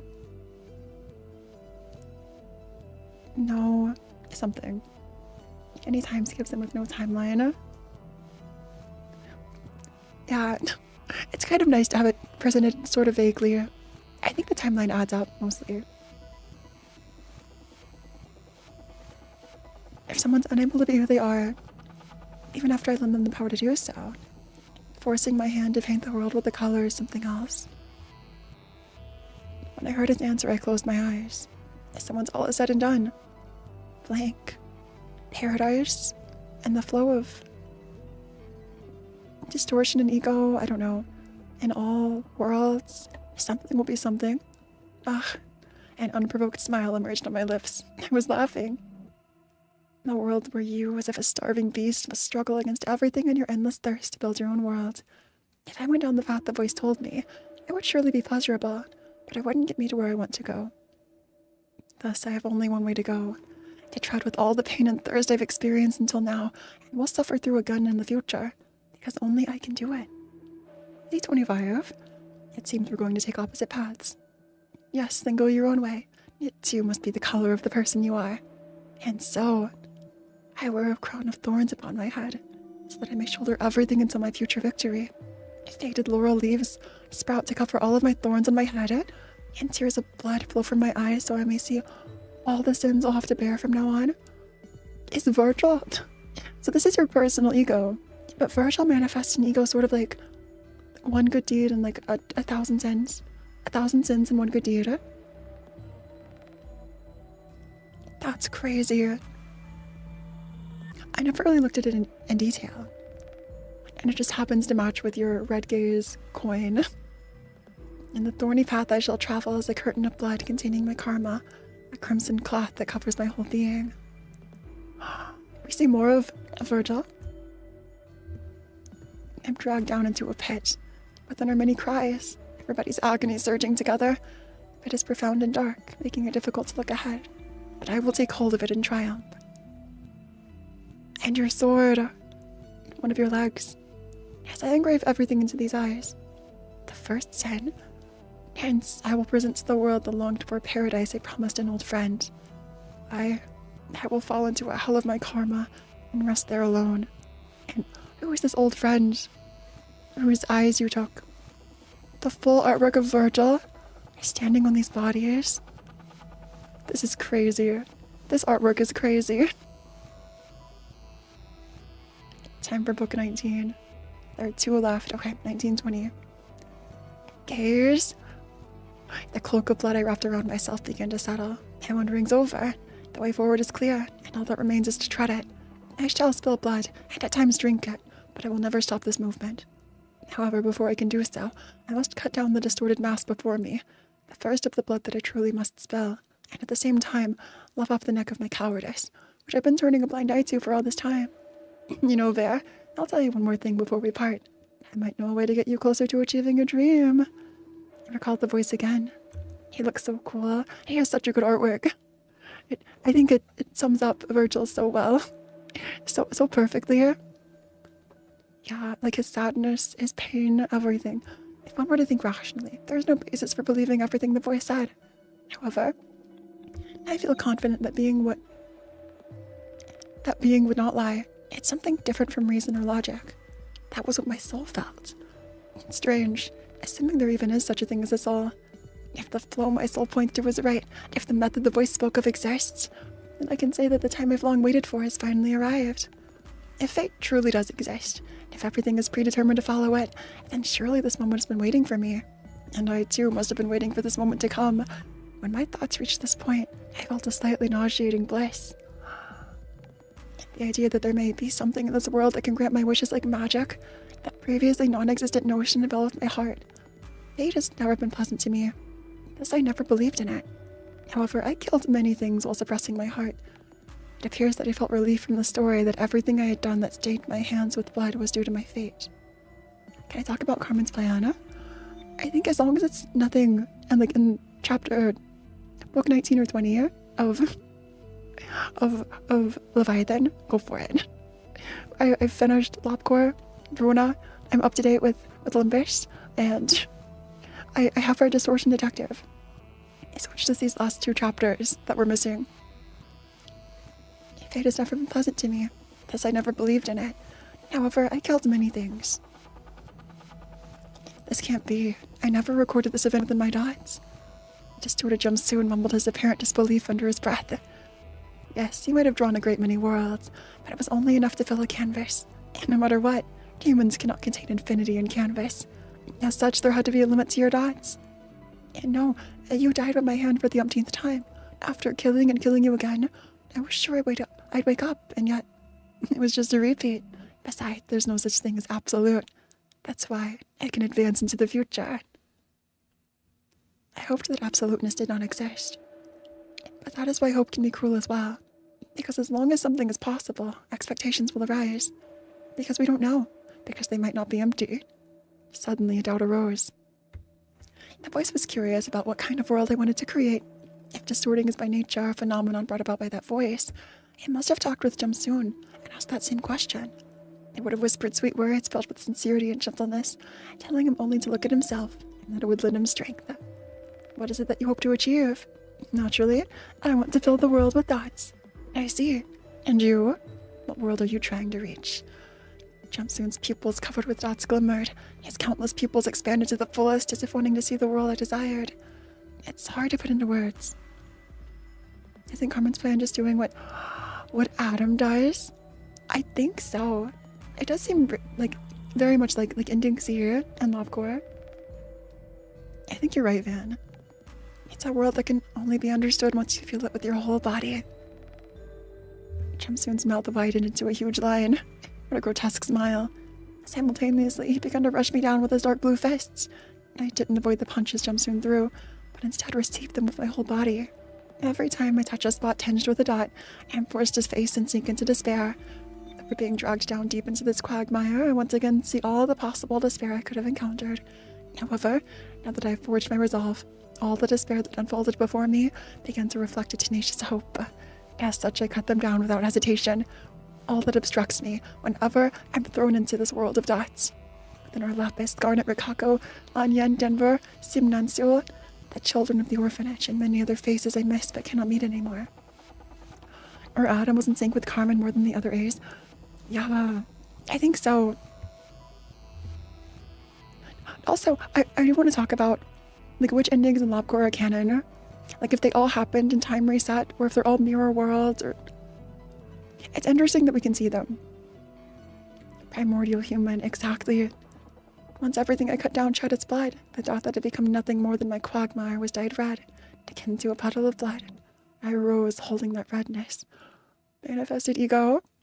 How can you stand upright amidst these dots? Jumpsuit goggles his numerous pupils, seemingly unable to comprehend the situation, although the painting, abundantly stamped with dots, may look from a distance. Blank spaces are just as abundant when looking closely. Similarly, the mind cannot be wholly filled with dots. Your dots may brush against me, but they cannot stain me. As soon as I finished speaking, Jumpsuit gathered all his strength and struck the ground. Dots permeated the floor in a uniform pattern, as if a burst of indigo paint, before rushing toward me at furious speeds. However, the fast-moving dots never connected. As such, they couldn't even form lines. So Jumpsuit is throwing all these dots at negative 46 sanity. Real. This might have been because surfaces don't exist in the world he's trying to create. The blank space in between the dots is an infinity left empty, a scope left unchosen. I begin to link the excluded gaps with the blood I continuously shed. Each dot needs to form a line, and the line flows to create a surface. And once that space is filled, I'll be able to envision my desire. As if by instinct, I coil the blood surface around itself like a flag, to create a long flowing line akin to a spear.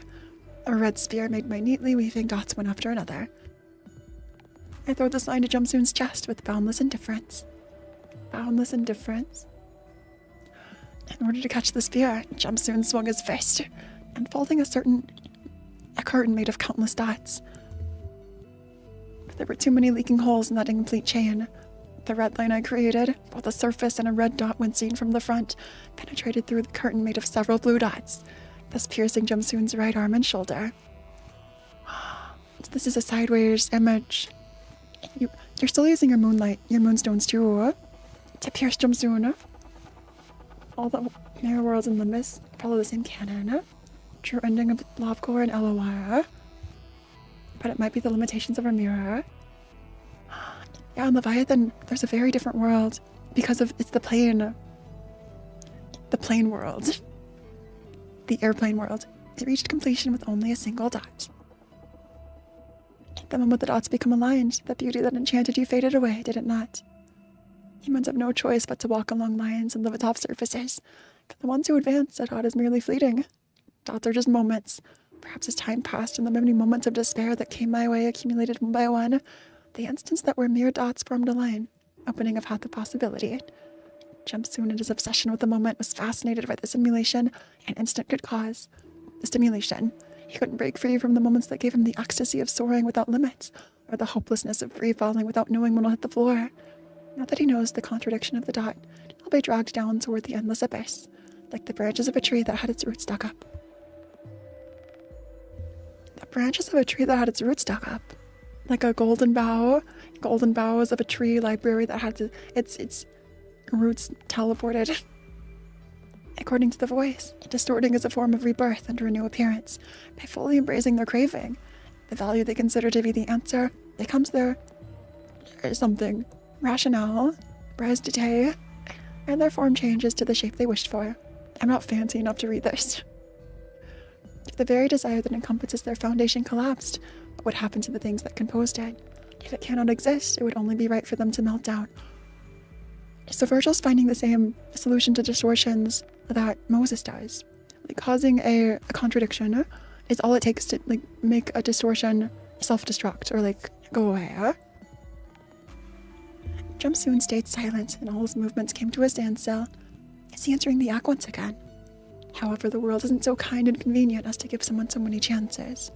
Like with people or the city, it may seem friendly on the outside, but it is unspeakably cold inside. A reason to be here.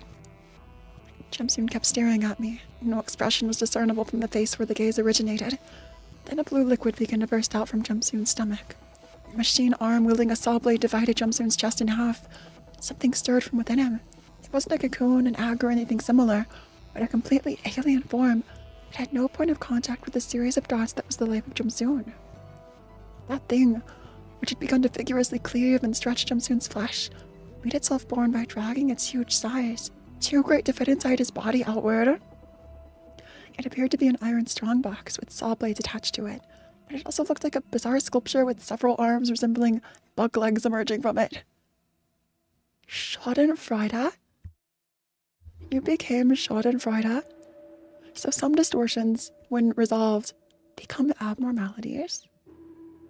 So this is the birth of an abnormality. Or an aberration of Schadenfreude? That's crazy.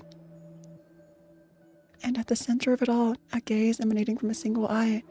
Our eyes meet, yet I'm not looking at it. The chapter is literally called Gaze.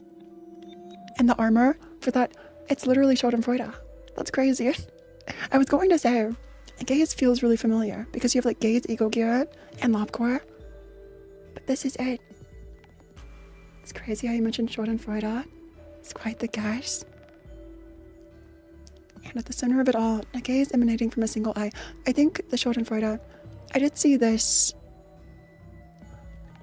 I saw this picture, but this just looked like the staple.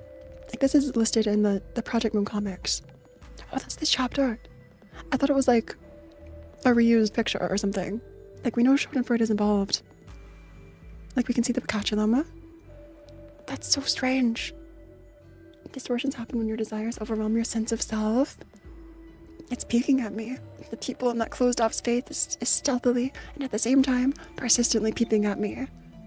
Immediately, a pair of saw blades furiously spun and tried to cut me down with enough force to grind me even the air. By reflex, I managed to block the saw blade with my sword. Perhaps it isn't correct to say I managed to block it. It was unmanageable, so heavy that it's hard to accurately represent in words. The saw blade spun and came face to face with mine, and blood began to spatter in all directions from the blood-twined red sword. If the situation persists, the sword itself will be cleaved apart.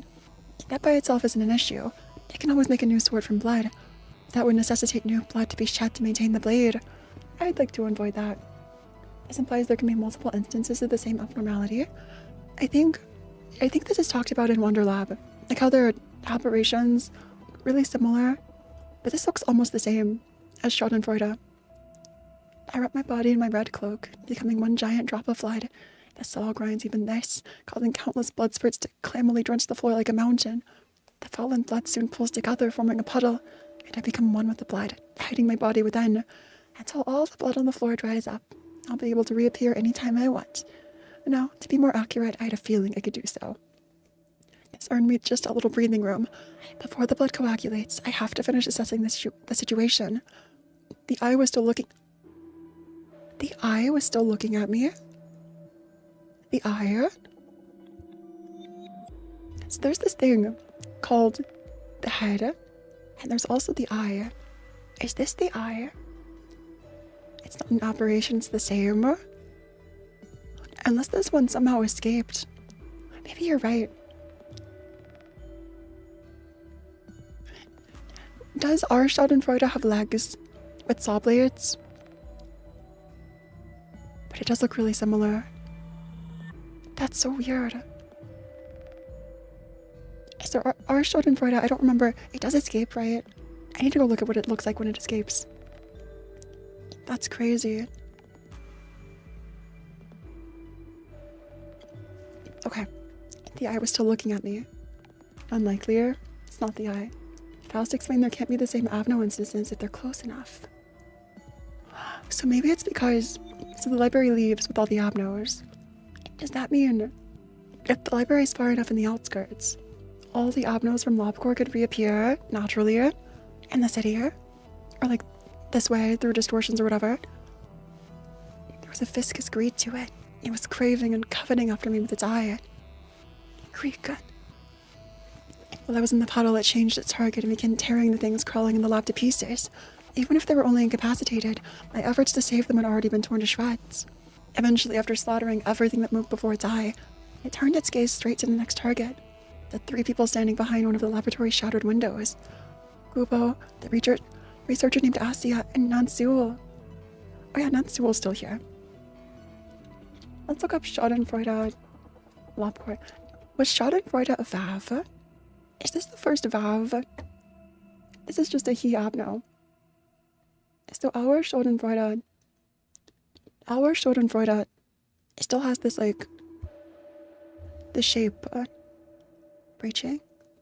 It's literally the same. It's literally the same. Let me add this to our tab. You can see this. I think you can see this here. Okay. It's literally the same. This is Schadenfreude in the game. In containment, it looks like this. It's a here. Schadenfreude from Elcor. HQ doesn't exist because it wasn't in the successful seat of light attempt. That's funny. The 3 birds represent the heads. I don't know which Avnos were canonically part of the HQ at the end of Lobcore, so it could be possible. I guess you're right. It's now a canon. A canon Lobcore run just wouldn't include Schadenfreude. Like, apparently, That's crazy, Okay. As if satisfied with this observation, Kubo nodded to Asia, and then opened the lab's back door. The corridor was visible through the slightly ajar door. Could Asia already maneuver through the corridor? If so, he could have escaped from here at any moment. He must have had many reasons not to fly away, even though he knew how to open his cage. Leaving behind Nansuel, who was shouting in confusion, the 2 entered the corridor and promptly closed the door. And now Nansuel was alone. The mini-legged box dashes toward him, spinning its saw blade. Nansuel will now understand the meaning of the situation. The only tool he has at his disposal is a somewhat thin knife made for extracting moonstones. A traitor's blade, adequate for gouging those without murderous intent, but not fit for standing up to those who have. Nansuel knows he will die without being able to put up a proper resistance, and he vaguely knows that I will try to save him from the situation. Angela mentioned all the Avnos were sucked in books. Weird. That's crazy. The saw blade wielding box, together with a cacophonous metallic sound, closes in on Nansuel until only one step remains. And that is when I emerge from the blood puddle, exposing my form. I swing my bloody sword, spraying blood droplets onto the box. Once dispersed, the embedded drops soon condense into sharp blades to cut it apart. However, all of the blood embedded itself in the box, it remained uncut, as if denying the violence born of blood. The blood daggers stick to the iron box without being able to pierce it. That was enough to direct the box's attention to me. Its body turns around, and once again our gaze is me. It's literally gaze versus red gaze. It's literally what's happening. It's quite likely the Avnos present in the light are not determined by the J50 loadout. There's also non-HQ Avnos in the library. E.g. the Wonder Lab ones. Wait, you're right. Wait, you're so right. That's crazy. I didn't realize this, because there are several non-J50 Avnos. Yeah. It's so strange. Is Schadenfreude in the library? Maybe that's the important question. Schadenfreude, Library of Ruina. It's not in Library of Ruina, is it? Well, it's not in the library, right? At least we didn't see it. So maybe that means it could be here. Do you think this is Aeon's doing? Creating abnos? I wonder. What were your reasons for doing this? His reasons don't matter at this point, but I just want to hear them from Nansuel's mouth. I wondered what he had to gain from turning his back on me in the office. Boss, why did you do it? Resignation was visible in Nansuel's face. We both know that we only have a few moments before we attract the box's gaze, and the situation can reverse at any time. You can't survive anything, you know. But I can't. Unlike the ring, you wouldn't seek revenge that doesn't benefit your plan in the pursuit of a singularity. However, I don't have the self-confidence to let myself be haunted down by the ring for the rest of my life. Was I the only one? I'm sure the others felt the same. So you thought that I would let you live? No, I didn't. Saying so, Nansuel showed a weak smile, appearing to be a little exhausted. But my family will. You'd kill me, a traitor, but would never touch my family. There's content showing Schadenfreude and Meat Lantern and Runa. Really? I wonder if it was cut intentionally. It's in the art book. The ring wouldn't mind doing something like that. Still, at least it wasn't the middle. I closed my eyes. Nansuel's words carried a heavy weight. I'd wandered aimlessly along the road, relying on the orphanage. However, I couldn't protect even that, nor could I properly avenge the children. So I can only wonder how uncertain and risky I must have seemed through my subordinate's eyes. Not only that, but to what extent was I able to protect someone I didn't know? In the end, I, who couldn't do anything right, was the one that pushed Nansuel into that choice. I failed to consider Nansuel's position. Nansuel also didn't try to comprehend mine. In this world, moments of disconnect like these will inevitably occur. We thought we knew each other, but despite our overconfidence in our five senses, we couldn't truly understand each other. If I were to die, then I hoped to bring you down with me. But after all, my wish for death was a desire beyond my reach too. I shut my eyes, and during the fleeting moment it took to recollect the thoughts and emotions raging inside my mind, the box had already spun around and minced Nansuel's body. The immediate slaughter occurred before I was able to do anything. That thing couldn't think, only hunger. I once again hid myself in the puddle of blood. Inside the dots, I abandoned such sentiments as sorrow and grief that I could candidly express to Nansuel. No matter whose death unfolds before me, I have resolved to walk down this path. I didn't obtain enough information from the short clash I had with it. However, I instinctively knew that thing was a new existence, wholly estranged from the sequence of dots that was the life of the human being called Jumpsoon. A new existence? So, this is a new creation. Something like a distortion yet different. Or maybe a new existence. It's a very weak guess, but I have no time to leisurely solve that thing's origin. The air here is cold and dry. But you say or maybe, making spilled blood harden quickly. If all the blood dries up, I won't be able to reveal my body, and will be trapped on the floor as I am now. Could this be like a gaze from a different universe? Because you're like, okay, and Jumpsoon was like filled with all these mirror worlds. Could there be mirror world abnormalities? Like we see in mirror lob cores and LORs. So maybe that's where you come from? I have no idea. The gaze persistently followed me as I shifted my position within the blood. The pupil steadily chased me, as if it knew for certain where I was inside the puddle. I don't have much blood left now in this familiar, yet new weapon and armor. I felt like I'll be unable to use this ability anymore if I run out of blood. And if that were to happen, I'd die vomiting out all my blood. These tools can only be used again if I fill them with someone else's blood. It sort of sounds like the sweepers, who are relying on liquid and sucking up people. Obviously Vergil's not a sweeper, it just feels similar. Thus, I have to finalize my judgment before the blood dries. As that thing emerged from a distortion, it cannot have a completely different nature from them.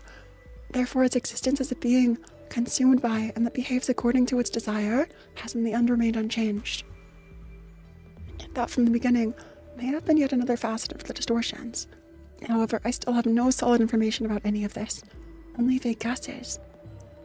I have no other choice than to amass what little information I have and grope my way forward. It should have been a strenuous task to locate my position within the blood in a general sense, but even inside the puddle, that thing maintains eye contact with me. Also, during the brief moment I closed my eyes, the box moved from behind me to kill Nansuel. Such, what that eye longs for, is another's gaze. And they use this picture So if you close your eyes and fight, then it's over. It's over. There's one more chapter left. Seeing this appear outside of this like creepy animation, I also just realized there's this like massive flesh at the bottom. You have these drills and these eyes. It looks like the right lens is shattered. The right eye is shattered. This like massive flesh. All these details I missed in Lovecore. Vergil actually has passives in the game. There's percentage of HP per turn. Gain percentage of HP on defeating an enemy. So you're literally, instead of like negative coins, Vergil is Arlen. Vergil is basically Arlen from Honkai Star Rail. That's crazy. What if you close your eyes? What if you close your eyes? Final book. Karen. I close my eyes. To look at someone is to capture them in your eye. It is to insert them into your awareness through the window called the eye. The glass window of this window is so clear in appearance that it seems to allow no distortion. But in truth, it creates a biased sight, which is then taken to heart above everything else. That is to say, even though I look at it, I must not insert it into my gaze. If one wills it, one's wish will always lay in their gaze. But his wishes are always far away. They must always maintain distance as well. As such, Mung, I saw it. I decided to no longer care about what it was, even if it killed what was once the children, even if its original form was the man who made Garnet into his cocoon. I would not put any emotion into my strike. I will remove it just as I would a block of stone, a hurdle placed along my path. I still had my eyes closed, so by my series of deductions, it should have stayed still, because it would only have moved if I had looked at it. However, it didn't. It had moved to somewhere else. Is there still something in this place that can hold that thing in its gaze? There should be no surviving people here, however, so there shouldn't be any gazers. I heard the discordant noise of saw blades and the sound of something solid, like a jewel, shattering into tiny pieces. Yes, like the jewel Garnet was cocooned in. I heard the sound of what that voice had called an egg being broken apart. The sounds of that huge crystal cracking and shattering were over in an instant. Only after that did it stop moving, and silence once again descended upon the laboratory. Garnet had been watching everything. In that opaque and solitary space, he watched the outside, always in a struggle to hatch. I slowly walked towards it, my eyes shut. I felt the shaking of the muscles of my closed eyes and sword-gripping hand. I took some steps, neither few nor many, until I felt I was standing right in front of it. Until a while ago, I believed I could cut that thing down without emotion.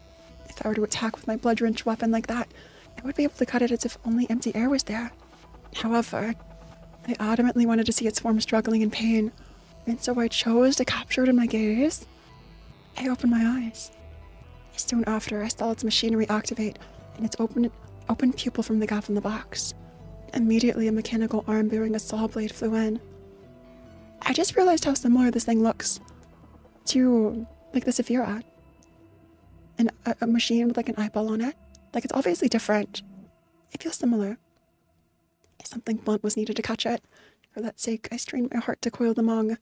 The blood coke, worn with resentment, was sturdier than before, but the indiscriminate gyration of the saw blade forced the blood to shed and burst. But I must bear it. I allowed what little blood I had left to gush out to endure this brutality. I put my hands on the cold metal box and looked it straight in the eye, hidden deep within. What are you looking at that makes you so pleased? And before my blood could run out and fall apart, to Mung, thirst? The monk spurred my thirst for the blood I was to spill, so I jabbed my blade deep into the box. The gazes, the people, the destiny that had until now merely observed the suffering of my life. As if cursing everything in this world, I poured out all the strength I could muster into it.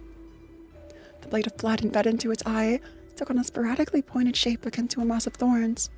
This form was not of a sword meant to kill, but of a tool that purely inflicted pain. As if something broke in my head, I ceaselessly thrust the stake-like thorn sword into its eye socket. I couldn't protect anything, and I may never be able to. That eye peered as if it could see my whole life, from past to present, dryly yet interestedly. It was if I, who even let Garnet die, the one I could have saved, could only see my own impatience and naivete beyond that pupil. The box, as if trying to release itself from the agony, shook violently, and at the same time fiercely pulled down its saw blade in an attempt to cleave me. My undying rage was directed at this thing that does not pay the price for peering tragedy, only for pleasure. Are the fruits of what I experienced in the dots only ripening now? No, this wrath is toward myself for having forgotten about Garnet even though I surpassed those dots, but also toward that thing which consistently peered without forgetting about Garnet. I stopped the sword that I'd been plunging in for a while. 2 eyes that shed blood and tears looked at the single eye in the hole, also shedding blood and tears. Now I am the one who peers. Don't you just love when the red gazed all over the place? The box, as if screaming, shook unceasingly. I drove the blood-woven blade even deeper into the gap in order to engrave the pain until the end. A clang. As the knife burrowed into a deeper place in the box, I felt it get caught on something. With all my might, I excruciatingly pulled the blade upward, cutting it apart. Pushing through, and you sliced through the whole thing.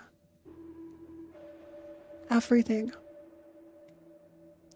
From the flesh inside the box to the safe-like body was sliced clean. The stream of blood that rose to the ceiling felt like a broken hope that couldn't find a place to rest. The rain of red blanketed its body, just as blood covered mine. Without me noticing, the lab was already painted red. The cold laboratory and machinery were stained with blood that could have belonged to anyone, and corpses, each telling its own story, lay strewn about in disarray. Once warm, the blood cooled down, giving off a metallic stench. Yes, if there is a hell, it would look like this. The scenery I've always seen is like this too. Vergil might just be longing for Lobotomy Corporation to work in LabCorp. By the time I forget myself in the stillness of the hell before me, I began to hear mechanical noises coming from a speaker somewhere in the lab. And then a familiar voice leaked out. It was Lon Yen's. I already knew what he was going to say. This moment also occurred in one of the innumerable despairs I experienced in the dots, but I couldn't stay calm. My mind was perpetually darkened. Can you hear me, boss? If he was right, this should be the frequency. I think it's working. I have to tell you this. Lon Yen's breathing was coarse. Boss, the office has been attacked. He was talking with difficulty, as if throwing up blood over his voice. There exists no device or means to transmit speech from this side. I have no choice but to listen to the words coming one-sidedly from the cold speaker. The picture we all saw together, location of that laboratory, was an encore. Their taboo hunters came here. They rummaged through the office, killed everyone, because it's a taboo. So, what? Okay. So we know, what's his name, Vespa, from Distortion Detective, is a taboo hunter of Encore. It's, like, illegal to take pictures or record footage in Encore. And so, it was Lapis, who recorded footage in Encore and sent it away. Due to my experience in the dots, I'd already put together several pieces of the puzzle in my head. The ring's laboratory, which could only be reached through the corridor, was somewhere within Encore, and the footage of their nest, where filming is taboo, found its way into our office. So the corridor leads to the laboratory, which isn't Encore, but it could only be reached through the ring. However, I thought an office of our grade would be able to negotiate with the taboo hunters before their dispatch. I guess the contents of that tape were a taboo of quite a high level. And since the film contained something absolutely unpardonable, we who saw the footage were observed and identified in turn. Once Encore's taboo hunters begin their pursuit, they'll retrieve the footage after disposing of everyone who has seen it. This must have been the reason why Gubo, who works for Encore, was at the ring's auction house. Through the auction, he would go to the laboratory built somewhere in Encore, hidden by the ring with the corridor, identify its location, and retrieve the researcher. The fact that Encore's taboo hunters invaded our office, located in V-Core's nest. Vergil Core.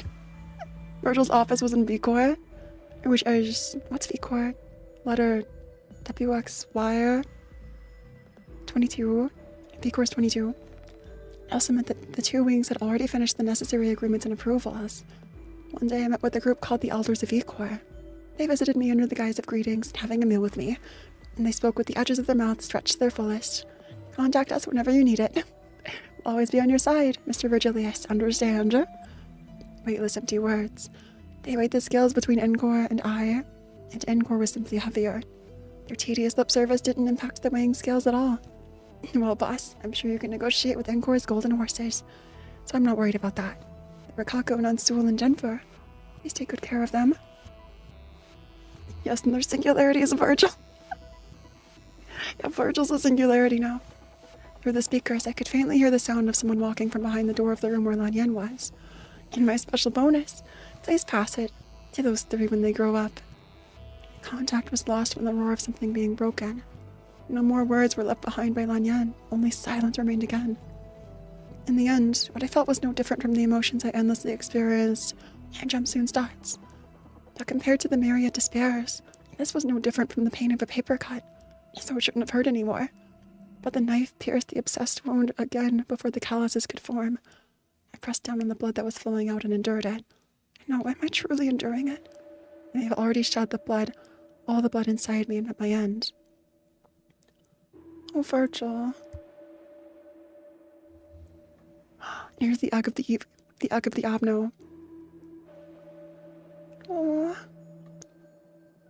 After cutting that thing down, a small safe-like box had been left in front of me. I stood before the unmoving box and quietly stared down at it. What kind of monster doesn't die or disappear, but leaves behind something like this? I left the box there and began to take the next step. Use Udjat. Oh, really? Oh, video games. Video games, I see. You got me. The power of video games. Now that I've lost everything, I have to leave this place. Cut everything down in my path and go to where I need to go. Because this city needs to be punished. How ironic. It's literally Roland. Now that I've lost everything, that man who suffered the same came to mind. Hey, you're still living the simple life? You've got a color, so why not try doing something that brings a little more money? The man who suffered the same came to mind? You met Roland? It seems marriage was worth it. Does it look that way, huh? Your blade looks duller than when we first met. And now you have that odd laughter mixed in. It's quite unpleasant. I guess it's obvious. Truth is, even back when this is absolutely Roland, when I wore my mask in front of you, I felt like you could see through me. The pressure in your eyes still hasn't changed. If someone heard this, they'd think we've met often. We only worked together during the Blood Red Night case, right? But that incident didn't drag on for way too long. So you worked with Vergil on the Blood Fiend case. You must suffer like I have. Despite calling my gaze a pressure, he was one of the few people that would casually directly look me in the eye. That man, previously so busy with hiding behind a mask and suppressing himself, now had become so sly he could show his face and talk freely, right at length by himself. Why are you living in District 9 when you could have gone to another nest? Well, the nests we hoped to enter rejected us, but my wife likes it here, so, in many cases, fixers who have reached a certain grade are denied migration to nests, based on past requests, performance, or contracts. Conversely, this means that others are more eager to let high-grade fixers into their nests. You know how it is. If you set your mind to it, you can enter a nest, but it's really important which nest you get into, and even there you have to find a good location, and a house with the options you like. So you can't move in that easily. Plus you have to consider the price of the house, which has been going up, and the schools in the area, as they'll become important later on. So that's why people say that once you enter a nest, it's hard to move on without a special reason. You have a lot to say about it, as much as you desire it. Yeah, I'm a little greedy. So what's your desire? People who've risen to a certain status always want at least one thing, because that's how they crawled their way up. Those who wanted to rise above this city had to do everything in their power. It takes a desire that shields one against vice to climb up this cliff, as one wrong step would likely result in a fall. Didn't you say this is your last job? Yep, and it's almost time to get going. Come to think of it, it's pretty crazy that I'm going to do my last job with you. Vergil worked with Roland on his last job. It wouldn't hurt to tell you at this occasion then. Unwittingly, I lightly spoke out the desires and world I'd pictured in my mind. At our first meeting, he seemed to abhor everything he saw, such that he would bow his head and hide his face from the world. It was as if he was trying to bear the sins of the city. Was that why I thought he had what it took to understand my world? Seriously? Yes. That's unexpected. I don't understand why everyone who gets a collar ends up having a screw loose, without exception. Forget it. You just think of it as an insincere joke either way. Well, yeah, but considering it's you, it might not be impossible. A long pause of silence. Don't take everything so seriously. That's that, and this is this. Roland said the thing. I looked at him quietly, smiling. I can't say I know you well, but I don't think those words suit you. You don't think those words suit you? I see. You were exhausted as well. Or rather, did your initiative reach its end there? Not wanting to use my eyes any further, I stopped them again. And we executed our request. How long has it been since that day? The city had become brimmed with light and darkness for quite some time. The sound of the piano had also echoed far and wide for a while. Vergil and Roland together? They knew each other? On this mission? By the time I myself realized it, something was already speaking to me in my darkened room. Red Gaze, were you involved in this incident? So this is afterward. Roland's going on a rampage and is interrogating Vergil. His voice, which I hadn't heard in a long time, held spiteful malice and murderous intentions. Together with it came a foul stench of blood. I did not notice such a dark presence because of the intense patience of the intruder. I was capable of perfectly concealing it all in the shadows. Black silence. He didn't ask for permission as usual. I felt as if I could see tear-filled eyes beyond his mask. I've been informed of what happened, and I feel sorry for it. But I'm also curious as to why you believe I was involved in that. You feel sorry? Quit it with this worthless speech. My sympathetic feelings were genuine. But it is also true that my words had no worth. There are no words of comfort in this world that I can offer to this person. Grief and sorrow are his to bear, and nothing can replace them. The same applies to me. I sort of need a Roland ID for Vergil, like Vergil as Roland in the library. As such, there's nothing either of us can do about it. Any words we'll exchange hereafter will not be words meant to touch the heart. Now this one, depending on what I say, will try to murder me immediately. And when he does, I must do my best to defend myself and slay him in turn. I must consider all such possibilities, and choose my words and actions carefully, as if I had a starved, ravenous beast in front of me. Red Gaze, you once told me about the world you desired. It's because of that conversation we've had in the past that I'll point out that you've got it completely wrong. That slip of the tongue, was he able to understand the wish laden in those words? It was nothing more than a dream I once had. I can't even begin to put it into practice. It's merely an ideal. I looked into the eyes that were hidden somewhere behind the mask. Some time passed, and in time a deeply hoarse voice arose. You'd better be telling the truth. The black-masked someone calmly opened the door and left, disappearing into the darkness and quiet, never to be seen again. The words I was unable to speak out, mixed together with the still stirring bloodlust in the air, rolled around in my throat. If such a world really came to pass, even you as you are now would be at peace. The silence of that time, which appeared as if an uninvited guest, raised a valid point. The time to create such a world has arrived. The ideal, song moment. Shin. From here I could hear only a low sound coming from the laboratory. It came from the test tubes that contained the orphanage's children. Most of the tubes were forced open, and the children that changed due to the glass window were lying dead on the floor. However, a single test tube remained closed, and now it was slowly opening. I saw a face I thought I would never see again. The face quietly and expressionlessly looking at me was that of Lapis. I ran straight to Lapis. Lapis, so Garnet's like Faith pulled through. You were able to save Lapis. The mask really is something. It's horrifying. She had no external wounds. However, she didn't reply. A mask with no eyes and mouth. Her pupils no longer looked to the light like in the past. Her eyes no longer bound to the wheel of time, saw a different world beyond this one. Lapis. I'm not Lapis. My name, Karen. The ring's glass window experiment was successful. For the success of Gemstone's experiment, Lapis no longer exists. Expelled and overwritten by Karen, Lapis is effectively dead. So Karen is the first person to be completely overwritten by an idea. That's crazy. The light that I thought was the lighthouse was merely a shadow on the water, and there was no island after all, unless the Limbus Island counts. Thus I decided to turn my back on the child in front of me. It would only dig up more of my wounds, so I had to sever our connection before it was built. This is both for my and Karen's sake. I approached the various administrative and recording devices installed in the chamber, where Gupo and Nansuo were. I had to print out and organize all the technical documents about the ring's research.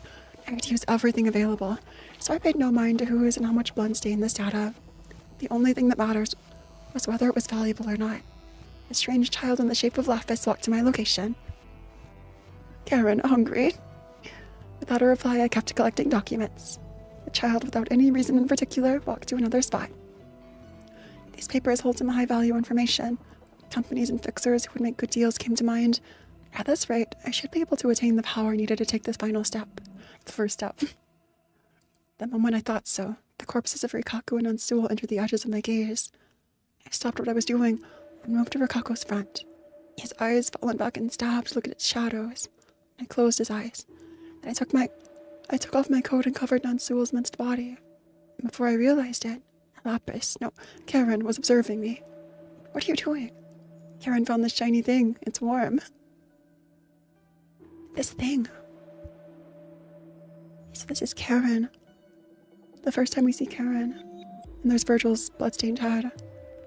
What is this thing? A sin resource? Some sort of crystal? Karen reached out her hand. It was a hand with no alertness or fear. Suddenly the pit of my stomach began to hurt again. The pain that pierced my back caused by that very same hand. One of the many alternate worlds felt more bearable than this. In Karen's hand was a red jewel. The jewel Garnet was cocooned in. That was broken and shattered by those saw blades, losing its light and warmth. Yet the piece Karen held was shining as if crying. Among the numerous tiny fragments, this was the only one that shined. I feel like this has to be. The reason Vergil decides to join Limbus Company is signing the contract and being promised that Garnet can be restored. That's my guess. I was about to grab the piece Karen held out, but she withdrew her hand again. Karen found it in that pile, so it's Karen's. I like it. It's warm. I painfully suppressed the emotions that seemed to be squeezing my throat. Karen is curious about the name of the shiny. Do you know? Garnet, a jewel that shines red. In the end, my heart, which didn't wish to exchange words, slowly melted down before this child who had picked up a star in the night. Why does this thing called a heart not work as I wish it to? Boom. Together with the sound of an explosion, one of the lab's doors is blown open. They look quite different from Angkor's taboo hunters. Actually, it doesn't matter what or who they are. I seized the handle of my gladius once more. The Udjat, LCA Special Operations Team, completed entry into operational position. Red has been found. The area is now surrounded by the second camp. An unfamiliar name was heard, but that didn't matter to me. They were probably just one of the obstacles on the road that I would have to cut down anyway. With the thought in mind, I was about to put some strength into the hand holding my sword when... No, there's no need to shed blood anymore. Is this Faust?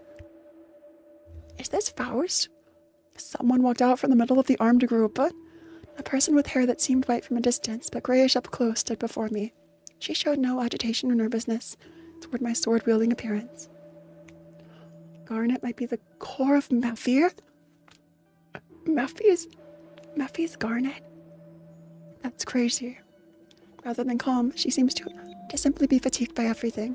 The familiar feeling, and boredom. All the Udjat. I am Faust of the Limbus Company. And Faust of Limbus Company all over the place. This is the first time I've heard of such a company. And since this is a company, I must have raided this lab for its technology.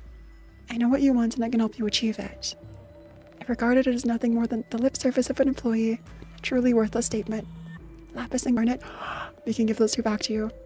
I knew it. The Faust even. It's a Faust, the Faust. Real. A deal you can't back out from.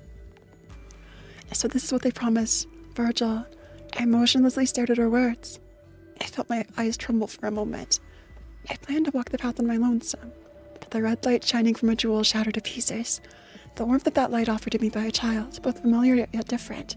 That single sentence from a stranger, which compelled me to turn my head, if only faintly, to the light, and a faded promise from the past. They seized me, stopping me in my tracks. How about it, Red Gaze? Would you like to work with Limbus Company? I closed my eyes. Let's hear what you have to say. That's all it is. That's crazy. That's insane. Karen, maybe Mephi as Garnet, and Faust and the Udjat. This is insane. So we know the DS is vaguely involved with, or like really involved with, the Udjat or whatever. I had this weird thought, because there's Dante and Library of Ruina, the 7 association fixer. But I was thinking, what if for some reason Dante is Diaz? And like Diaz has lost memories, but was trying to do something. Why would it be Diaz though? There's also this there's this guy who works with Diaz and like manipulates Moses and Distortion Detective. That could be Dante. There are so many people Dante could be. That was insane. Welcome to Limbus Company. Let's hear what you have to say. Limbus. That was insane. That was insane. What do I even say? What do I even say? At this point, that was crazy. I feel like we learned some things. We learned a few things. I feel like I have more questions than before. Like, instead of, let me put away my glasses. Dante's X. What if Dante is X? Like, okay, so X is like a husk in Lobcore, and who's like imprinted with A's memories. Maybe one of the X's becomes A. But what about all the others? What about all the other X's? Could one be Dante? There are so many possibilities. The corridors are part of the ring. That's a cool guess. There are so many possibilities. So what happened to Denver? Denver was just with that, not the maestro, the lower. I think Denver's still in the basement.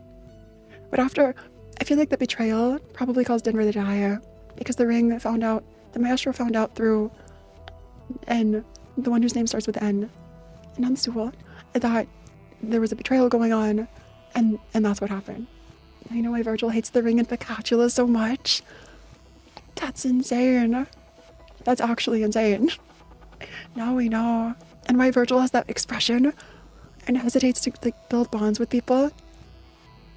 Vergil's only doing this. Vergil has to get a Kanto someday. Vergil has to get a, please, Nintendo. Why'd I say Nintendo? Project Moon. Give Vergil a Kanto. Vergil needs a Kanto, honestly. I still believe that Dante is Lord Aeon. To be exact, X. Like, Aeon revived? What if Dante's like Angela? Like, a copy of X's brain, of Aeon's brain, just put onto a machine. The reason I don't think that X could be Dante is because he would have been released when the light happened. That happened numerous years before Limbus. Exactly. So there you have it. Limbus Company stole all the ring research, so we have ideas in our own back rooms. So it's just ring research. We poached the ring. It's really Ring Company. That's really what this is. Welcome to Ring Company, everybody. That's crazy. That's crazy. Vergil's Kanto will be when he leaves the story for real. By leave, it had better be Vergil gets a happy ending. Vergil has to get a happy ending. But I feel like that might not even happen. He might not even get that much. Who knows? That's crazy. That's crazy. Well, I think we've learned some things. We learned some things today. The story of Karen, Lapis, Garnet, Mephi, the ring. I think it was nice to see more of the ring's inner workings. We saw Tomari and Iori. So much. So much. Well, we finally read Leviathan. It happened. It happened. And Red Glare wins the poll. This was so fun and traumatizing, but mostly fun. I can't believe it's been 5 hours, but yeah. I think next week, I don't know when the next big Limbus update is, but next week we'll probably do, I've been waiting to watch Lobcore trailers, library trailers. There's the like unreleased or like the original beta ending for library. There's a lot to get through. Vergil's only until Inferno in the book, so I'll definitely leave the group.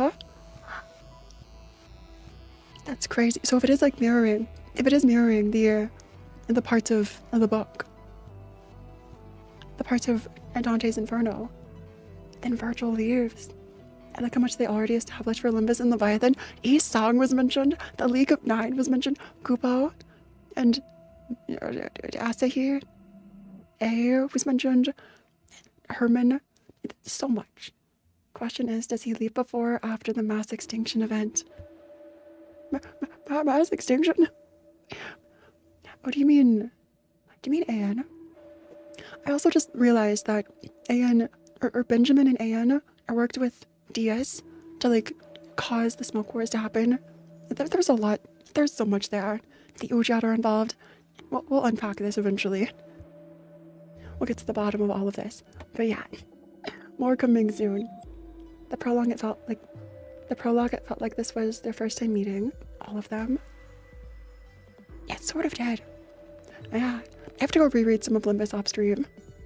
But yeah, coming soon. I think we'll have, I'll slip in maybe an Arknight stream tomorrow because the new event ends before next week. And I think we might just do 2 streams. Or maybe this Endless Zone Zero PV reaction will be like its own video. We'll see it. We'll see it. But tomorrow we'll be so back with this. In the new trailer, or in the Limbus trailer, the population counter suddenly takes a nosedive. So the theory is that there's like a mass extinction.